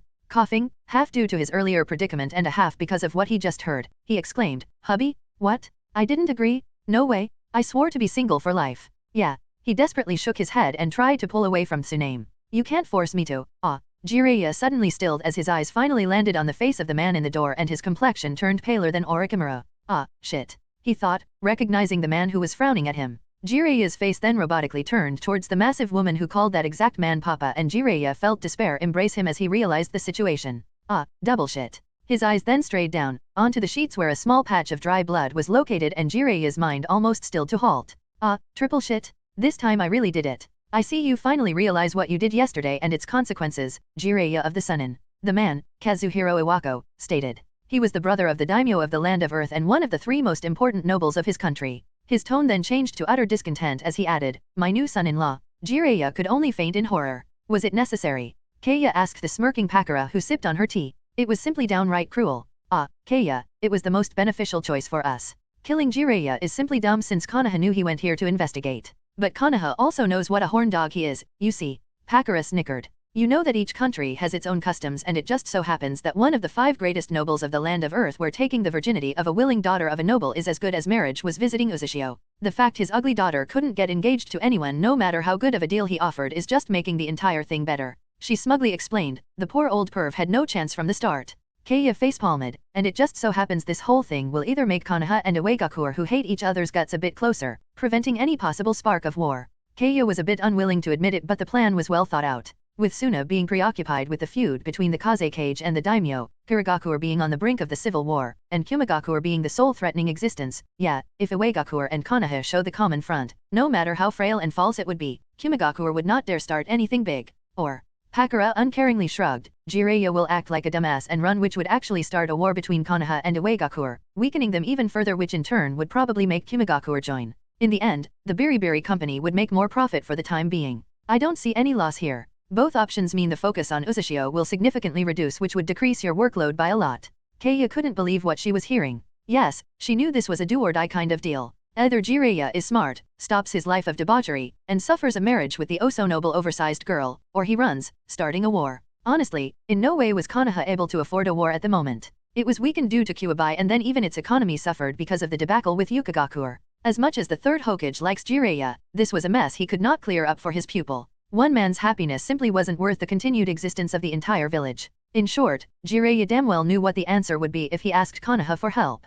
Keiya shuddered at the cruelty of Pakura's revenge for wasting her time. Damned if do, damned if don't. But to think Pakura thought about how her actions would benefit Uzashio before doing something that would change the entire political climate of the elemental nations. I see, this is why she is REI's Jonin commander. Huh. Chapter 181, Vengeance 1. In Naruto, Reborn with Talent. Clang. REI parried yet another slash from Yujito, who was swinging same hata at him. It was years since he held a sword, and his wrists made this fact clearly obvious to him as they painfully protested every time REI's and Yujito's swords clashed. In the past years, REI was far too preoccupied to train, so he mostly depended on his shadow clones. That, however, had its bright and dark spots. In things like sealing, ninjutsu, and generally, anything to do with knowledge and energy manipulation, he got infinitely better than he was before. The physical aspect, though, suffered. It was not that he lost his muscles. They were nourished by nature energy and could not shrink or diminish. It was his muscle memory that became a problem. Funny thing, shadow clones could train muscle memory and to some effect, even transfer it to the user, but REI found out it was not reliable because the muscles of his clones were, in the end, not his, and therefore his own muscles didn't learn anything. Ergo the situation with his wrists and some other joints. When REI previously blocked with his sword, he always minusculely turned his wrist, which would ease the power behind the clash. He did these things instinctively. Now, however, REI had a really painful time after the first half hour of the spar when he realized he forgot to do this and his wrists were screaming at him in pain for it. Jinhiriki-powered same hata was no joke to block, after all. It was then REI noticed his entire body moved somewhat off. It all laid in small details. His hips didn't lean to the appropriate side while he was slashing. His ankles didn't ease up to be more flexible and prepared to jump to either side. His abdominal muscles were a bit more tightened than necessary. His form was simply a mess. Well, not that anyone other than probably Tsunade and Konan noticed. REI thought as he deflected a downward cleave from the massive same hata without even moving a half step. The force behind REI's deflection caused Yujito's body to fly back a few feet before she landed and slid on the ground to a halt, making her end up on one of her knees as she panted, trying to regain her breath. Fortunately for REI, Ringo was far too engrossed in her new forging project, so nobody bothered to inform her there will be a sword fight.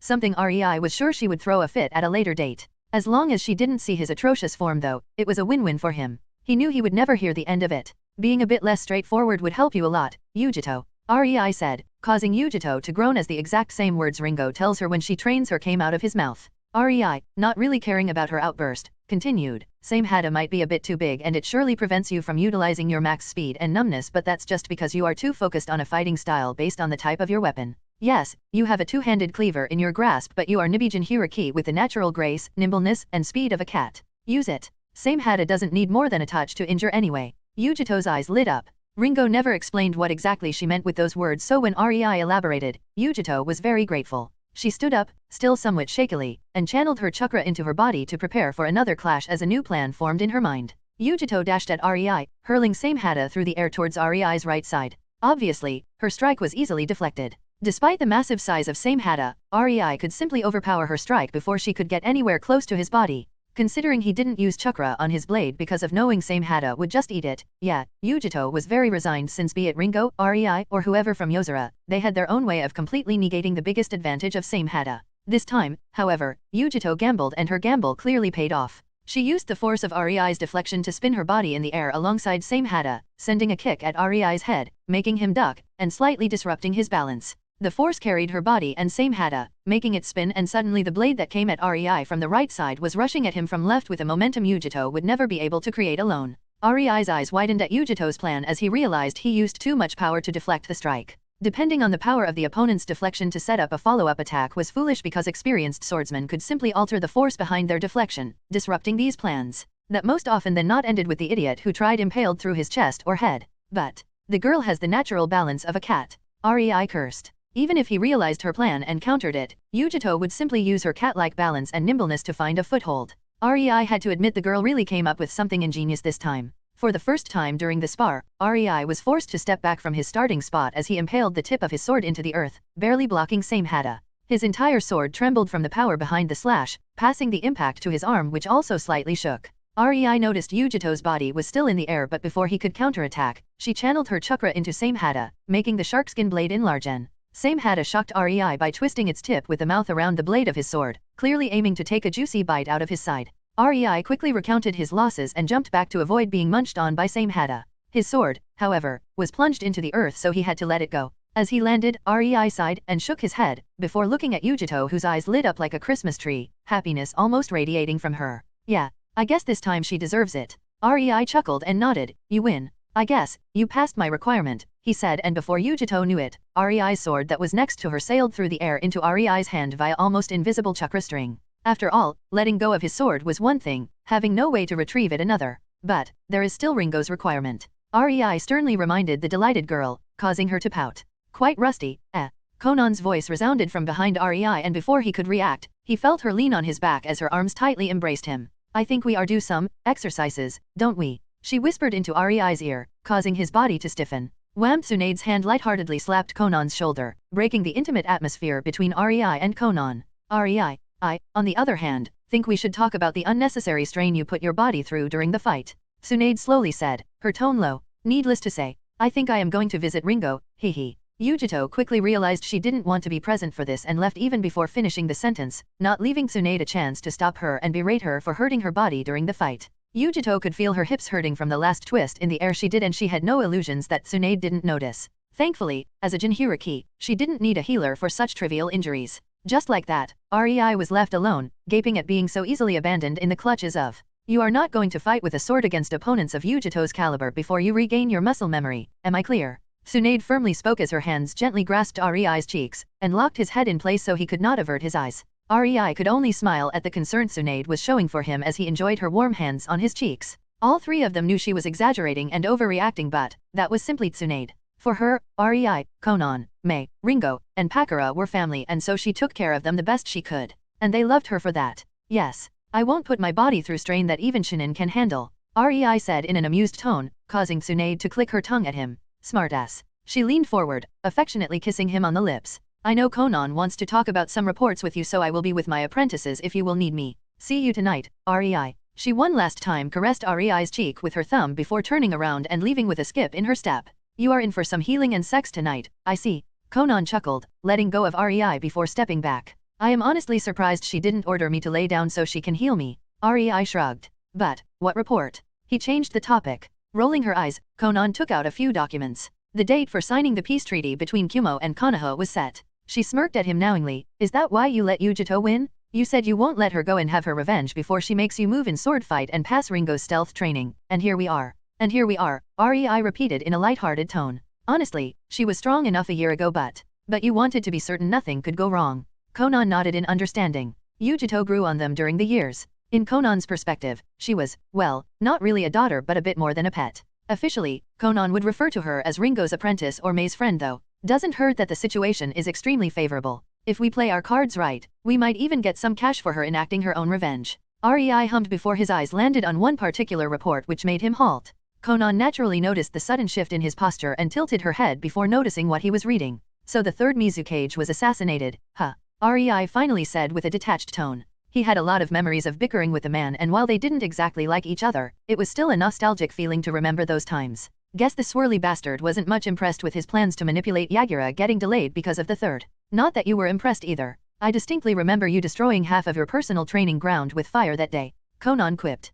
Can't fault me for that. My plans got delayed by years, you know. REI shrugged. It still isn't best. By now, the civil war should have been starting, but because of that single intervention, it will take years for us to be able to collect some desperate bloodline clans from the land of water. The reports say he was run through with a blade from behind without him even noticing. Ironic, really. An assassin was assassinated. Conan mocked in her deadpan tone. In a way, she was right, but REI knew Obito had a cheat-like bull for his Mangekyo Sharinan, and the third Mizukage was a marvelous schemer, assassin, and strategist, but a head-on fighter he was not. At least not in the leagues of the cages of his generation. Yet another reason why REI stacked seal after seal on his territory to prevent nuisances like Zetsu or Obito from entering. Honestly, any spacetime ability would not work on the territory of his other-sided village without being keyed into the ceiling barrier, or 10. On a happier note, up for a shower and lunch? Konan asked while licking her lips as her eyes wandered on REI's body. Raising his eyebrow, REI's lips twitched. Now that is an offer I simply can't refuse, can I? He chuckled, giving the documents back to her before he grasped her hand, his mind trailing towards the enticing girl in front of him.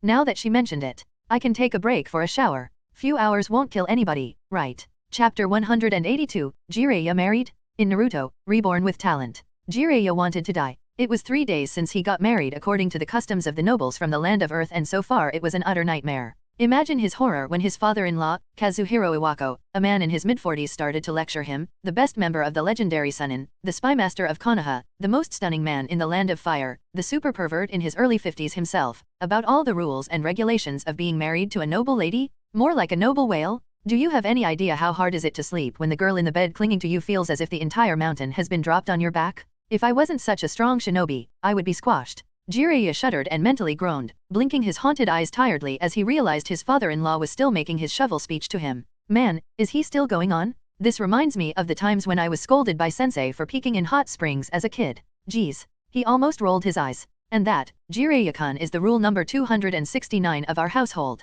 Do you understand? Kazuhiro sternly said. Jiraiya, however, couldn't really take the situation seriously. Not when Kazuhiro's bald head was in such a good angle that it basically shone when light from the window landed on it. In the end, Jiraiya could only dumbly nod in agreement. He didn't even know how to feel. Finding amusement in the shine of a bald man, he knew how childish it was of him, but can you blame him? After being told that, no, his research is forbidden from now on, that he can no longer visit any fine establishments and has to stay completely faithful to his new wife, that there are more rules he will have to live by than in the goddamn shinobi rulebook? Now, this morning my daughter conveyed her wish to go shopping. Kazuhito started, attracting Jiraiya's attention, causing him to stare dumbly at his father-in-law in a way that obviously said, and what does that have to do with me? Kazuhito, however, just smiled at the man who taught the yellow butcher. Don't worry, I volunteered you to accompany her and be the gentleman who compliments her looks and carries her bags. Just a bit of advice though, my daughter never stops her shopping spree before an entire carriage is filled. Good for you that you are such a strong ninja and will be able to carry her stuff around. No. Kazuhiro's eyes gleamed in amusement at the abject horror that appeared on Jiraiya's face. Yes. Jiraiya really wanted to die. He only hoped Sarutobi-sensei would know how to get him free from this torture. Hiruzen stared at the missive in front of him, his mind refusing to comprehend what it was saying. Now, Sarutobi was an old man who lived through many wars and saw many things. Many things that others would believe to be an utter fantasy and write them off as impossible. Things such as Danzo actually disbanding his route or massive fox devastating his village. Inconceivable things. But this had even him, the wise professor, in a bind. Jiraiya, married? Earth noble. Hiruzen muttered, his right hand slowly creeping closer to his chest as if to grab his weak heart and trying to prevent it from having a heart attack while his mind swirled, trying to make any sense of what he just read. Oh, Hiruzen was an old political monster and he could clearly see the diplomatic shitstorm his apprentice caused. It didn't matter if Jiraiya tried to omit mentioning them in his letter. What Hiruzen couldn't seem to accept was the sheer ridiculousness of the situation. Here he tries his all to protect the weakened Konoha, to make good ties with other countries. To please the angry daimyo who is still a bit resentful he had to fork out so much money because of the route fuck-up. To balance the issues between the civilian council trying to demilitarize his military village and the shinobi council trying to grab as much influence for themselves. Everything from placating the angry Uchihas for being relocated to the outskirts of the village to verbally kicking the smug Hyugas down a few pegs was in his job description. Honestly, Hiruzen was just happy that Naras were so lazy, Akimichi too busy stuffing their cheeks to care about politics, and Yamanaka too small to matter. It really made his job, which was basically a wholesale nightmare in the current situation, a lot easier. Now imagine his surprise when his apprentice, Jiraiya, suddenly undo years of hard work with his sleeping habits. This was Konoha, and naturally, as a village hated by all of the land of Earth, Hiruzen focused on allying with people who had similar opinions towards the rocky country. Being in a situation where his options were either allying with the Earth country or going to war with them. Jiraiya just had to fuck around so much he fucked away all of my efforts, right? Hiruzen's bulging eyes shook in the helpless realization that most of the alliances he so painstakingly formed will inevitably crumble under the weight of this new situation. Years of effort wasted. So much paperwork, for naught. Hiruzen thought with a dry throat, feeling the pressure as if wanting to vomit while tears blistered his wizened cheeks. Suddenly, he simply couldn't hold it in as he felt the world crashing around him. Half of Konoha heard the scream of impotent primal rage originating from the Hokage Tower, causing the citizens to worry if Kuwabai got free. In his office, Hiruzen was slumped over the letter from his previously favorite student, contemplating his life choices. I should have focused on grooming Tsunade. Why must my 2 male apprentices be such failures? One is a pedophile scientist with a perversion for immortality, and the second is a perverted fuck-up who is capable of putting the village in a tough spot despite not even being present in it.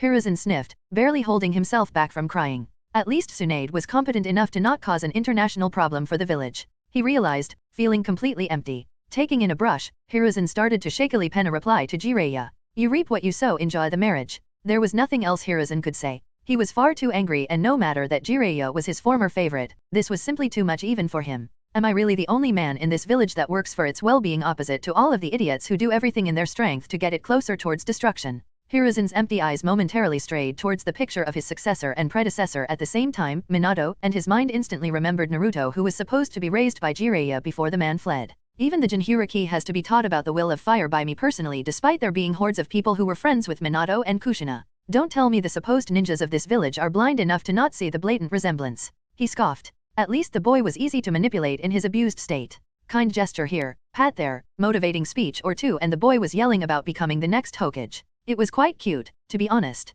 Considering all the pain the villagers put him through, the boy was nothing if not entitled to destroy Konoha. Naturally, that had to be prevented, no? As such, the professor had to go and deliver some of his wisdom to the poor lad. Yes, at least Naruto is obedient and growing up to be loyal to the village. Hiruzen sighed. If only he knew the truth. Chapter 183, Vengeance 2. In Naruto, Reborn with Talent. Finally, after a few months of relentless effort, Yujito received her pass from Ringo. It was not easy. Far from it. Many times she wanted to snarl and curse the woman when she bruised Black and Blue went to sleep. Pain became a constant companion, and Yujito really understood that the woman she thought to be the quietest and most normal out of Rei's wives was actually craziest of them all when it came to training. Yujito was only glad she had a natural grace, nimbleness, and sense of balance of a cat, otherwise, she shuddered at how much harder the training would be for her. But now that she finally passed, she could, at last, have her vengeance. Yujito, clad in her kunoichi attire, stood on the top of one of Kumigakure's towers, breathing the chilly night air as she reminisced about her time in the village while looking around the clouds-covered towers in the mountains, her birthplace. Kumigakure was a really nostalgic sight for her. As someone who grew up half on the streets, Yujito knew quite a lot about the layout of the village. But after spending so much time with Mei and her family, Yujito no longer felt that Kumigakure was her home. It took but a few lessons from Konan to understand. She was a kunoichi of Kumo. She was a jinhuriki of Kumo. Naturally, she was indoctrinated to be loyal to Kumo. Looking back, Yujito doubted she would follow Mei if her friend didn't surprise her in her moment of weakness. But as it was, Mei approached her when she felt especially down, and here she ended up, on the roof of a tower where one of the counselors responsible for her misery lived. The man wasn't going to survive tonight. Yujito sneaked inside the tower through the window, opting to enter from the top rather than the bottom where most guards were concentrated. She nimbly and soundlessly strode through the dark halls, melting her presence into every shadow to make her small body even less spottable to others. The first patrol was easy to bypass. She only had to use the teachings of Ringo, which said, if you can't go through or around without being spotted, you have to go from above. Yujito carefully walked on the ceiling to get past the team of 2 ninjas who patrolled the halls. They were not anything extraordinary by any stretch. Simple chunins, but still annoying to dodge in narrow hallways of the tower without being spotted. The second patrol group was also easy if a bit riskier. Yujito hid behind a corner and waited for them to pass, ready to strike if they turned in her direction and saw her. Fortunately for them, they didn't. It was the third time she saw guards that became a slight problem. 2 guys who stood in front of the door leading towards her target. Really, there was no dodging those. Always be smart about proceeding forward. Silence is the key, huh? Yujito muttered the third rule of assassination Ringo taught her, and her eyes shrewdly gleamed. Using the cover of the night, Yujito used chakra sting to entwine around a leg of one guard. Chakra strings were one of the most practiced things in Ringo's training montage because of how easy and dead useful they were in many practical uses. Sadly, one had to have incredible chakra control to make them almost invisible, and Yujito was a jinhuriki. Yeah, she was extremely glad she chose nighttime for her little operation. Her control still sucked enough to make creating invisible strings impossible. Her string prepared, she then sneaked on the ceiling to get above the guards. After she was in the position, it was entirely too easy to drop in front of them while slashing the throat of the guard who didn't have the string around his ankle, while the one that did was pulled up, screaming bloody murder only for no sound to leave his throat because of a silencing seal Yujito slapped on his shoulder mid-drop. Yujito's hand caught the body of the man whose throat she slit and placed it onto the ground before finishing off the man who hanged upside down on the chakra string by his ankle. 2 corpse storage scrolls and 2 shadow clones that hung into the guards later, and Yujito was ready to enter the room. After all, it wouldn't do for someone to stumble into these parts of the tower and discover the door unguarded. That would ring too many unnecessary alarms. Putting a silencing seal on the door, Yujito slowly and soundlessly opened them, sneaking inside. One very delightful part of being Nibi's jinhuriki was her ability to naturally see at night, so the darkness in the room didn't bother Yujito one bit. She frowned, however, as her sensitive nose caught the smell of sex in the room, and then she saw the man whose life she swore to end. He simply lied there under the sheets, soundly sleeping without any alert with 3 women draped over him, also asleep. And this is why REI made sure to drill into my head all those alert seals. Yujito inwardly hummed. The vulnerable man in front of her was one of the most skilled jonins of Kumo, or at least, has been. Life in luxury and attending to political matters clearly considerably dulled his instincts. The man was still fit and muscled, but no matter who or how powerful your target is, they are as vulnerable as any backward farmer while sleeping. Choose the moment of your strike wisely. Assassination rule number 5.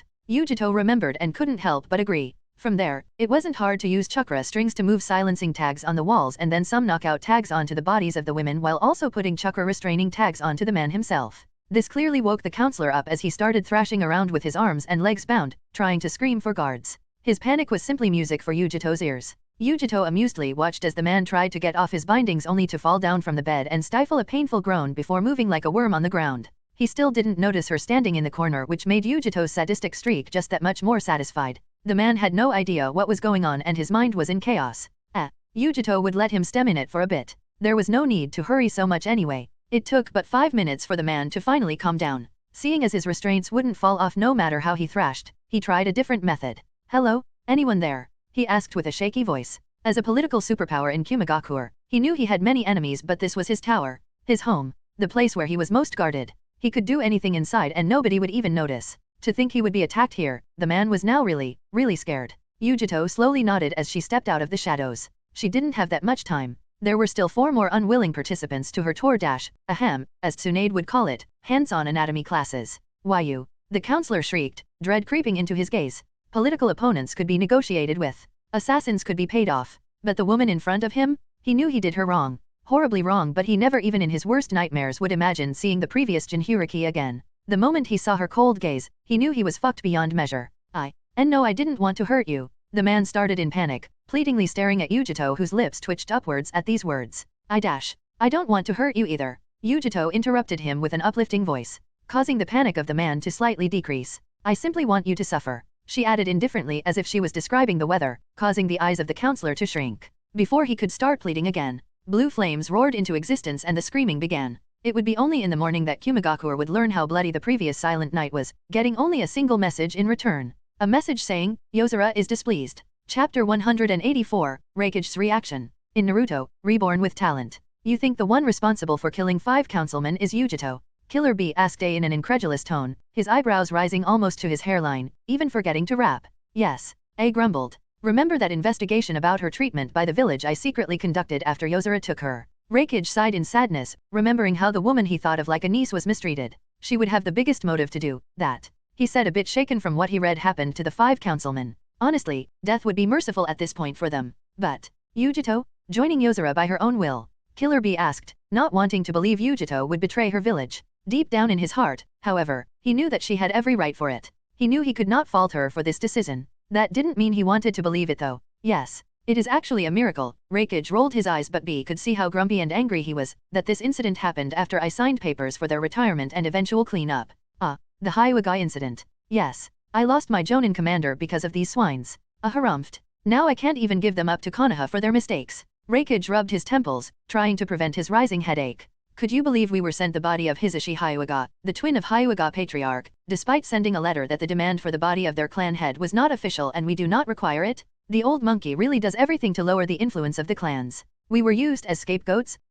Killer B smirked. Everybody knew that the Hyuga clan was on the rise after Uchihas fell out of grace and were relocated to the outskirts of the village. How better to make them fall in line than subtly creating some internal conflict? Sarutobi didn't even have it that hard with Kumogakure Council idiots providing every tool needed for him. The fact that the Hyuga clan is divided into 2 branches was just the icing on the cake. He could exchange a life of a single Jonin from the Hyuga clan for instability in the clan, lowering their influence and averting their eyes to something else, then becoming Hokage or getting more direct power in the village, and the blame would completely be on Kumogakure. All he had to do was keep the letter saying Kumo didn't want the body of the Hyuga clan head secret. I knew I should have sent the letter through the official channels, preferably our daimyo, but there was just no time for that. I hoped that this mistake of these 5 counselors would not implicate Kumogakure, but to think Sarutobi would use this situation to take the Hyuga clan down a peg. Sigh. Reikage shook his head. Since he got the report about the failure of the mission to kidnap the Hyuga heiress, the mission he never approved of, his headache was on the rise. After all, it meant somebody in his council was trying to screw him and the whole Kumigakure over. Needless to say, finding out the idiots who did that wholeheartedly believed doing something that could start the next ninja war was for the good of the village was a shocker in itself. Sure, Kumigakure came out of the previous war in the best shape, but that didn't mean they could go and provoke everyone. Not when Konoha was getting chummy with Uegakure due to Jiraiya's marriage. So, what did little Yuji do to the bastards? Killer Bee asked, almost eagerly. He already decided to write a song about it. Now he only had to dig for the small details to incorporate into it. Reikage raised his gaze and looked inquisitively at his brother. He knew Killer Bee was even fonder of Yujito than him. They both shared their burden, and for Bee, Yujito was sort of a sister. When they found out what the councilman did to her, it took a lot of persuasion to prevent Bee from releasing Baijuodama on the bastards. Yes, Kumigakure had a reputation of kidnapping and breeding members of bloodline clans, but this didn't mean it happened on a daily basis. In the years the village stood, only less than 20 such cases happened, none of them under A's administration. A made sure to execute every fucker who hurt Yujito, but the 5 who were on the council and had enough leverage with the nobles of the Land of Lightning, those, he couldn't touch so easily. He just waited for them to make a mistake, and now that they authorized the kidnapping of the Hyuga heiress, he had them by the balls only for someone from Yozora to turn them into heavily crippled piles of barely living flesh. On one hand, it was vexing he couldn't deliver his own justice to them. On another, if it really was Yujito, then he could be fine with it, he supposed. Not that anybody else could use the fire of Nibi with enough precision to inflict hours of torture on the victim. A simply wordlessly handed the report to Bee, letting him learn what Yujito did to them, and watched as Bee winced or grimaced at times. Yujito was brutal. First, she cooked their limbs one at a time. That alone must have been incredibly painful, leaving them begging for death. Only when the damage of a limb was so extensive they completely lost the feeling of pain, Yujito severed said limb. Brutal torture by fire. Even Bee was green after reading about it. Then, Yujito took their manhoods off. She did it in a way as if she was chopping a carrot. One circlet at a time. Needless to say, even Jayaki inside of Killer Bee shuddered and whimpered at such cruelty. It was only when all of that was done and the men couldn't scream anymore, Yujito took their tongues and eyes away and burned most of their skin. All 5 were now in the Kumigakure hospital, limbless, tongueless, eyeless, and dickless burned piles of flesh. Killer Bee didn't know if he should be proud of the revenge little Yujito enacted or if he should run the fuck away from her anytime he sees her. As a ninja, he found it impressive, but as a man, it was downright frightening for him. I now see why you think it was Yujito. Nobody would have good reason to go this far with them. Killer Bee nodded with a gulp as he handed back the report. But, is it all right? What do you mean? A grunted, focusing on the paperwork in front of him. You hate Yozora, don't you? Is it fine that Yujito apparently joined them? B asked, raising his arms and entering a rapping stance. I am sure, you want a lure. You feel hate, mate. This is a chance for Yozora's bounty to go rising. Are ya gonna let it go missin', braza? A looked at B, totally unimpressed with the brief musical addition. B. He sighed and leaned on the backrest of his chair. I do hate Rei, Konan, and Ringo Amaeri. They killed my fiancé. A's eyes frosted before showing a resigned gleam. But I am the Reikage. I have to think of the village. Anybody who can get inside a ninja village without raising any alarm, torture 5 high-profile politicians for a whole night without anybody even knowing it was happening, is a threat not worth antagonizing. If I was not so sure it was Yujito, I would probably blow a gasket and secretly try to do something about it. That said, I am still going to secretly find a solution to this intruding problem of ours. I frowned, but for now, I gotta let grudges go. Especially if Yujito actually joined Yozora. Frankly, A was dismayed. He so wanted nothing more than to dispatch hundreds of his ninjas to hunt Rei, Konan, and Ringo down, but he had no idea about their whereabouts, skills, or current strength. Yozora still did a few jobs once in a while, but they faded to the background, lurking in the shadows. This current incident was actually the first major happening caused by them in the last 4 years. Kumigakure let its guard down for a moment, and Yozora gave them a painful reminder of why that is a bad thing to do. A looked at the picture of a woman and sighed. He really had to let bygones be bygones. For the village, and for Yujito. After all, A knew his fiancée would want him to look after her sister. Even if the girl chose to serve somebody other than Kumigakure. Chapter 185, Final Bonding. In Naruto, Reborn with Talent. Rei watched as Pakura, clad in a sandy yellow tight-fitting kimono that highlighted her curves well, stepped through the portal into his dimension. This was the first time he ever saw any kind of makeup on her face, and he had to admit, the woman was gorgeous. Her lips glistened with pink lipstick, adding a cute vibe to her usual strictness. A bit of dark green eyeshadow went incredibly well with her hair and highlighted her eyes nicely. Her hair was completely let free compared to her usual bun held by a senbon, but it was obvious that Pakura spent quite a lot of time making her hair slightly wavy and appear so silky. Rei was firstly baffled when she requested to be dressed according to Wind Country wedding customs for this day. I am giving myself completely to you. Naturally, I want to look my best, she said, and to that, Rei had no valid argument. He was simply happy Tsunade or Ringo revealed their feelings on the matter, because Rei knew that since Pakura pointed it out, they were miffed for days that their bonding was not perfect because they didn't get to wear wedding dresses. And then REI saw his other girls step in and his jaw dropped as he understood why they never revealed their dissatisfaction. Here he was, clad in a totally laid-back baggy bright green shirt he wore on Sundays and comfortable black pants, looking like a crazy village bum while all of his 5 girls looked gorgeous beyond belief. There was obviously something he was not told. Konan had an expensive-looking lavender kimono that blended with her blue shoulder-length hair decorated by a blue origami rose of a lighter shade, marvelously complementing her clothing and hair color. Her mischievous smile clearly betrayed whose idea this dressing up was. Somehow, REI couldn't find it in himself to be angry at those lascivious light blue lips she was lightly biting in invitation. Adding Conan's almost sparkling big amber eyes full of happiness, yeah, REI never had a chance, did he? Tsunade opted for green haori ending a bit above her knees with an intricate leaf pattern all over it, and her hair was all in 2 blonde pigtails lying on her chest, reaching her lower abdomen. It was obvious the piece of clothing was dear to her heart since it didn't exactly look new but was still well cared for. REI quickly put 2 and 2 together and realized this was the attire in which, according to Tsunade's stories, her grandmother Mito appeared at her wedding. REI softly smiled at his sentimental medic, getting a content grin in return.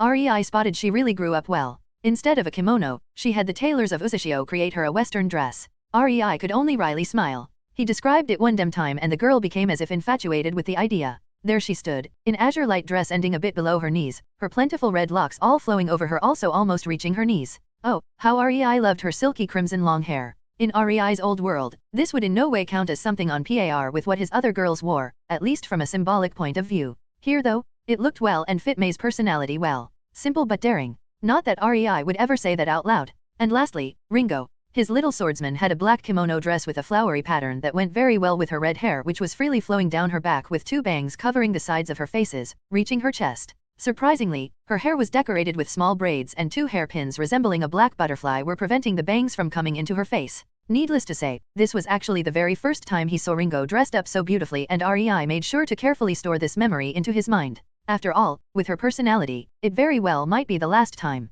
Konan was the first one to approach, mostly because of some sense of seniority the girls decided among themselves. Konan was supposedly the leader while Tsunade was her substitute whereas others were on the same level in the pecking order. REI was just glad his girls didn't fight for something as senseless as a better position and were content with how things were right now as he had no intentions of treating one of them better than others. I see you didn't get the news, Konan stated when she saw REI's lazy attire. If they didn't know each other, it could come across as insulting. They spent hours to make themselves look gorgeous for him and here he stood, in his most casual baggy clothes. Fortunately for REI, his girls were fast to the uptake and instantly turned towards Mei who was supposed to inform REI. Konan raised her eyebrow, Pakura slightly glared, Tsunade was amused, and Ringo, well, she didn't turn to Mei, and instead her eyes trailed over REI while she licked her lips. What? Mei crossly asked, don't look at me like that. Does it even matter if he knows we want to make this into a sort of a wedding night? So what if he isn't dressed up? She pointed at REI in a dismissive manner. I personally love the moments when we are rolling in the sack the most, when we are completely naked. I care not what he wears and I know that neither of you wouldn't really mind if he was naked either so where is the problem? She defensively stated and REI had to fight his urge to take a step back from how weirded out he was at this opinion of hers. Wait. His eyes slightly widened as he saw the other 4 girls turn to him. Don't look at me like that. No. Stop with that understanding gleam of sudden realization in your eyes. He took a step back at their hungry stares and hotly added, Oi, what? She is totally right. Tsunade uncaringly shrugged, causing the girls to snicker and giggle. REI could only wearily shake his head, not even realizing he was slightly smiling. After all, deep down, he had the same opinion. These dresses were nice and all but he wouldn't overly mind if they were naked in front of him. But he also knew the girls wanted to dress up and show themselves to him so he kept quiet and enjoyed the sights. Let's just start, okay? No matter how tired of the situation REI acted, the girls spent a lot of time with him so there was no deceiving them. Especially not when he really couldn't help himself and take more than a few appreciative side glances all over them. Happy with themselves, the 6 people decided to proceed with the main event. The bonding ceremony for Pakura. Soon enough, Pakura found herself in REI's embrace as they stood in the middle of the ceiling array while the other 4 girls encircled them, standing in their own designated places. Bonding 6 people to each other with one main bond between REI and Pakura, and multiple secondary bonds to the girls was no joke so REI had to spend 2 days recreating the process to make it safe.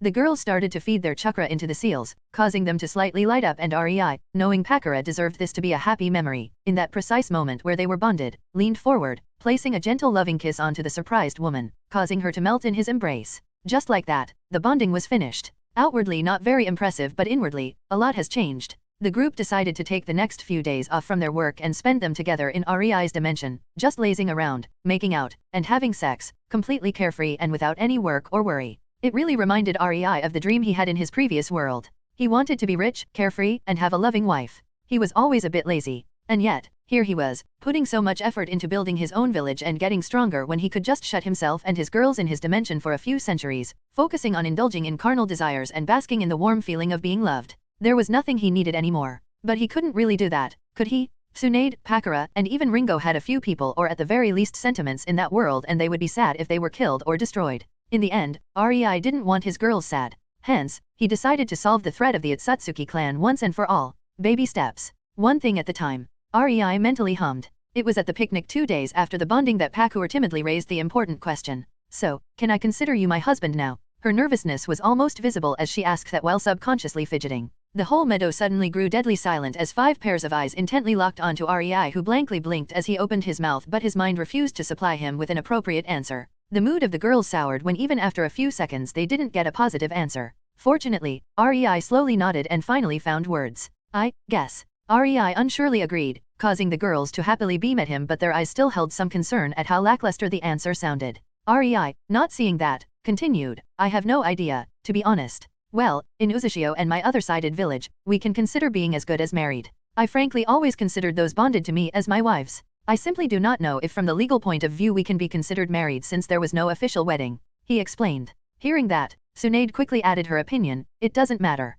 Pakura nodded, only weddings between nobles, daimyos, or important people in shinobi villages are recorded. A wedding between peasants is not, and the only proof is a scrap of paper they receive that proves that yes, they are married. There is also no way to access a record of a wedding from Suna. Say, in Konoha. The countries do not share these things, so as long as somebody says he is married, you can either believe him or not, as there is no real proof, she said. Well, REI smiled. He never really paid attention to these things, so he had no idea. Good thing his wives did, so he won't have to waste time researching. Then I guess I have no other option than to graciously give you the title of my wives and shower you with all love I am capable of, the opinion of others be damned. He sagaciously nodded. Damn straight. 5 sweet womanly voices rang through the meadow at once. Chapter 186, Artificial Baijuyu 1. In Naruto, Reborn with Talent. REI and his wives were in the middle of their vacation when REI decided it was time to finally perform the second reason why he wanted them in his dimension. After all, he finally finished his little Baijuyu project. REI led the girls into a room containing a massive ceiling matrix spreading through the roof, walls, and concentrating on the floor, where 6 circles with the exact same distance between them were inscribed.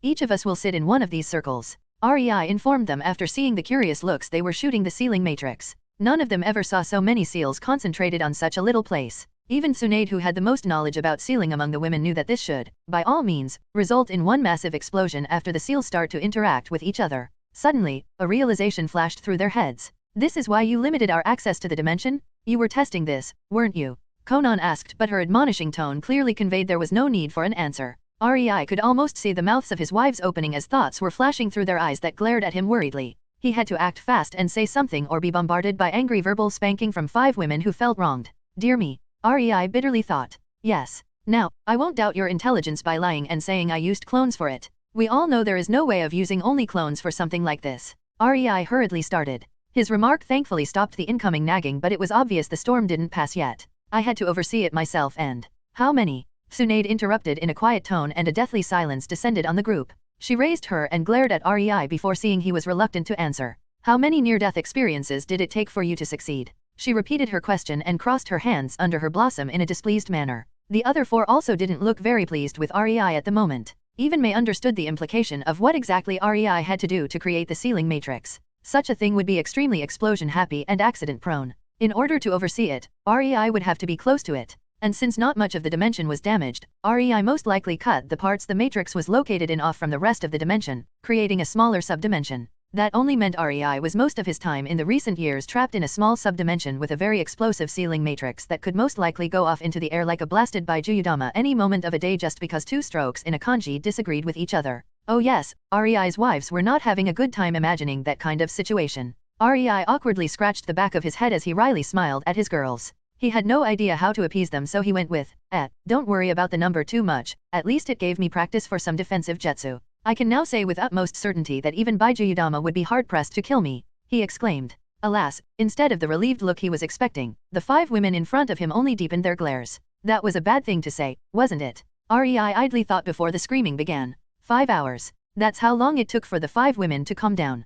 Never in his dreams would REI think Conan could be so loud. Honestly, he wasn't an idiot and knew this would be their reaction. Being ninja meant getting better at reading people, and he frankly expected Tsunade to plummet him to the ground for this. Researching the ceiling matrix was veritable suicide. Thankfully, Tsunade only screamed her frustrations at him until her throat was hoarse and then clung to him as if her life depended on it. In a way, that was way worse than punching him with her super strength because it really conveyed how hurt she was, and it certainly made REI feel bad. Closed off small subdimension going off in one massive explosion. Yeah, REI actually had to spend half year inventing seals capable of keeping him alive from that before he even started with the real work. Of course, that was after he was almost blown to smithereens due to the first failed attempt. Not that he would mention that to his girls anytime soon. REI made sure to blurt it out like that because that way, he expected the least damage. He naturally knew the second his girls saw the room with the matrix, the light bulb would go off in their heads and they would instantly understand what it meant. If REI actually shared the method he was using to invent the ceiling matrix for creating artificial baijiu, he was sure that he would find himself prevented in any way possible from continuing. Hence, he kept the method secret. He could only thank gods none of his girls knew enough of sealing to guess the process and how explosive it was without actually seeing the matrix. Fortunately, the 5 women now reluctantly sat in 5 of the circles while REI took the 6th. Remember to follow the steps. REI reminded them one last time, getting a few eye rolls in return which prompted him to smile. He trusted each of them too much to believe they could ever botch it up. Pushing a wisp of his chakra into the starting sequence, the sealing ritual began. Tsunade was pissed. Knowing her husband was trying to perform suicide for years made her almost tear up from the sheer rage. She simply didn't understand why this was even necessary. Weren't they already strong enough? Surely, even her grandfather would have problems facing them now. And yet, REI still wanted to give them an edge. For what? As she sat in one of the 6 circles, she decided to get answers to these questions. Suddenly, the runes started to glow slowly bright blue as chakra traveled through them, and Tsunade could clearly feel it. The nature energy of the dimension started to be sucked into the small building where they were currently in, storing itself into the seals around the circles they sat in. The whole process was almost fascinating for Tsunade. She heard from Conan how it felt to create the dimension, but this. Her whole being was filled with euphoria as her senses were being bathed in an ocean of soothing nature energy, engulfing her in its entirety. Winds picked up despite them being indoors, chakra started leaking from their bodies into the seals without them even having to do anything. It was all very calming, but despite feeling elated, Tsunade knew better. She was the medic ninja of the group and well aware the seals completely shut off the feeling of pain in their bodies. She mentally shuddered at thinking how painful this would be without that. The seals that leaked chakra would most likely set every nerve ending on fire. The nature energy and the chakra were furiously smashing into each other, the seals slowly taming them and molding them into something else after the energies merged. The first 5 minutes were pure bliss. The next 15 minutes were still very enjoyable, but worry started to seep into Tsunade's mind. It was however the last 40 minutes that had her frowning when the chakra didn't stop leaking. Naturally, as someone who almost died from such a leakage, Tsunade was scared witless when her chakra levels hit 20% full. Since REI bonded to her, saving her life, she never once went under 50% of her full reserves. One could say she had an almost hysterical fear of being low on chakra, and this situation was not helping her mental state, not at all. Inwardly freaking out, Tsunade trembled as even more chakra left her. She shared this worry of hers with her new family, but now, she regretted it. REI would certainly not make this matrix if she did. Tsunade wanted to curl into a ball and start whimpering. And then, she heard REI's voice, now, imbue the secondary consciousness. Cold calm swept her shaken mental state, and as if in reflex, Tsunade used the technique derived from shadow cloning REI taught her, to create a secondary consciousness and imbued it into the chakra/nature energy construct in front of her. With that, her mind grew numb and Tsunade felt as if somebody hit her head with one of her superpowered punches sans the pain. Disoriented, she felt her head spinning and her senses going haywire. For a second, Tsunade thought she was feeling things from 2 different perspectives, and it was beyond weird, but when she was about to focus on this feeling, she was dragged into her own mind, her head snapping back as if slapped. Shaking herself from the surreal experience, Tsunade saw it. In front of her, a small fox with blonde fur resembling her hair was sitting and wagging her tail while confusedly looking at her. Tsunade could feel her chakra again, her full reserves, of which 90% were currently cutely yipping at her. Her own chakra, alive, speechless, didn't give her current state any justice. Chapter 187, Artificial Baijuyu 2. In Naruto, Reborn with Talent. REI evenly stared at the black fox cub in front of him, getting an even stare from the fox in return before chuckling. Leaning forward, REI took the cub into his hands and put it on his lap where the black fox cub curled into a ball and tiredly yawned before falling asleep.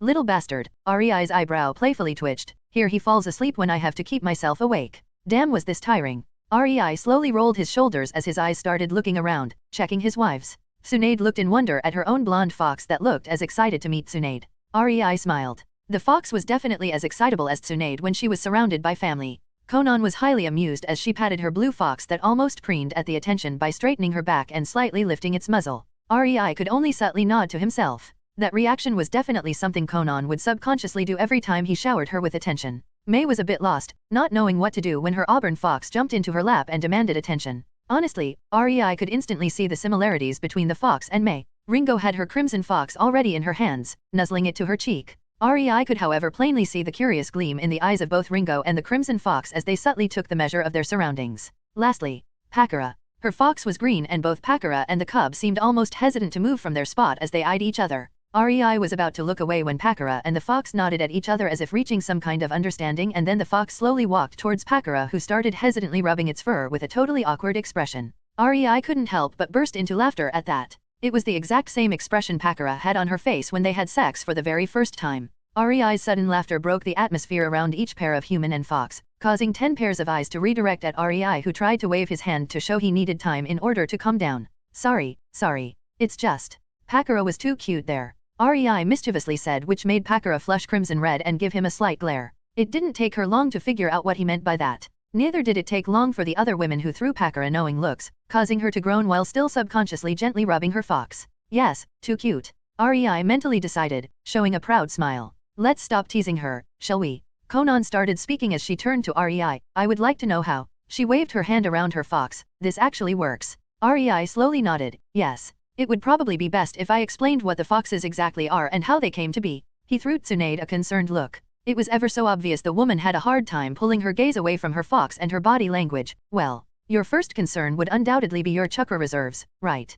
REI asked, getting nods in return. They feel full, and yet, you have only 10% in your body. Don't worry, that is normal. Your reserves will fully replenish. REI smirked, and the chakra in the fox will also quickly grow. Hearing that, the women looked pensive before Conan again took the leading role and very carefully asked in a bit disbelieving tone, You are saying our reserves will more than double with this? She really couldn't believe it. When Conan heard about the term Baijuyo, she never thought it would be her chakra come alive. The problem with that was it was her chakra. The second Conan's hand touched her fox, Conan knew she could still siphon chakra from the fox and freely use it for jutsu. REI gave her a winning grin. Nope. He quipped and gave a dramatic pause to let his wives accept the fact before he playfully continued. They will increase by more than 100 times. I really have no idea how much exactly the final number would be. He dropped the bomb, blowing the minds of his wives away. Conan and REI already had more chakra reserves than even Madara and Hashirama, so getting such an increase was something the women really could not even imagine. After all, if Madara and Hashirama are the strongest according to their knowledge, what exactly are they becoming?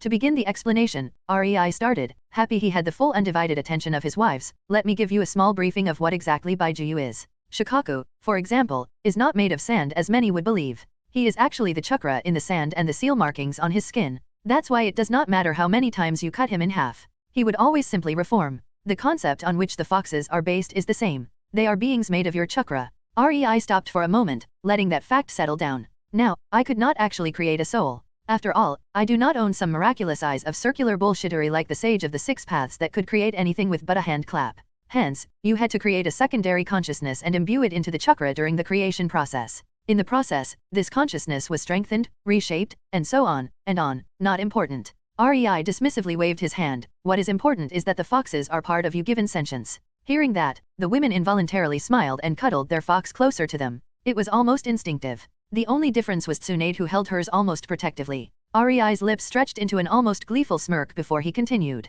The next part was the reason why he could proudly proclaim himself a genius. That means their chakra, which is a mix of your own chakra, nature energy, and Baijuyu chakra they can now produce, is yours to use as you see fit. You can merge with the fox, boosting your reserves in both potency and capacity. Especially since the foxes do not have a limited body of flesh, hence their reserves can grow to insane proportions if we look at it from the perspective of human standards. While they have less chakra than Shikaku right now, with time, they will surpass Nine Tails. Of that, I have no doubt. REI explained, causing the women to look at the cute little foxes in a new light. They were not just pets. The women quickly understood what REI meant. These were tools that would help them grow stronger. And yet, REI's wives knew that the bond they felt between themselves and their fox was not accidental. REI clearly wanted them to treat the foxes with love. Once they grow up, you can use them as summoning animals you basically hold within you. And since they were made from your chakra and consciousness, they will never betray you. The best feeling for them is being merged with you, being at home. I also added a few seals on them. REI winced, saying that the room they were in was a mess.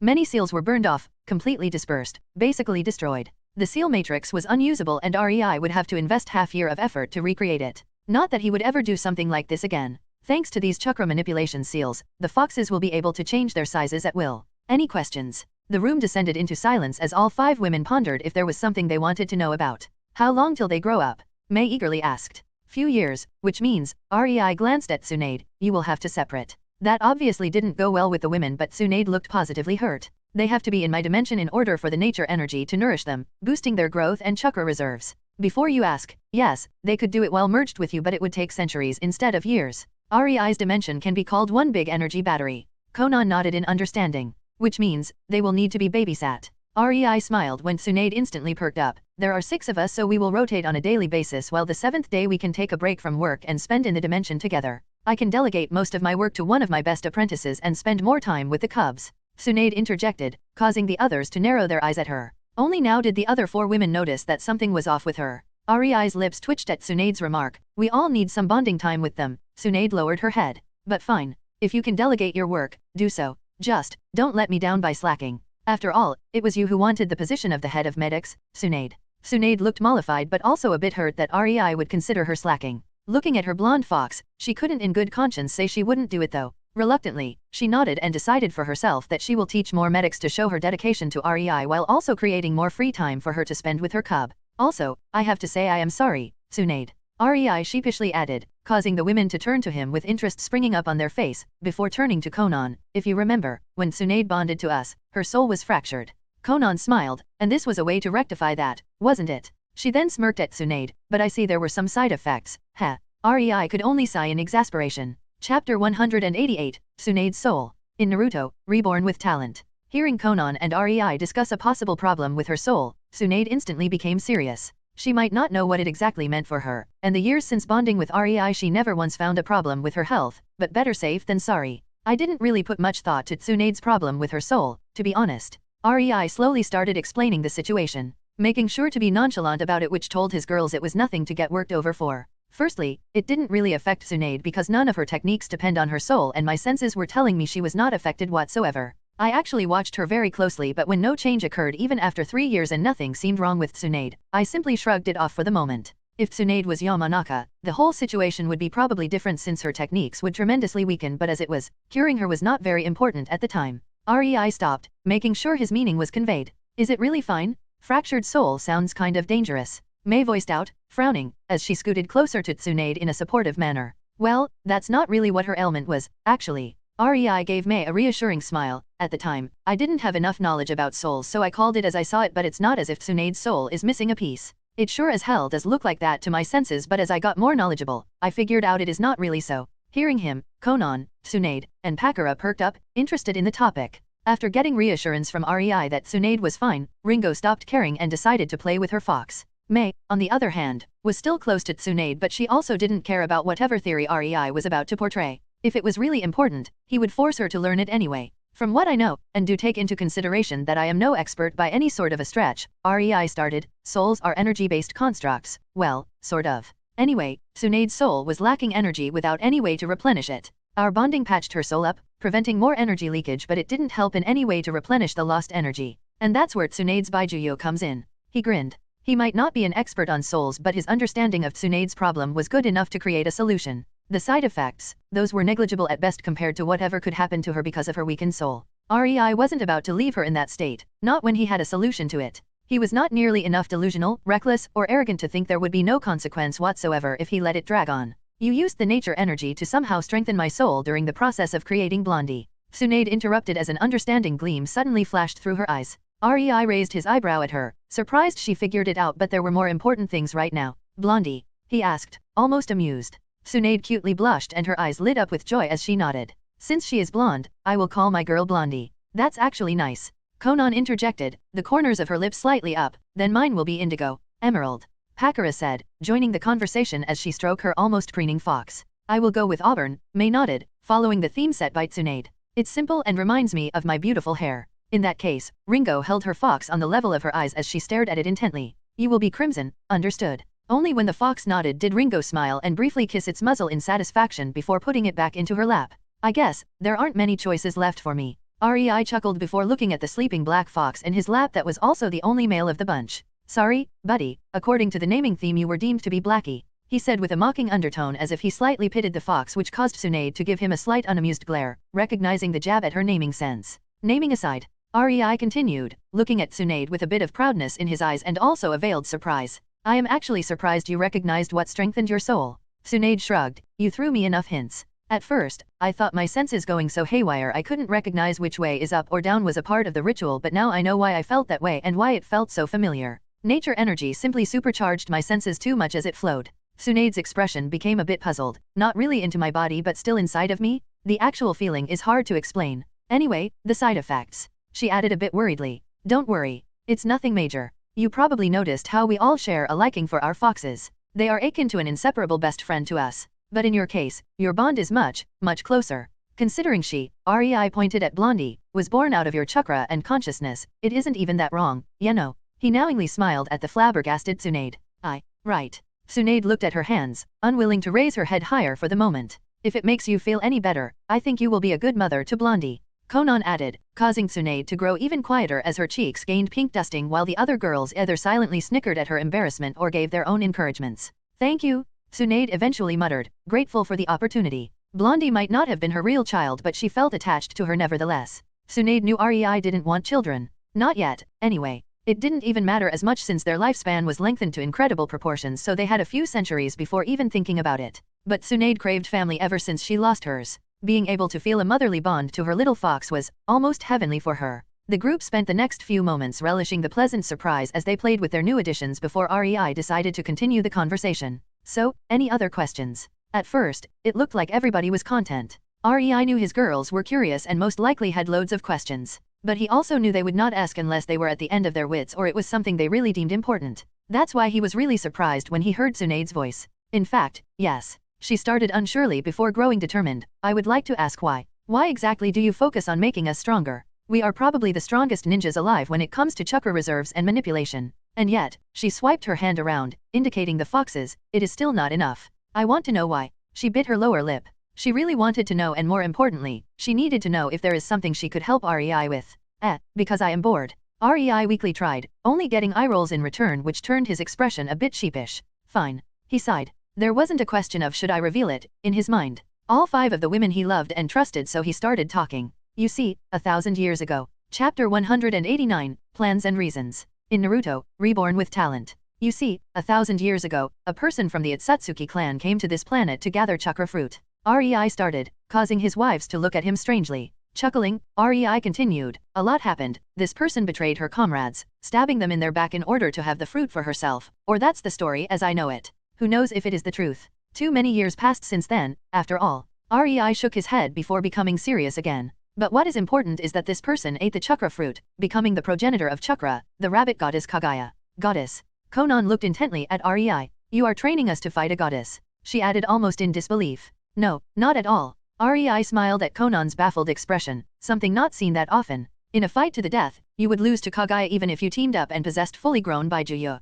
No, leave Kagaya to me. Who knows, maybe you will get another sister out of it. REI mischievously joked. He seriously didn't believe that. Not really. Kagaya was, well, for a human, calling her goddess was not that wrong if one took into consideration what she was really capable of. Anyway, it's not Kagaya who is important here. She was betrayed by her 2 sons and sealed in the moon. But I digress. They had their own reasons and it is hard to say who was right and who wrong. Moon. Tsunade muttered, for a moment forgetting she was in REI's dimension and subconsciously looking up. Realizing what she did, her cheeks pinked. REI simply appreciated the cute sight and calmly smiled at Tsunade. The problem here is not Kagaya. Well, not yet anyway. The problem is the Itsutsuki clan. You said they came to this planet. Ringo slowly started. That means they are in fact not from this planet, right? She asked with a bit of an unbelieving undertone, finding it kinda hard to accept that aliens existed. REI nodded, causing Ringo to bite her lower lips as a need for more intel flashed through her eyes, her mind switching into her assassin mode. She needed info, their weaknesses, their habits, their... Suddenly, a soft blue ball of chakra tenderly impacted Ringo's forehead, getting her out of her funk as the other girls giggled. Calm down, Ringo. We have a few decades until they attack. REI said, in fact, I have an idea how to hide this planet from them, but it would need a lot of power, time, and resources. But I am up for it. I didn't build my village only to have it destroyed by some wannabe pale-skinned fruit muncher. And I guess, having a goddess as a power source, would really help these plans, right? May quipped, making REI blink at her before nodding with a grin. But Kagaya is a piece of work in itself. Getting her out of the moon would be incredibly hard. Getting her to cooperate with us would be difficult because I have no idea what her mental state is or if she is really affected by the chakra fruit or not. If I get skilled and strong enough to safely pull her out of the moon while being capable of stuffing her inside of it again, sure, we can try getting her on our side. If not, fuck her. Not worth the risk. REI seriously said, causing all 5 women to instinctively straighten up. REI didn't have any qualms about doing something others would consider a veritable suicide attempt for years. Now he actually says that there is something he thinks is dangerous enough that the risks are not worth the possible results? The girls naturally knew what exactly that meant. Any normal chap trying to pull that off would most likely not survive the next day. Thoughts about getting Kaguya out of the moon quickly left their minds. It would be better to leave that to REI. Even Konan decided to focus on something else. Sure, she handled many things, but when it came to decisions that really mattered or would propel them ahead above the shoulders of others, it was always REI who made the decision. Konan could live with that. She trusted REI with her life, so there was no need to bother with what to do with a possibly murderous godlike being who was sealed for a millennium. REI will figure it out. She mentally shrugged while her expression was the perfect image of calm with a slightly amused smile as her mind was deciding what lingerie to take into bed tonight to properly motivate her REI. How strong do you need us to be to contend against it, Satsuki? Pakura asked the important question as she distractedly patted Emerald. She was the weakest of the group, and while she was slowly catching up, this revelation meant she didn't have the leisure of being half-assed in her training. REI helplessly shrugged at her question. I have no idea, to be honest. The Baijuyu are a nice step up and it will give us the energy levels necessary to contend against them in case I will be unable to isolate this planet. After we got the Baijuyu into ourselves, then we will have to learn more about chakra and its possible applications. We know nothing about it. REI bitterly stated. Konan's eyes slightly widened as if she realized something. I see. Tsunade muttered, her tone a bit mischievous. Ringo simply raised her eyebrow at REI in an "are you serious" manner. Pakura stayed stoic, but the corners of her lips were twitching. She was one of those who was setting up the system in REI's hidden village. While she had no idea what good it would be when she was setting it up, now she understood why it was done that way almost instantly. I, on the other hand, don't see. May pouted and crossed her hands under her chest, supported by Auburn, who heatedly yipped in agreement. That's not very surprising. Konan smugly smirked before continuing in an admonishing tone that had May silenced in a jiffy. You refused any position of management in the village and don't bother with what is going on with it. You would naturally not make the connection. She shrugged. If you did, you would know that our village has a bit of a different promotion system than others. Not only our ninjas need to reach some standard of power before they can be promoted, every Chuyunin aiming to become a Jonin has to invent a new technique and hand it to the promotion board to be reviewed. We made it into a rite of passage of sorts. To think REI added it so that every single ninja of ours can come up with a new way to use chakra for us when we reach the stage where we need a bit of inspiration to get stronger. Konan giggled. It could be actually called cheating. REI simply grinned at Konan. My village, my rules. Even if they knew, they can't really complain. Not with the benefits our village offers. He then moved his gaze towards Ringo, but yes. Once we get to the level where our chakra reserves would be pretty much big enough and our enemies would have similarly massive reserves, it would all come to technique, and that's why having hundreds of working chakra usage concepts from our dutiful ninja force will be helpful. They don't have to make something powerful. Just something to give us a push in the right direction. We can develop the technique to be powerful, but we need at the very least a working foundation. This way, we won't have to spend our time trying to come up with one. I just now realized. Tsunade raised her eyes towards REI, affectionately gazing at him. You really couldn't be bothered what happens to the world, could you? Her tone was almost sad but also content at the same time. Tsunade's eyes slowly trailed over her sister's. As long as we are fine, you wouldn't care. Tsunade bitterly smiled, tearing up. Thank you, REI, for doing so much for me. REI and his other girls stayed silent with their own thoughts, as they listened to Tsunade's muted happy sobs as she tried to regain control of her emotions. REI didn't want to go into this discussion because even he knew it was a lost cause. And now that Tsunade said it aloud, his wives knew it too. In the end, his reasons why he cared what happens to the elemental nations were simple. Tsunade was still fond of Konoha. Konan was proud of the Biribiri company she helped build up. Pakura didn't want to see Suna destroyed. And in some way, Ringo still cared about Kirigakur. That was honestly it. He simply didn't want to see them sad. Chapter 190, Visiting the Daimyo of Fire. In Naruto, Reborn with Talent. REI, clad in an ornamental kimono usually worn by nobles, with a dressed-up Tsunade on his arm, came in front of Toyotomi Hideyori, the daimyo of the country of fire, and slightly bowed in greetings. The man actually showed surprise at their attendance, as since the fiasco with Root, the diplomat from Land of Spring never attended his birthday parties. The relations between their countries were that bad. Toyotomi was naturally shocked when a man wearing a kimono decorated with the symbol for the newly renamed Land of Spring appeared in front of him. Especially since Tsunade freaking Senjo, the hardest to find person on the damned continent, was his date. Toyotomi distinctly remembered Hiruzen Sarutobi asking him if his spy network caught a whiff of Tsunade's whereabouts. The old coot clearly wanted to beg his former apprentice for money from the Senju accounts, but without her explicit permission, Hokage or not, the accounts stayed sealed. Alas, the former Sunin and best medic in the world proved to be far more elusive than even Jiraiya the Sunin, who was currently resignedly sat in the corner near the table with desserts while his new wife, stuffed her cheeks with sweets.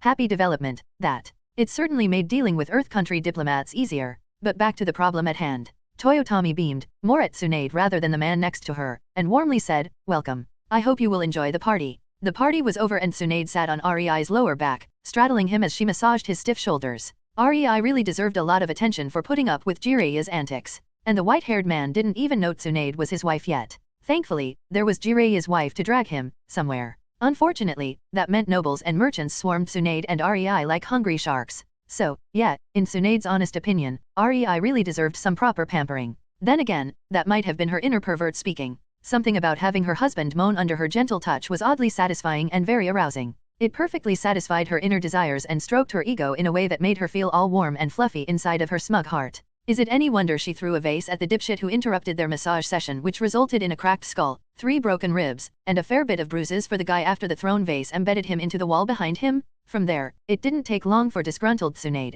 a fearful squad of samurai that decided to be at the very least 3 feet away from the seething female at every time, and amused Rei, who loved how Tsunade absent-mindedly played with his fingers to calm her anger down while they waited for their inviter, sitting in a quite lavish meeting room in the Fire Daimyo's castle. The door to the room opened and the Fire Daimyo stepped inside, a relieved friendly smile on his lips. The smile however didn't last long and quickly faltered the second he saw the frown and narrowed eyes of Tsunade. Rei had to mentally praise the guy for resisting the naturally obvious urge to step back. Hi, Tsunade. I see you are still quite the firecracker, hee. Toyotomi averted his eyes as Tsunade's expression became even more annoyed, and awkwardly laughed. Toyotomi, you better explain yourself fast or I will give you a reminder of our playdates where you made me mad the first and also the last time. Tsunade sharply said, causing the samurai in the room to straighten up in preparation. Rei only watched in amusement as Toyotomi subconsciously rubbed his butt, not even realizing it himself, and a grimace appeared on his face. I'd rather not get spanked again. He quietly muttered and sat down on the opposite side of the table behind which Rei and Tsunade Saturday anyway. I would like you to heal my son. I was looking for you for quite some time now but you were always, unavailable. Toyotomi suspiciously glanced at Rei. Tsunade nodded. Yes. That's half of the reason why we even are in the land of fire, she said, causing Toyotomi to deflate in relief, causing Tsunade's lips to stretch into a content smile as she said her next words. I also wanted you to meet my husband, Rei Yotsuba from the land of spring. It was him that made me, as you said, unavailable. I was kinda lost on the way out of his bedroom. She plagiarized Kakashi. Tsunade's words froze Toyotomi's happiness and turned it into an arctic cold chill that crept up his spine as he stared with horror at Tsunade before slowly moving his eyes towards Rei, only to look back onto Tsunade, his horror only growing as he saw the woman's hand on her stomach. Please, don't tell me you are pregnant. Toyotomi, pale as a ghost, breathlessly rasped out, his eyes the depiction of terror. Tsunade giggled. Toyotomi knew Tsunade never giggled. Toyotomi was about to faint from the sheer consequences of this when Tsunade's voice pulled him out of his brief misery. No, of course not. She deadpanned. And just like that, Toyotomi felt all weight as if lift from his shoulders while his upper body leaned forward, and his forehead impacted the table from the sheer relief. Letting out a brief groan, Toyotomi drawled, "Don't spook me like that, Tsunade. I had enough international incidents to last me a few years." He sighed before mumbling the last part for himself. "You are too old for kids anyway. Nice to meet you Hideyori-sama." Rei decided to interject before Tsunade flattened the man who apparently didn't account for enhanced hearing of shinobi. "I must say Tsunade didn't talk much about you." He half-stated and half-asked in an unsure manner. Toyotomi snorted and Rei was yet again surprised at how casual this meeting became. Of course she wouldn't talk about me. Once upon a time, we were engaged but she decided to become a ninja rather than my wife. At best, we are childhood friends now. Toyotomi helplessly shook his head. That said, your relationship is still a massive pain in the ass. He gave Rei his best stern piercing look but much to Toyotomi's surprise, Rei just shrugged as if he didn't care and Tsunade giggled. Again. Toyotomi could feel the beginning of a profound headache forming. And why exactly would it be a problem? Rei asked. Believe it or not, he had no idea this would happen. When he planned this trip to the Land of Fire, he made sure to plan it all. He knew why they were going here.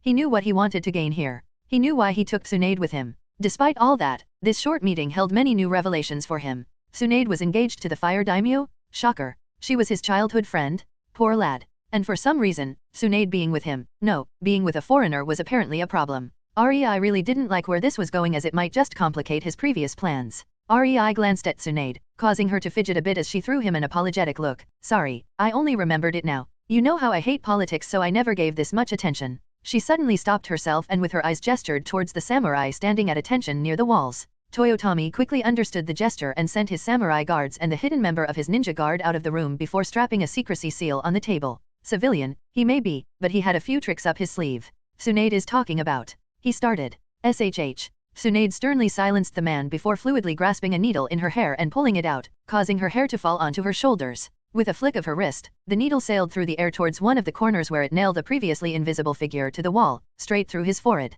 Root. Tsunade deadpanned at Toyotomi, who gained a look of realization before his eyes sparkled with barely hidden anger. Neither Rei nor Tsunade had any doubt that there would be harsh words exchanged with Hiruzen about this. After all, the daimyo spent millions of ryo because of the diplomatic fallout from the last incident with Root, and after that, he gave his explicit order to have them disbanded. To find they ignored it and one was spying on his meetings. Sucks to be Sarutobi right about now. Rei mentally snickered. Well, now that we are alone, could you tell me what this is actually about? Rei turned to Tsunade, who sheepishly nodded, squeezing his hand a bit stronger now while her eyes nervously looked at his. Ah, you see, he is talking about the secret Section 27 of Konoha Creation Treaty between the Senju clan and the Hideyori royal family. You see, Konoha is different from other hidden ninja villages on a very fundamental level. The section is about the creation of the autonomous country of Konoha. Chapter 191, Konoha Creation Treaty and its results. In Naruto, Reborn with Talent. Autonomous country of Konoha. Rei did almost a double take, understanding what Tsunade was telling him. Konoha basically didn't belong to the country of fire.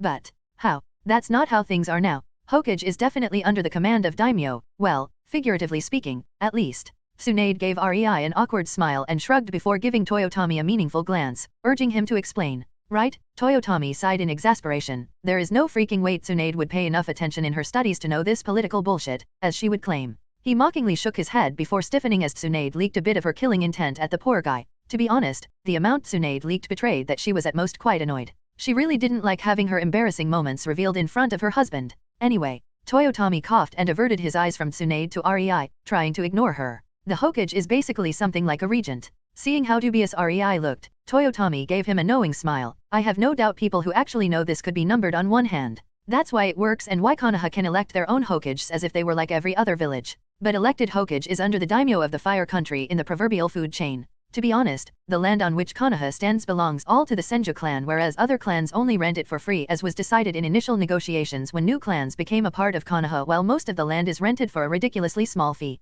That's why Konoha is such a good place to live in for civilians, and especially merchants. The cost of land there is very low. Alas, the Senju accounts are very fat due to collecting a part of the rent from the whole village while the other part goes to the treasury of the governing body. Mito was really one scarily smart woman. Toyotomi snickered. Oh, so that's why it was so easy to relocate the Uchiha clan to the outskirts after the Kuwabai incident. They simply did not own the land on which their residential area stood, so they could be ordered to clean it up and get the fuck out of there by. Rei stopped for a second before promptly facepalming. Ah, Hokage is also overseeing the usage of the land, right? Toyotomi could only shrug in a what can you do kind of way and started explaining. Hashirama was naive, but my grandfather often said the man was not stupid. He could see the mess in his own clan when elders tried to grab more political power. And they said the Senju clan was very family-oriented and friendly. If it was bad in the Senju clan, Hashirama knew it would be worse in other clans. He made sure to have his wife, Mito Uzumaki, right next to him when they were creating the treaty document. The woman was supposedly quite fiery and wouldn't give a quarter no matter what.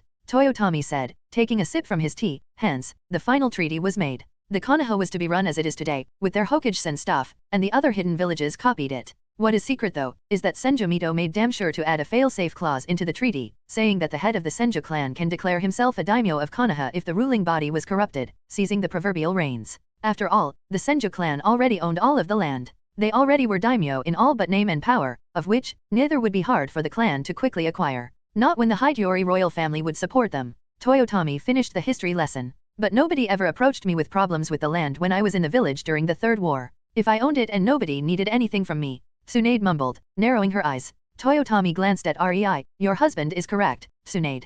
Hokage has the right to oversee the usage and distribution of the land if the Senju clan head doesn't want the duty. Considering you never signed up for it. He trailed off. I think the Hokage hopes you have no idea about the treaty since your clan died off so fast. He knows how disinterested you are in politics. Plus, you never really showed any knowledge of its existence, did you? Toyotomi remarked, causing Tsunade to still as memories flashed through her eyes. Memories of her sensei asking questions. She remembered what she told him. She said she would definitely not want more responsibilities on top of running the hospital. That son of a bitch. He basically confirmed I don't want to do it without even mentioning what exactly it is. Tsunade clenched her jaw in disbelief. He tricked me, she added, her eyes wide. Konoha's higher UPS must have been over the moon when they got to know you cannot have children. REI carefully stated, not liking where this train of thoughts is leading them. What? Tsunade stammered, caught off guard by the suddenness of that statement since she was still in the process of accepting that she was tricked by her own sensei. Despite her initial surprise, she lived with REI for well over a decade and that, for a skilled kunoichi, meant she at least somewhat knew how his mind worked. It didn't take her long to understand what he was insinuating. Her eyes dimmed and her fists clenched as anger flooded her. Sure, it was a baseless suggestion but it made a disgusting amount of sense. Especially with the new revelations. REI gave Tsunade a side glance and squeezed her hand in a reassuring manner, getting a weak, extremely fake smile in return. We have no proof of it yet. Don't be so down. Maybe we are wrong. What are you talking about? Toyotomi asked, frowning at being left out. Tsunade and REI looked at each other, and REI gave her an uncaring shrug, meaning it was up to her if she wanted to tell him. Sighing and rubbing the bridge of her nose, Tsunade started in a somewhat sullen manner. Sarutobi told me he knew somebody was hunting the surviving Senju clansmen in the period between the First and the Second War but he had no way to counter it. I gave him quite the scolding for not telling the Senju clan that it was happening. For all we knew, we were simply unlucky and fate had it for us. But I understood that it might have started panic or whatever reason he threw at me. I understood his reasoning why he didn't tell and focused on investigating, why it was all so secretive. Hearing that, Toyotomi showed a baffled expression but deep down, he was angry. Not many knew that the Senju clan was very close allies to the Hideyori family in the past. To think they were hunted down until only Tsunade was left. To think the Hokage didn't do anything meaningful to prevent it. To think they would even conceal this fact. Toyotomi suddenly stilled as realization hit him and his rage instantly subsided. His face turned pale and his eyes darted from REI to Tsunade, getting what they were not telling. You actually think somebody from Konoha was responsible for the Senju demise? He summed up the unspoken thoughts, his eyes wide from disbelief. There is no other way. We know somebody from Konoha had a hand in it. Tsunade bitterly shook her head. It's fishy as hell once you start to look at it as one incident rather than multiple unfortunate accidents spread through the years. Every other clan was fine, just the Senjus suffered. While others had close to 10 failed missions per year, and even then the ones who failed usually returned, the Senju clansmen had also around 10 failures but most of them were fatal. Sure, the Senju clansmen were very skilled and sent on dangerous missions but, Tsunade sighed. I just never even in my wildest dreams thought Sarutobi-sensei would have any reason to cover it up on purpose, or directly have a hand in it. REI quipped, causing Tsunade's shoulders to slump even lower.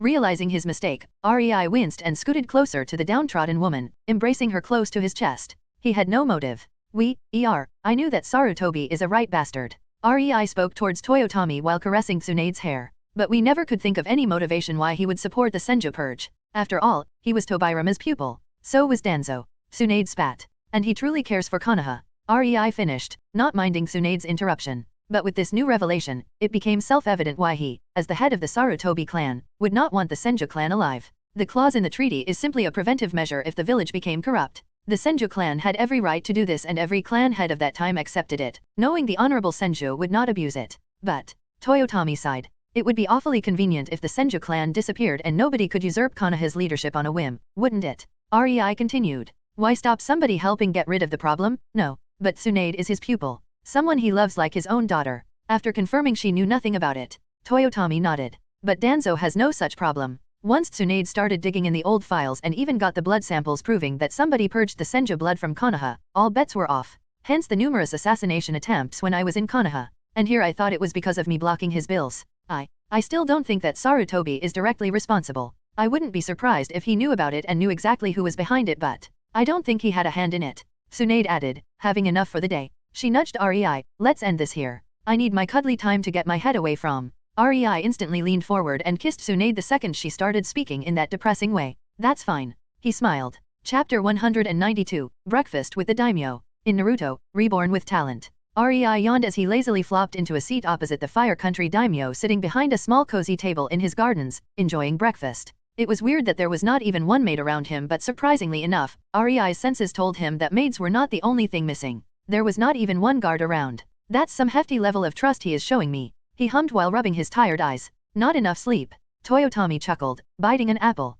REI could only shrug. It's not like I can't go on without sleep for a week. But comforting sad Tsunade? Especially since sad Tsunade is an indulgent Tsunade? No matter how pleasurable that is, it is also incredibly tiring. Yes, I heard some complaints. Toyotomi's eyes shone with mirth. While the silencing seals did their job, the surroundings still received quite the pounding. He smugly said, I heard the rooms around yours vibrated from the sheer activity. Some of the servants even suspect it was a small earthquake. REI was far beyond being embarrassed by this, nor was he in the mood to entertain the man. He knew Tsunade was wild even without trying to forget her anger and emotional baggage. Shrugging, REI showed Toyotomi he wouldn't be embarrassed due to his words, which made the Toyotomi sigh in defeat. I guess, I should expect some degree of patience and level-headedness from you, especially since you are used to dealing with Tsunade. Honestly, I was elated when I heard our engagement was cancelled. I couldn't help but feel a slight fear towards her after I got my first beating when no forget it. No, do tell. REI smirked, grabbing himself a slice of bread, some butter, and jam. Toyotomi looked quite uncomfortable, but despite that, he decided to continue the tale, deeming it a long-forgotten past anyway, when I tried to touch her chest. REI snickered hearing that, but Toyotomi quickly continued to give a proper excuse for his actions. I had a good reason, mind you. I was 6 and my father just told me kids were made from a loving touch between a girl and a boy. I naturally was curious. Toyotomi shrugged, returning REI's amused smile. Dealing with Tsunade is not hard.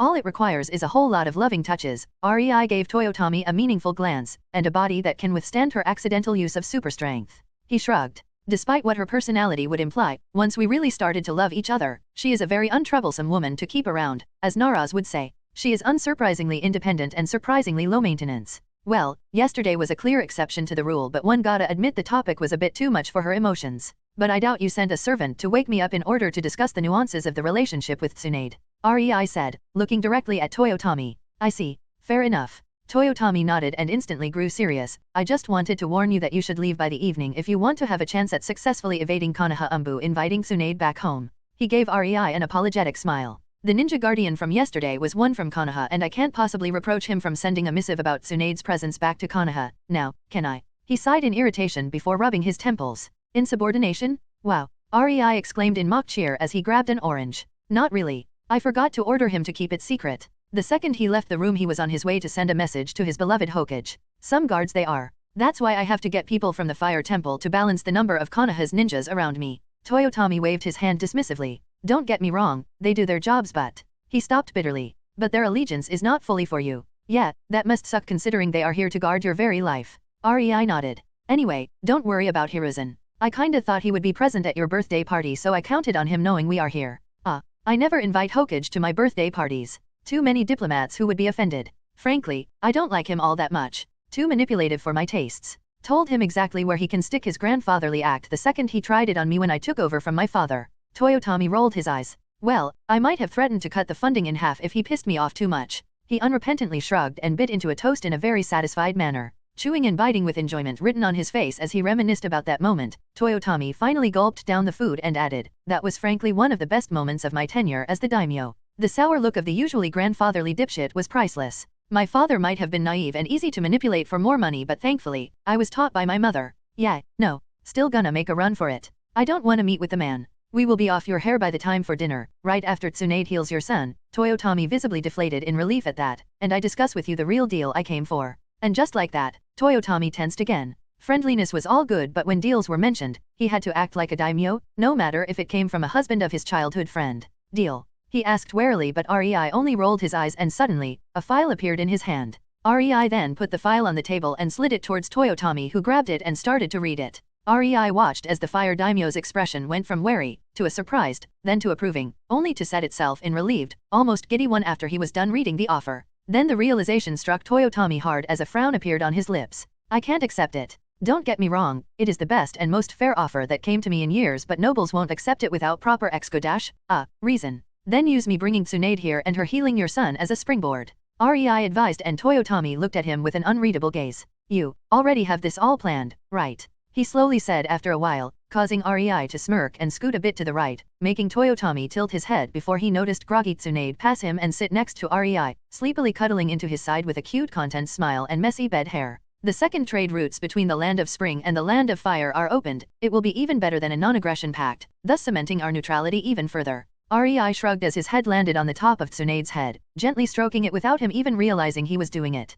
By now, it was something so natural for him it was instinctive. Watching the display, Toyotomi inwardly smiled and decided the two are good for each other as he listened to REI. That's why our daimyo is so fine with giving some benefits to the Land of Fire in this deal. Well, naturally, Sosetsu, the supposed daimyo of the Land of Spring, was not so fine with it. He had no opinion about it one way or another. The guy was simply happy it would make the civilians live even more comfortably. Honestly, since REI became the real owner of the country, its wealth multiplied several-fold and the people were happier than ever. That was all Sosetsu wanted. Okay, Toyotomi slowly nodded and then smiled. Let's negotiate, then. Section 3 of the trade agreement is a bit. Shut up, it's too early for politics. Tsunade grunted in annoyance, putting her head on REI's shoulder, peacefully dozing off much to the amusement of the two men. Both knew their talks had to be postponed. Chapter 193, Leaving the Fire Capital. In Naruto, Reborn with Talent. Tsunade and REI sat in a tavern near the western gate of the Fire Capital, enjoying their afternoon with tea and a bit of innocent cuddling. The attention did wonders to stop Tsunade's mind wandering back towards the speculations about Hiruzen's part in the Senju extinction, and REI was hellbent on keeping it that way. He even decided to teleport back home to inform his girls that he and Tsunade are taking a week-long vacation and will travel back home on foot rather than teleporting back. That naturally prompted a few protests from Mei, and suddenly, REI found himself promising a private week-long time to each of his girls, not even knowing how or when. This day was also quite hard for Tsunade. The talks about the Konoha creation treaty continued, causing her a stark reminder of what happened to her clan while also highlighting all the reasons Konoha's higher UPS could have for it. This time, however, REI was more focused on the other founding clan, the Uchihas. He doubted Madara would sign a treaty so favorable to the Senju clan without getting anything in return for his own clan. Turns out that while the Senju got land, and it really didn't look all that profitable at first glance, the Uchiha clan got many permanent exemptions for tax and trade. REI didn't need to think hard to find out why such an imbalanced treaty was signed. In a way, Uzumaki Mito screwed the Uchiha clan over with this treaty since they got immediate returns and a chance to get rich fast, all the while the Senju clan part looked quite unappealing from a financial standpoint. They got the land and had to rent them for free to clans. At that time, most of Konoha's populace was made of clans, hence the returns were abysmal. No wonder Madara would sign it. REI wouldn't be surprised if the man was elated and gleeful at the time. REI knew how scheming clan heads could be. They had to be good in business and diplomacy, but he doubted even the current clan head of the Uchiha clan would figure out how insidious Mito made the entire treaty without spending weeks of pondering and referencing economy books. Madara? He had no freaking way to see it. He might have been a combat prodigy of titanic proportions, but businessman he was not. At best, Madara was passable in the field because, at the time of the village formation, the clan heads didn't really need as much knowledge in such matters as nowadays when most profitable clans are those who have businesses in the village. It was simple, then, ninja clans earned most money through doing ninja missions. Now the really rich clans are focused on producing strong ninjas only to uphold tradition and reputation while keeping the clan strong. It is more a matter of pride and standing in the village rather than money. Alas, only when more and more civilians came to Konoha, the Senju started raking in money on a monthly basis, becoming the richest clan in the village in a few short years. Not that anyone noticed, since, by that time the clan was already in half shambles, half extinct, and the Senju clan was not known for its wealth in general, nor were they inclined to show how much money they had. In short, nobody even knew how wealthy the clan was, except the Hokage. The next part that interested REI was how they managed to convince Madara to sign the treaty with a clause that would let the Senju clan head take command of the village in case of corruption. According to Toyotomi, REI was looking at it from a bad angle. The Senju clan got a special privilege, but the Uchiha clan also got something similar. Sadly, neither Toyotomi nor Tsunade could tell him what exactly the Uchiha clan received. No matter what privilege they received in return for letting the Senju clan seize the village if it became corrupt, it must have been equally good for Madara to sign the document. All Toyotomi knew was that it had something to do with the seat of Hokage. Needless to say, REI could make a guess, and if he was right, it would be quite obvious why Madara was so pissed when Hashirama was chosen to be the first Hokage. Well, at the very least, REI now finally understood why Hiruzen wasn't that sad after the Uchiha massacre and why Danzo was so driven in getting rid of them. The entire reason was politics. Who would have guessed, right? The second part of the day, after the breakfast and the talks, was Tsunade healing the daimyo's son, a man of 30 years old. It wasn't hard to heal him, per se. The problem, however, was that it was not an illness but poisoning by a very rare and slow-acting poison from Kusagakur. Fortunately for the man, the poison was very easy to get out of his system and Tsunade did it in 10 minutes tops. The real danger of the concoction was how undetectable it was. Needless to say, neither the daimyo nor his son was amused by that revelation, and the shitstorm began. The daimyo ordered a search through the belongings of literally everyone in the castle. Hundreds of samurais made a whole lot of mess, heedless of the protests. Honestly, both REI and Tsunade found it quite funny, considering their own belongings were stored in the dimension and their room was basically empty. Not even an hour after the order was given, the poison was found in a drawer of one of the daimyo's son's concubines. The one who bore him his oldest son and his heir, since his own wife only had daughters. One quick interrogation later, the boy was no longer the heir and the concubine, well, REI had no idea what happened to her or the boy afterward. He knew enough to not get entangled in such a royal pain in the ass as that situation. All in all, REI was damn happy because finding this out and helping in the matter only made it easier for REI to negotiate the trading agreement between the Land of Fire and the Land of Spring, more in the favor of the Land of Spring for him. The main reason why he came to the Land of Fire finished and knowing staying longer in the Fire Capital would be unpleasant because of the following events, Rei and Tsunade quickly decided to be on their way. As they relaxedly sipped their tea in the tavern while sitting near the window and watching people passing by on the streets, 3 black blurs whizzed through the crowd, completely without any notice from the civilians. Rei and Tsunade's eyes, however, saw these 3 figures clearly, which told them it was time to leave the city. Konoha's Umbu. Rei sighed, I guess, the Hokage already knows of your presence in the capital. Yay, Tsunade bitterly smiled, time to leave the city. Chapter 194, Anko Mitarashi 1. In Naruto, Reborn with Talent. Anko Mitarashi leaned on the tree behind her, gasping for air as her useless injured arm dangled from the shoulder of her beaten and tired body. She was actually quite surprised she still had the arm attached, considering she used it to block most of the explosion from the trap she so unwittingly sprang up.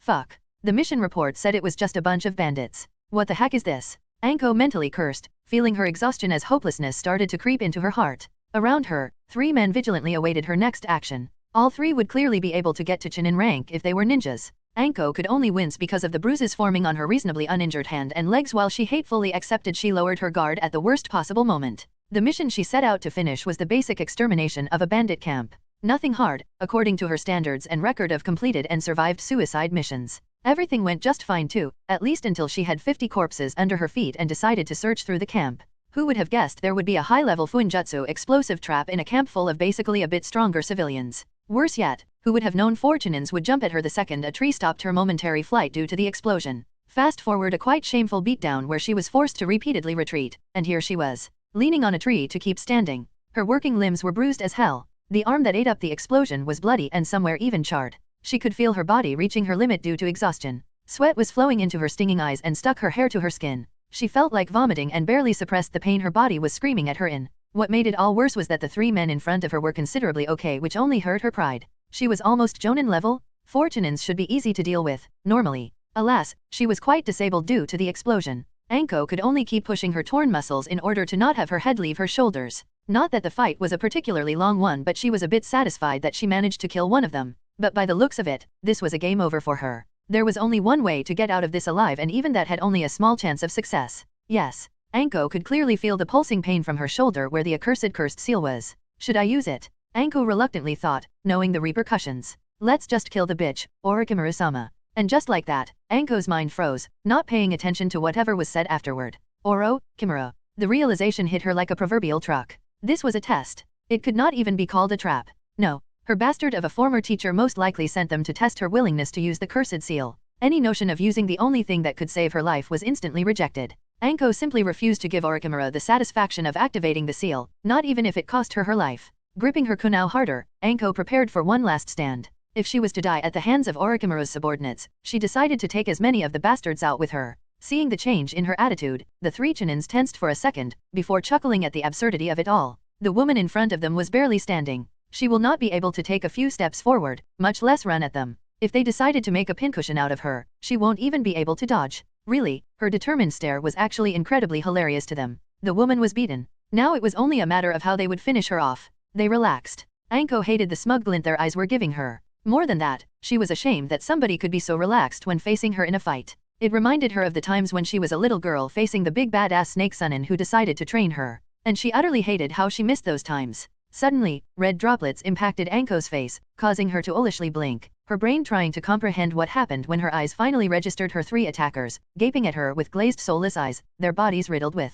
Are those wooden spikes? Anko's mind, completely shocked, barely managed to come to this conclusion as her eyes saw wooden spikes impaling the 3 Chunins so violently, it caused blood splatter all over her. Anko fainted. Tsunade sat behind a wooden table in a basic small wooden house she created with her Mokuton and was in the process of trying to write easy-to-understand medical scrolls for the Medic Nin Academy course. Rei was currently outside, hunting for dinner. While they had enough food stored in the dimension, Tsunade could only wistfully smile. She knew well that Rei wanted to hunt something and then spend time with her, preparing and cooking it. In some sweet misguided way, it was his attempt at cheering her up. She snorted. If he wanted her cheerful, all he had to do was bend her over the table she created. Tsunade's eyes momentarily flickered towards the bed in the corner of the room, at the nuisance she saved earlier today and the most probable reason why Rei didn't simply do exactly that. Really, Tsunade was honestly starting to regret saving the bothersome unconscious girl. The second Rei left the house, Tsunade made damn sure to create more rooms and applied silencing seals. She could understand why it would be awkward having sex in the same room the unconscious girl laid in, but she vehemently refused to hold herself back just because there was a stranger in the house.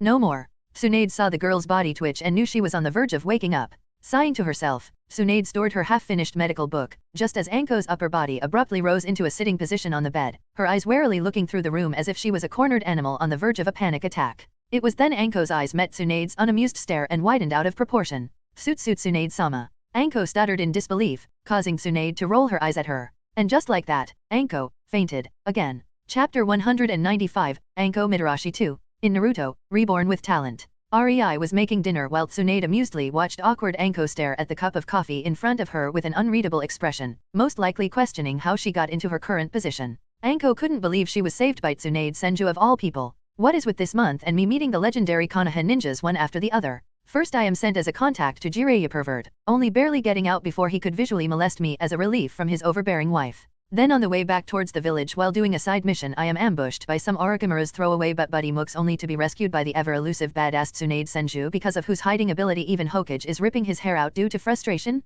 I must have spent a decade worth of misfortune in this month alone. Anko wanted to cry. Sure, she was happy her life was saved but, the woman, who was the shining idol for most of the Konoha's kunoichi population, not only saved her but also saw her on her lowest and then she even fainted after meeting her and squealing her name in surprise like some damned fangirl. Yes, the blushing Anko wouldn't refuse a hole to hide in as Tsunade stared her down with barely restrained snickers. At least the coffee from this Rei person is quite good and isn't poisoned or drugged. Yup, positive thoughts. Anko thought as her eyes quickly swept the man while outwardly her face scrunched into a grimace. It was then that Tsunade took out a folder and started reading. Anko only managed to spot her picture as her eyes widened, realizing this was her file that should be locked in Konoha's archives. Anko Mitarashi, 17 years old, Chunin. Tsunade momentarily stopped before her lips twitched. With Jonin-level skills but red-taped for promotion by the council for being Orochimaru's apprentice, and by the Hokage for unstated political reasons. Proficient at poisons, snake summoning, fire jutsu, yada, yada, yada, lots of expected junk saying literally nothing.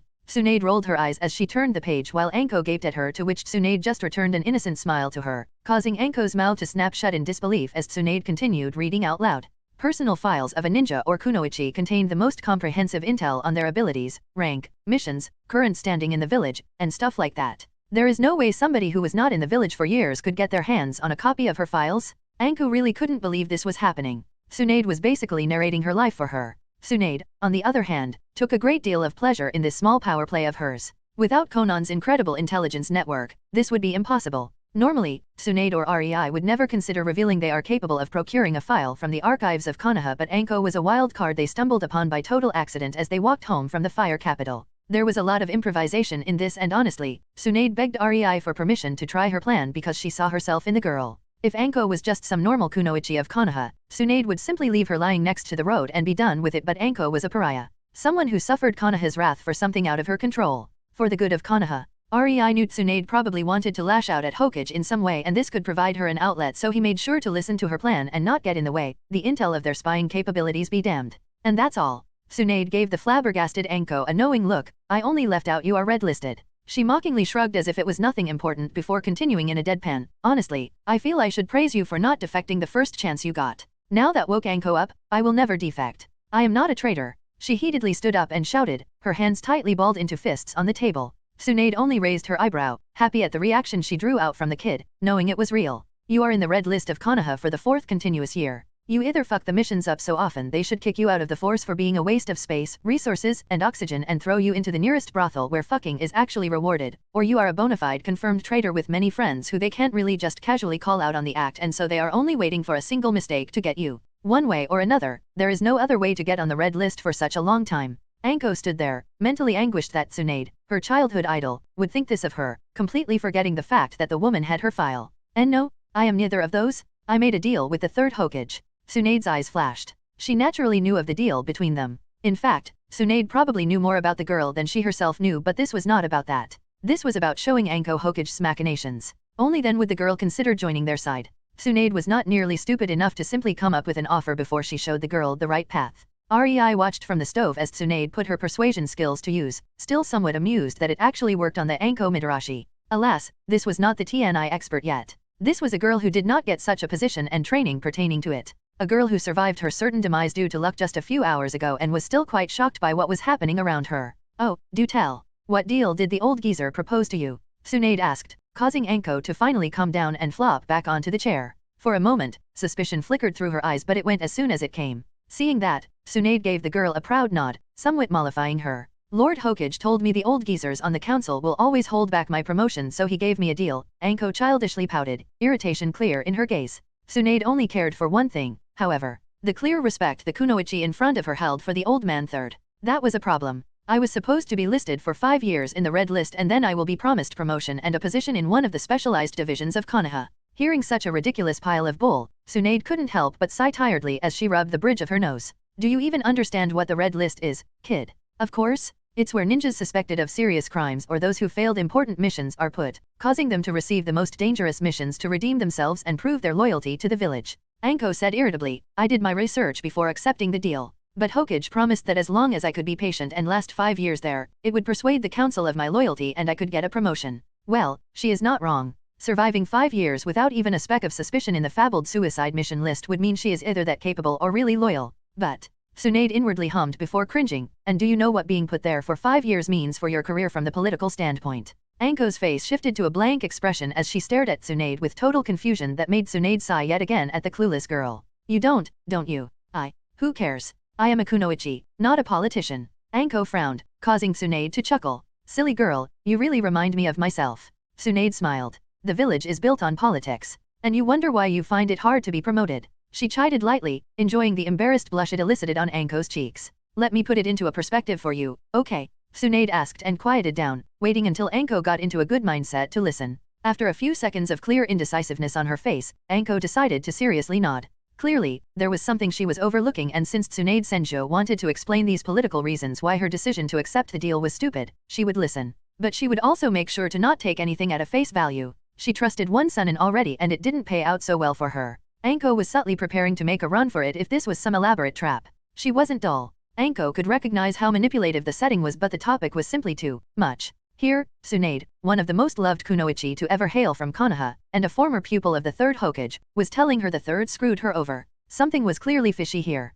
It wouldn't be bad to play a shocked trusting girl for a bit longer to find out what. Plus, she really wanted to hear what Tsunade thought her being in the red list for so long meant. Unfortunately for Anko, Tsunade was not the best medic in the world. Somebody not even trained in hiding his tells could not hope to hide their attitude in front of her. Tsunade smirked. You see, from a political standpoint, you are a nuisance. Chapter 196, Anko Mitarashi 3. In Naruto, Reborn with Talent. You see, from a political standpoint, you are a nuisance. Tsunade dryly stated, causing Anko to furrow her brows in a show of confusion. The clan heads do know you are not Orochimaru's subordinate, but unless you are close to them or are somehow profitable for their clan, they will not stand up for you. So, Anko Mitarashi, are you profitable to some clan in Konoha? Tsunade asked despite knowing the answer. Anko looked a bit conflicted at having it spelled like this to her. Naturally, she knew about this, but some things are better left unsaid. Now her mind wouldn't stop thinking what assholes the clan heads are. No, she simply shook her head. Tsunade hummed before continuing, then there are civilians, which are the worst of your problems. She started with a sentence she knew would get Anko's complete attention.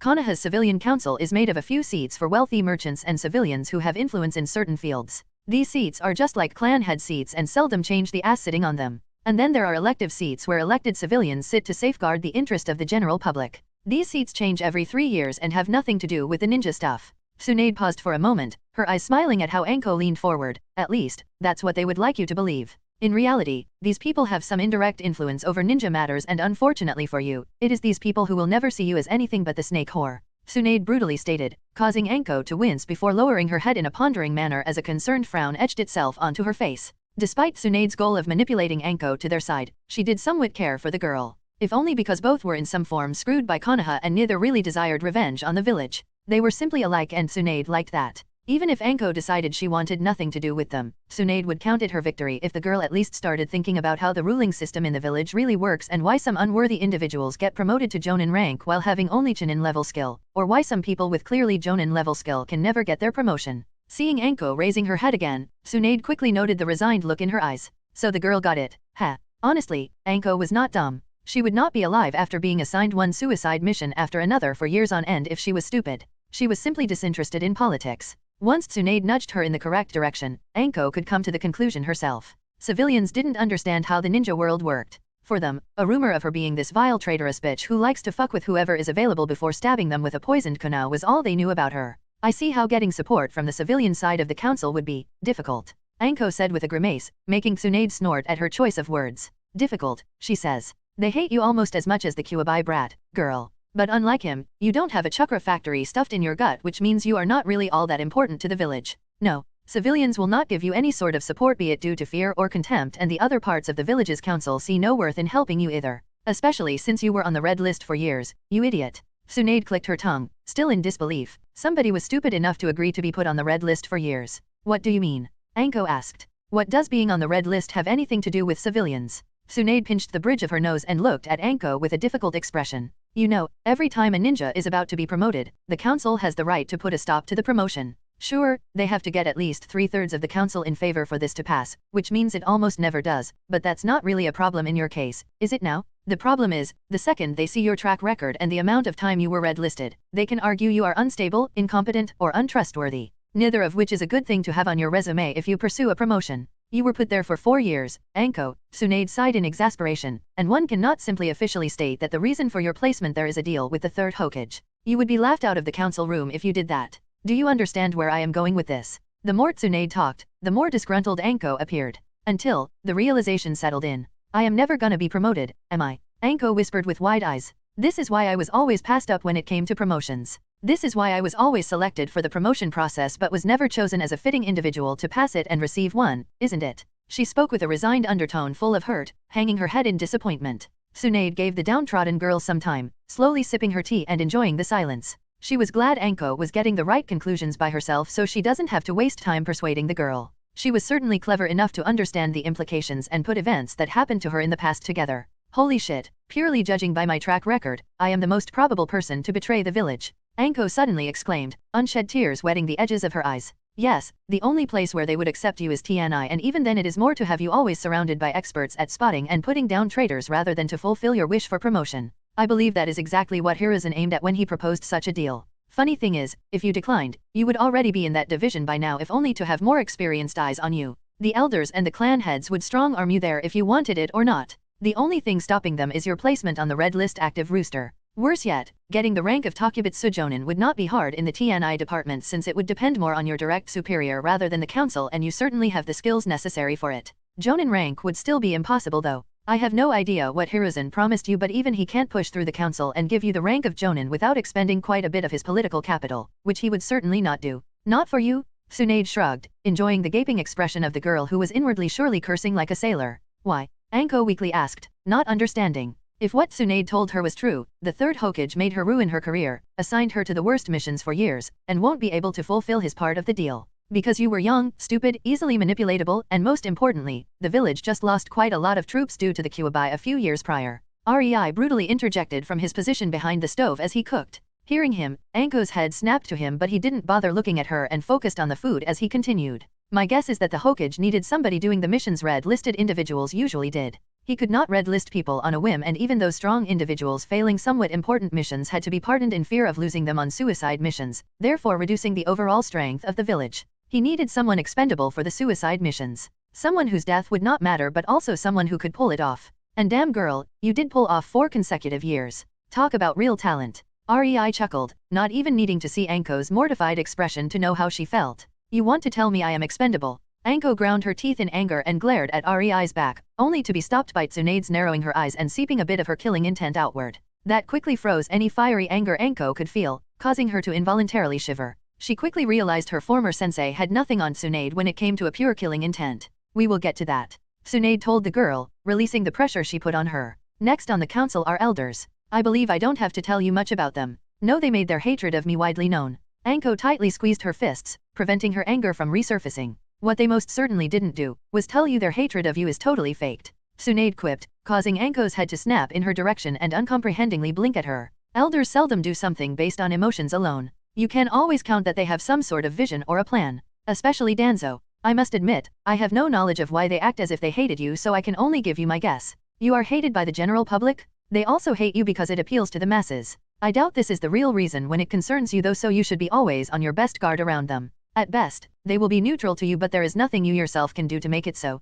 The initiative has to come from them, and their emotions can be easily swayed by the political winds. Tsunade amusedly said. Another dead end, then. Anko nodded, somewhat accepting now. The political winds hate me. She shrugged, causing Rei to laugh. The last part of the council is the Hokage. Anko's back straightened, only to freeze when her eyes met Tsunade's gaze. The sadness in her eyes was something even Anko found hard to deal with. Thankfully, Tsunade started talking soon enough, distracting Anko from these thoughts. Anko, you are a snake summoner, Tsunade stated, getting a nod from the young girl, but when she saw her expression, you totally don't get it, do you? Tsunade pointed out with a tired sigh. Fine, more explanations, then. Cliff-kun says hello. Chapter 197, Anko Midarashi 4. In Naruto, Reborn with Talent. Tell me, Anko, who gave you and is still the main summoner of the snake contract? Tsunade started, continuing with her tactics of leading Anko to the answers rather than outright telling her. Anko's eyes widened at the question, her mind comprehending the meaning behind it as her lips set into a frown. You want to tell me the reason why I am distrusted is that I am a snake summoner? She asked a bit miffed. Tsunade just shook her head. It's more than that. You see, the summons are not exactly allied to a village. Let's talk about something famous, for example Toads of Jiraiya. They will listen to him and work for him in exchange for whatever he promised them. But if, hypothetically, someone new performed the Kuki-Yos no Jutsu and got into the Mount Mayaboko because of his compatibility with Toads, the Toads would not refuse him just because he is from Iwa, Suna, or whatever village. The person would probably not become the main summoner of Toads until Jiraiya's death, and only in case Jiraiya doesn't find a worthy successor. Such a person would be in a very similar situation you are currently in. Anko scrunched her eyebrows as she thought about the implications before a conflicted look appeared on her face. My snakes will not betray me. I can't command most of them, but those I befriended and use I believe are loyal to me, she said. Anko never thought about it this way, but it made sense. If Orochimaru was the main and only summoner of snakes, he had decades to form a trusting, or at the very least, profitable relationship with them. Adding to that the fact snakes are not the most trustworthy animals, yeah, Anko could see why snake summons could be a bit of a problem. But she still believed in her snakes. Maybe, maybe not, nobody can know for sure. Tsunade uncaringly shrugged, causing Anko to grow irritated. That's not the point. You should be glad Orochimaru never saw a point in creating a cordial relationship with his summons as I and Jiraiya did. For him, snakes were tools to use that had a certain price in sacrifices. That was it. And that is the only reason why your own snakes are most likely not spying on you. Tsunade sighed tiredly and Anko looked as if she just ate something sour. You gotta understand Anko, most ninjas, maybe even some clan heads, do not know nor care about these small nuances of summoning contracts, but the Hokage and the elders certainly do know.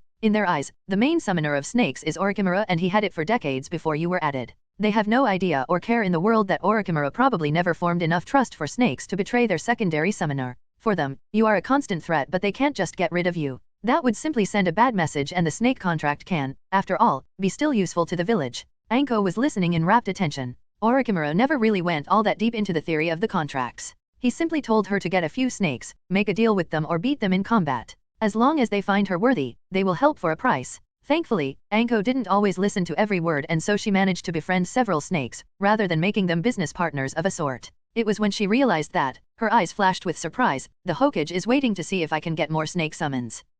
Anko stopped in disbelief. He hopes you would get enough snakes on your side to be able to spy on Orochimaru. He knows exactly what kind of a man Orochimaru is and what kind of relationship he has with his summons. He also probably grossly underestimated Orochimaru in this particular matter, though. In your place, I would be glad if there is no spy among my own summons rather than trying to subvert animals so deceitful as snakes. Say, are there some snakes who joined you and provided support for you right after Orochimaru abandoned you? Tsunade trailed off, seeing the answer clearly on Anko's hurt and betrayed expression. In order to prevent the girl from making some kind of hasty mistake, Tsunade quickly added, well, there is always a chance they really wanted to help you. That seemed to calm Anko, if only slightly. By now, she heard enough revelations, suggestions, and logical assumptions about her standing in the village, how others, people who actually matter, see her, and how even her own damn summoning contract can fuck her sideways. Anko, while outwardly looking only slightly peeved, was inwardly a total mess. I guess that is not the end of it, ha. Anko bitterly chuckled and put her hand on the left side of her neck. So many reasons people hate her, and still, the main one was not even touched upon.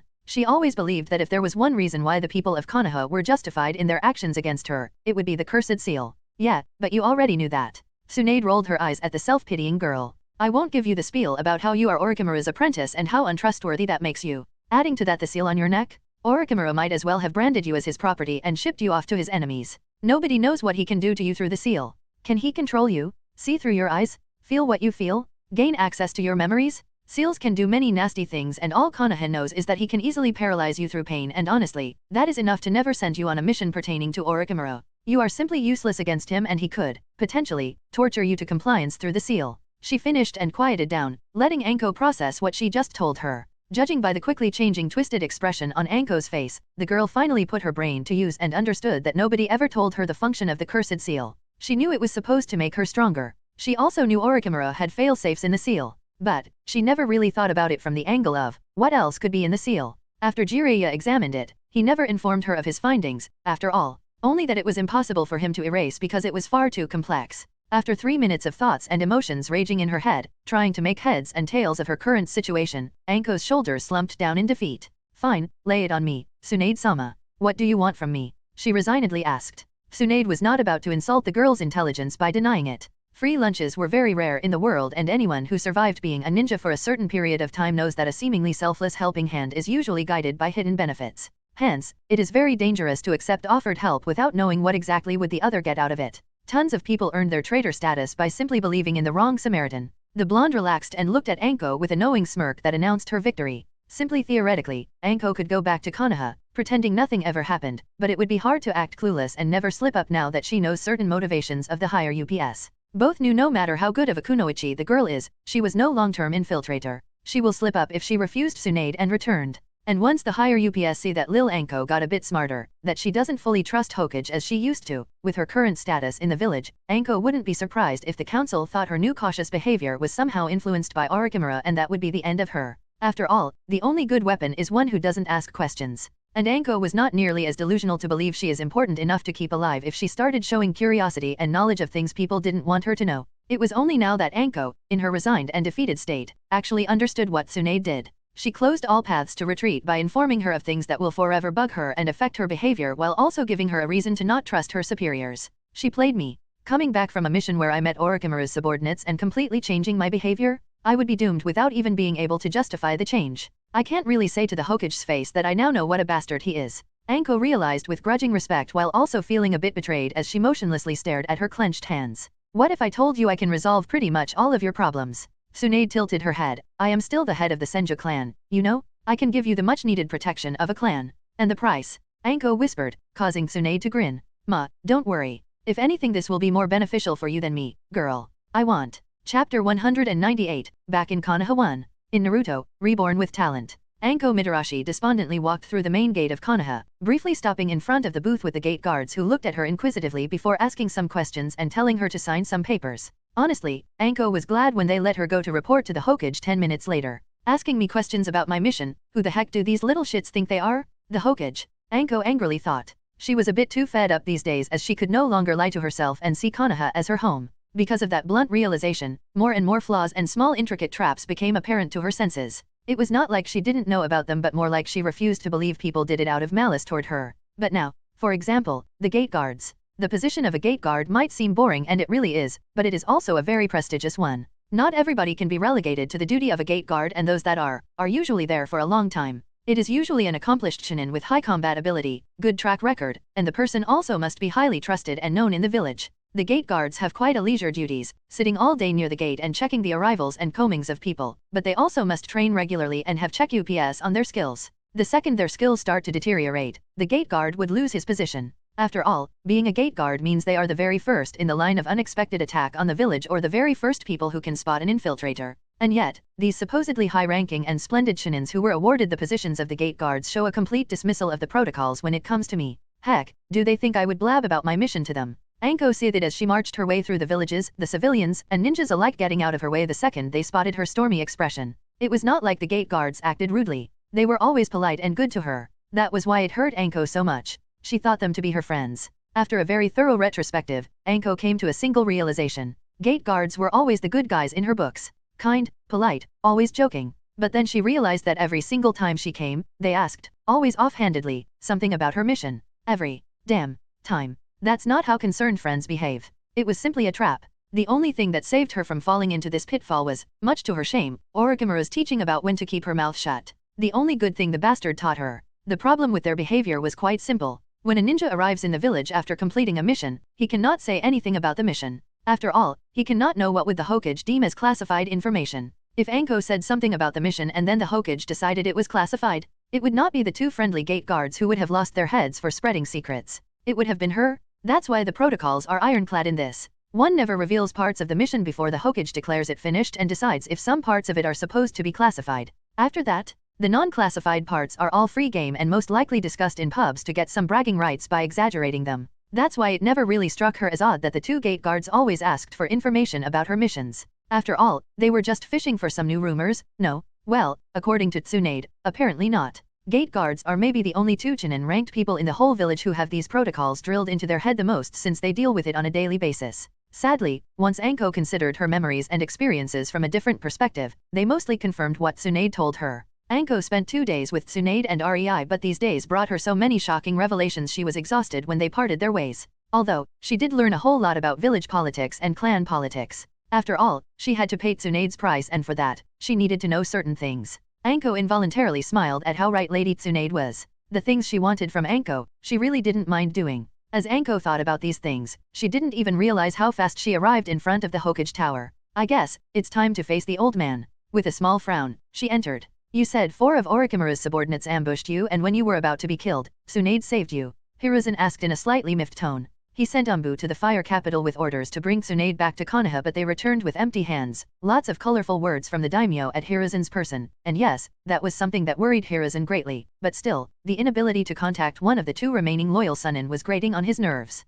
Imagine his surprise when the message from one of the daimyo's guards, saying that Tsunade attended the daimyo's birthday party, reached him. Worse yet, she was married to a foreigner? His heart almost stopped there and then after reading it. Hiruzen needed 20 minutes to calm his erratic breathing, which almost killed him through the sheer blood pressure. The only good thing about it was that Tsunade was barren, hence no new senju would be coming out of her. Still, the problem of her husband inheriting the properties of the Senju clan after her death was an apocalyptic threat to Konoha. After all, the Senju clan owned all of the lands on which the village stood, and having it in the hands of a foreigner. Hiruzen shuddered at the implications while assassination plans started forming in his head. The foreigner would simply have to go. For the will of fire. Yes. Anko politely nodded, enjoying the distraught expression of the Hokage. Then why did you not bring Tsunade back to the village, Anko? Hiruzen asked, only barely managing to keep most of his frustration out of his tone. With all respect, I don't think I could have beaten Lady Tsunade. Anko shrugged. Even the Hokage could not punish her for that. She never received orders to apprehend Tsunade, after all. Hiruzen clearly knew that as his frown turned sour, partly at her uncaring answer, and partly at how disobedient Anko acted.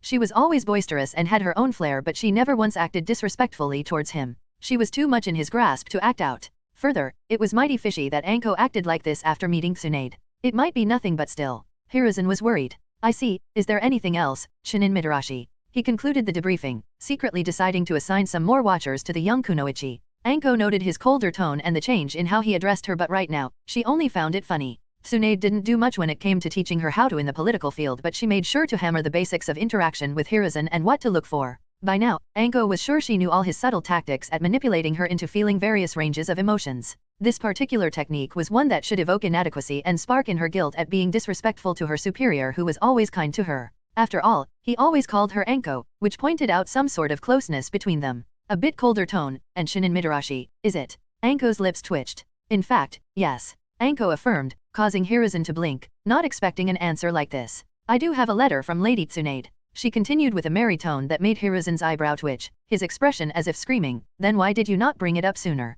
Anko simply shrugged and slowly walked towards Hokage's table before putting the letter on it and stepping back. It wouldn't do to make quick movements. Not with her reputation in the village. Not with 4 umbu on the ceiling. As Hokage reached towards the letter with a hopeful expression, no doubt wishing Tsunade would visit the village soon, Anko couldn't help but inwardly laugh her ass off. She knew what the letter said. After all, it was the payment Tsunade promised Anko. Oh, I can't wait to see the hope on his mug turn into stunned disbelief. Chapter 199, A Letter for Hiruzen. In Naruto, Reborn with Talent. Anko watched the Hokage with bated breath as his eyebrows furrowed in worry at the first sign of the Senju clan insignia on the letter. Outwardly, she was as cool as cucumber, completely impassive with a mild but restrained curiosity showing in her eyes. Exactly as an obedient ninja should look in front of his Hokage whom he handed a secret missive. Inwardly, Anko was almost jumping from the sheer anticipation of Hiruzen's reaction. She was also very worried too. Tsunade warned Anko that she would have quite a few problems in the immediate future. Thankfully, she also gave her the necessary tools to mitigate most of it.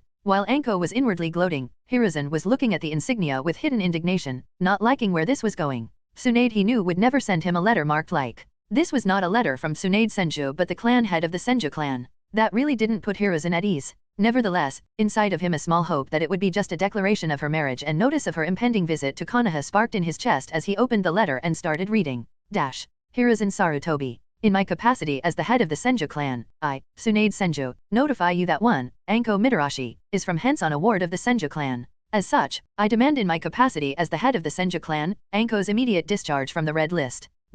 Reading that, Hiruzen's stomach sank. He gave a tentative glance at Anko, noticing her dispassionate visage, and inwardly sighed, realizing she most likely already knew. As if acting clueless could fool him. He started reading again.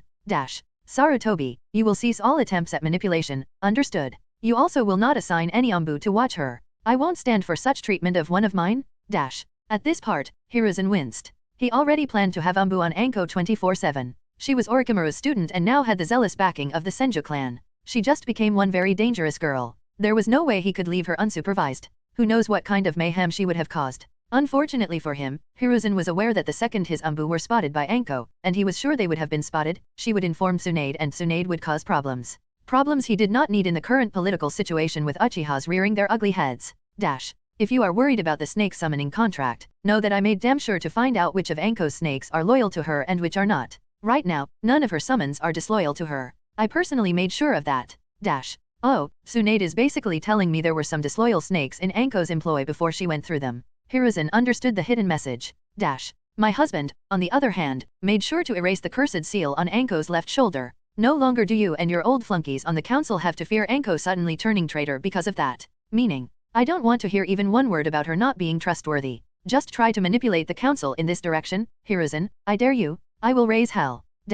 And just like that, all plans of discrediting the new ward of the Senju clan crashed in front of Hiruzen's eyes. So far, Hiruzen wasn't worried. Sure, Anko gained some political clout. She also gained a reason to distrust him, and she would most likely ever so slightly slip his manipulations. But he always had the option of citing her cursed seal to get her in line. Now though, Hiruzen's eyes snapped at Anko's left shoulder, making her instantly aware of which part of the letter he was currently at. She really couldn't help but give him a genuine smile and enjoy as he winced. Tsunade told her that even Danzo would most likely lay off her case now that there was no possibly mind-controlling seal on her. That day, Rei truly became one of Anko's heroes and her loyalty became ironclad, if not very well hidden fanatical one. After all, he pulled a piece of Orochimaru's soul out of her? Anko was still shuddering at that thought. Hiruzen, with his plans regarding Anko now completely ruined, continued to read, somewhat miffed but still mostly okay. After all, Anko was still not all that important in the grand scheme of things. Sure, she could make some waves in the village now, but he decided to let Tsunade have her way. It would be infinitely worse if the waves came from the head of the Senju clan rather than an unimportant ward of the said clan.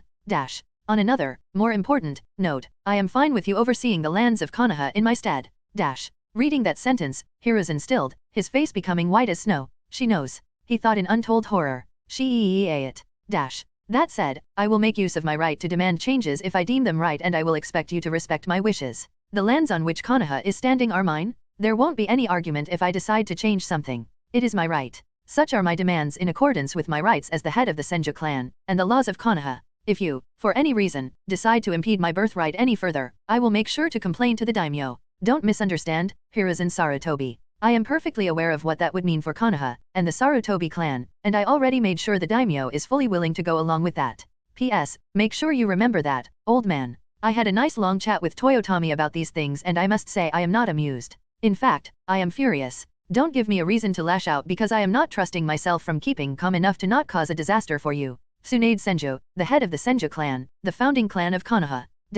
Hiruzen gazed at the letter with unblinking, empty eyes, not knowing if he should be glad or worried. On one hand, Tsunade gave him permission to oversee the lands of Konoha, meaning she was not really interested in them. On another, he was regaled to a glorified manager for her. Arguably, he was always that, but now he had somebody looking over his shoulder. The real problem was the threat Tsunade used and that she didn't mention only him but also the Sarutobi clan. Hiruzen could already see it. A dispute between him, the Hokage who got the village through 2 shinobi wars, and the Senju clan backed by the daimyo. It would simply cause a civil war as people would start taking sides. For one, Hiruzen had no illusions about whose side would Danzo join. And there were many clans who didn't exactly trust him. Heck, even Uchihas would most likely join the Senju clan if it came to that.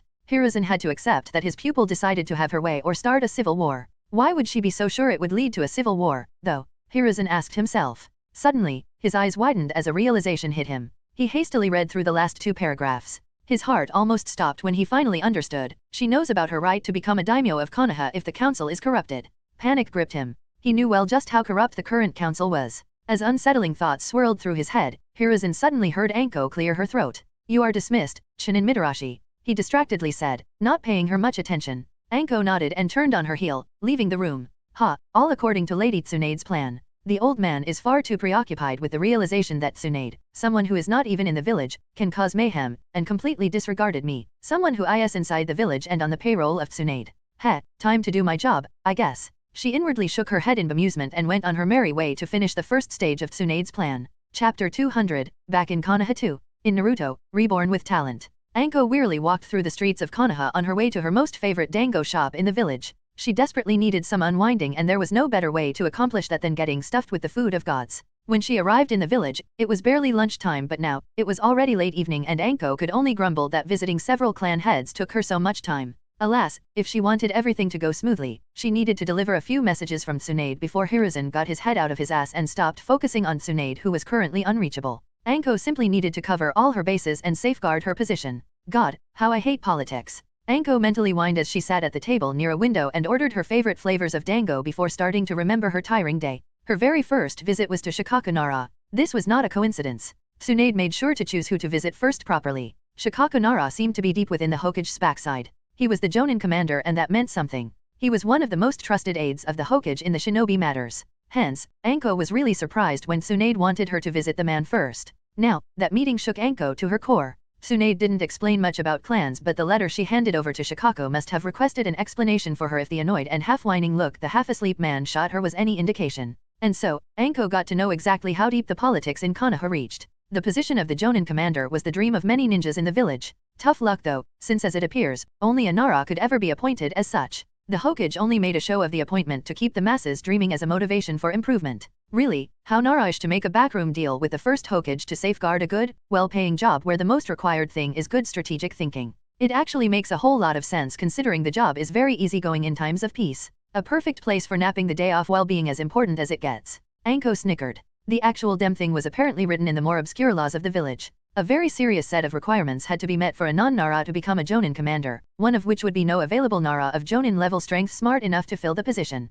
Hence, no matter what Hiruzen did, he had to appoint Shikaku into the position, and thus, being a Jonin commander didn't really show that the Hokage trusted you. Apparently, that was the whole reason why Danzo didn't get the job. Because of these backroom deals with Hashirama Senjo, however, the Nara clan was an ally of the Senjo clan. The clan head of the Senjo clan requested the Nara clan to support Anko. Shikaku simply had to do so to honor the alliance. A good thing that Naras didn't bother with politics beyond what was necessary because they found them boring. The danger of being backstabbed by a Nara or them not honoring an alliance was almost nil. With the Nara clan on board, Anko had an easy time persuading the Akimichi clan. If instant agreement the second they got to know the stance of the Nara clan, and an invitation to dinner could even be called persuading. Anko had to shake her head in amusement at the Akimichi clan. Maybe if she pulled her head out of her ass when she was younger and approached one of these big-boned people instead of feeling pity for herself, she would actually find real friends. The Yamanaka clan head also easily agreed to give his support to her. Not like the man had any other choice, since both the Akimichi and Nara clans already made their stance clear. The Yamanakas were the most neutral clan in the list of people Anko had to approach, but Tsunade showed her cunning by ordering Anko to deal with Naras and Akimichis first. Now, if Inoichi did something different, it could potentially make his clan stand against his longtime allies in the village, which wouldn't be good for him or the clan. Neutral or not, his side was chosen for him before Anko even knocked on his door. And that led Anko's mind to reminisce about her last visit. The Hyuga clan. Yes, much to her eternal horror, it was these white-eyed assholes who were the closest supporters of the Senju clan. Or, at the very least, who had to lose the most if they didn't support the Senju clan. Apparently, the Hyuga clan businesses were very dependent on the Senju clan businesses. In short, the Hyuga clan patriarch looked almost constipated after Tsunade pulled this card on him. Knowing how legendary their arguments in the council room were during the Third Ninja War, Anko could see that the man didn't expect Tsunade to know about how much influence she had over him and his clan. After all, even if the Senju clan owned the businesses supporting their own, Tsunade did not attend to the day-to-day matters and never showed any knowledge or interest in them. At best, she received her cut and let the businesses run themselves. Anko could see the gears in Hayashi's head running and the utter bewilderment that Tsunade actually knew something about her family finances other than spending the seemingly unending supply of money flowing into her family accounts. The man sat motionless opposite Anko, staring in shock at the letter from Tsunade for 10 whole minutes after reading it. Naturally, it wouldn't do for assholes to deal with easy problems the easy way. Even someone like Anko, someone hopeless in economy and running of a clan, knew the Hyugas had no other choice than to give their full support behind Tsunade on her whim. The second Hayashi spotted the special seal of the Senju clan head on the letter, it was as good as an order from Tsunade, someone who could ruin many of their businesses. It wasn't even that Tsunade asked much of the Hyuga clan, just show of support which would essentially cost them nothing. So, what did the cold-faced bastard do? He naturally called a meeting of elders and dragged Anko straight into it? An issue that could be resolved in 20 minutes tops, and that was when Anko accounted for Hayashi's 10 minutes long shocked state, was now stretched to 3 hours of debating between elderly men. Yeah, Anko had had enough of living by the time she left the Hyuga compound with a ringing headache. Is it any wonder she needed her daily dose of dango thrice over after such a nightmare? Worse yet, I will have to babysit the white-eyed princess for their support? How the heck did that happen? Shit, Lady Tsunade will be so disappointed in me for letting them have their way and get compensation for her demands. Anko mentally whined. She knew that promising something in return for their support would show weakness they would no doubt try to exploit later, but she was just so damn tired of all the pointless talking. In hindsight, she fell right into that trap. She should have refused to attend and demanded an answer from Hayashi. Even giving him time to consider it would be a nice power move, showing she had everything under control. It wasn't like the Hyuga clan could refuse. But no, she just had to do the stupid thing and let them challenge her patience. A battle she disgracefully lost and promised to train young Hinata in return for their support. It was then that a commotion outside the dango shop caught Anko's attention. Naruto Uzumaki was sitting on the ground with an angry shopkeeper hurling insults at the boy before huffily turning on his heel and stomping his way back to his shop. Shrugging, Anko started tiredly munching on her dango without any real excitement. The brat endured years of ridicule, he can endure 2 more days.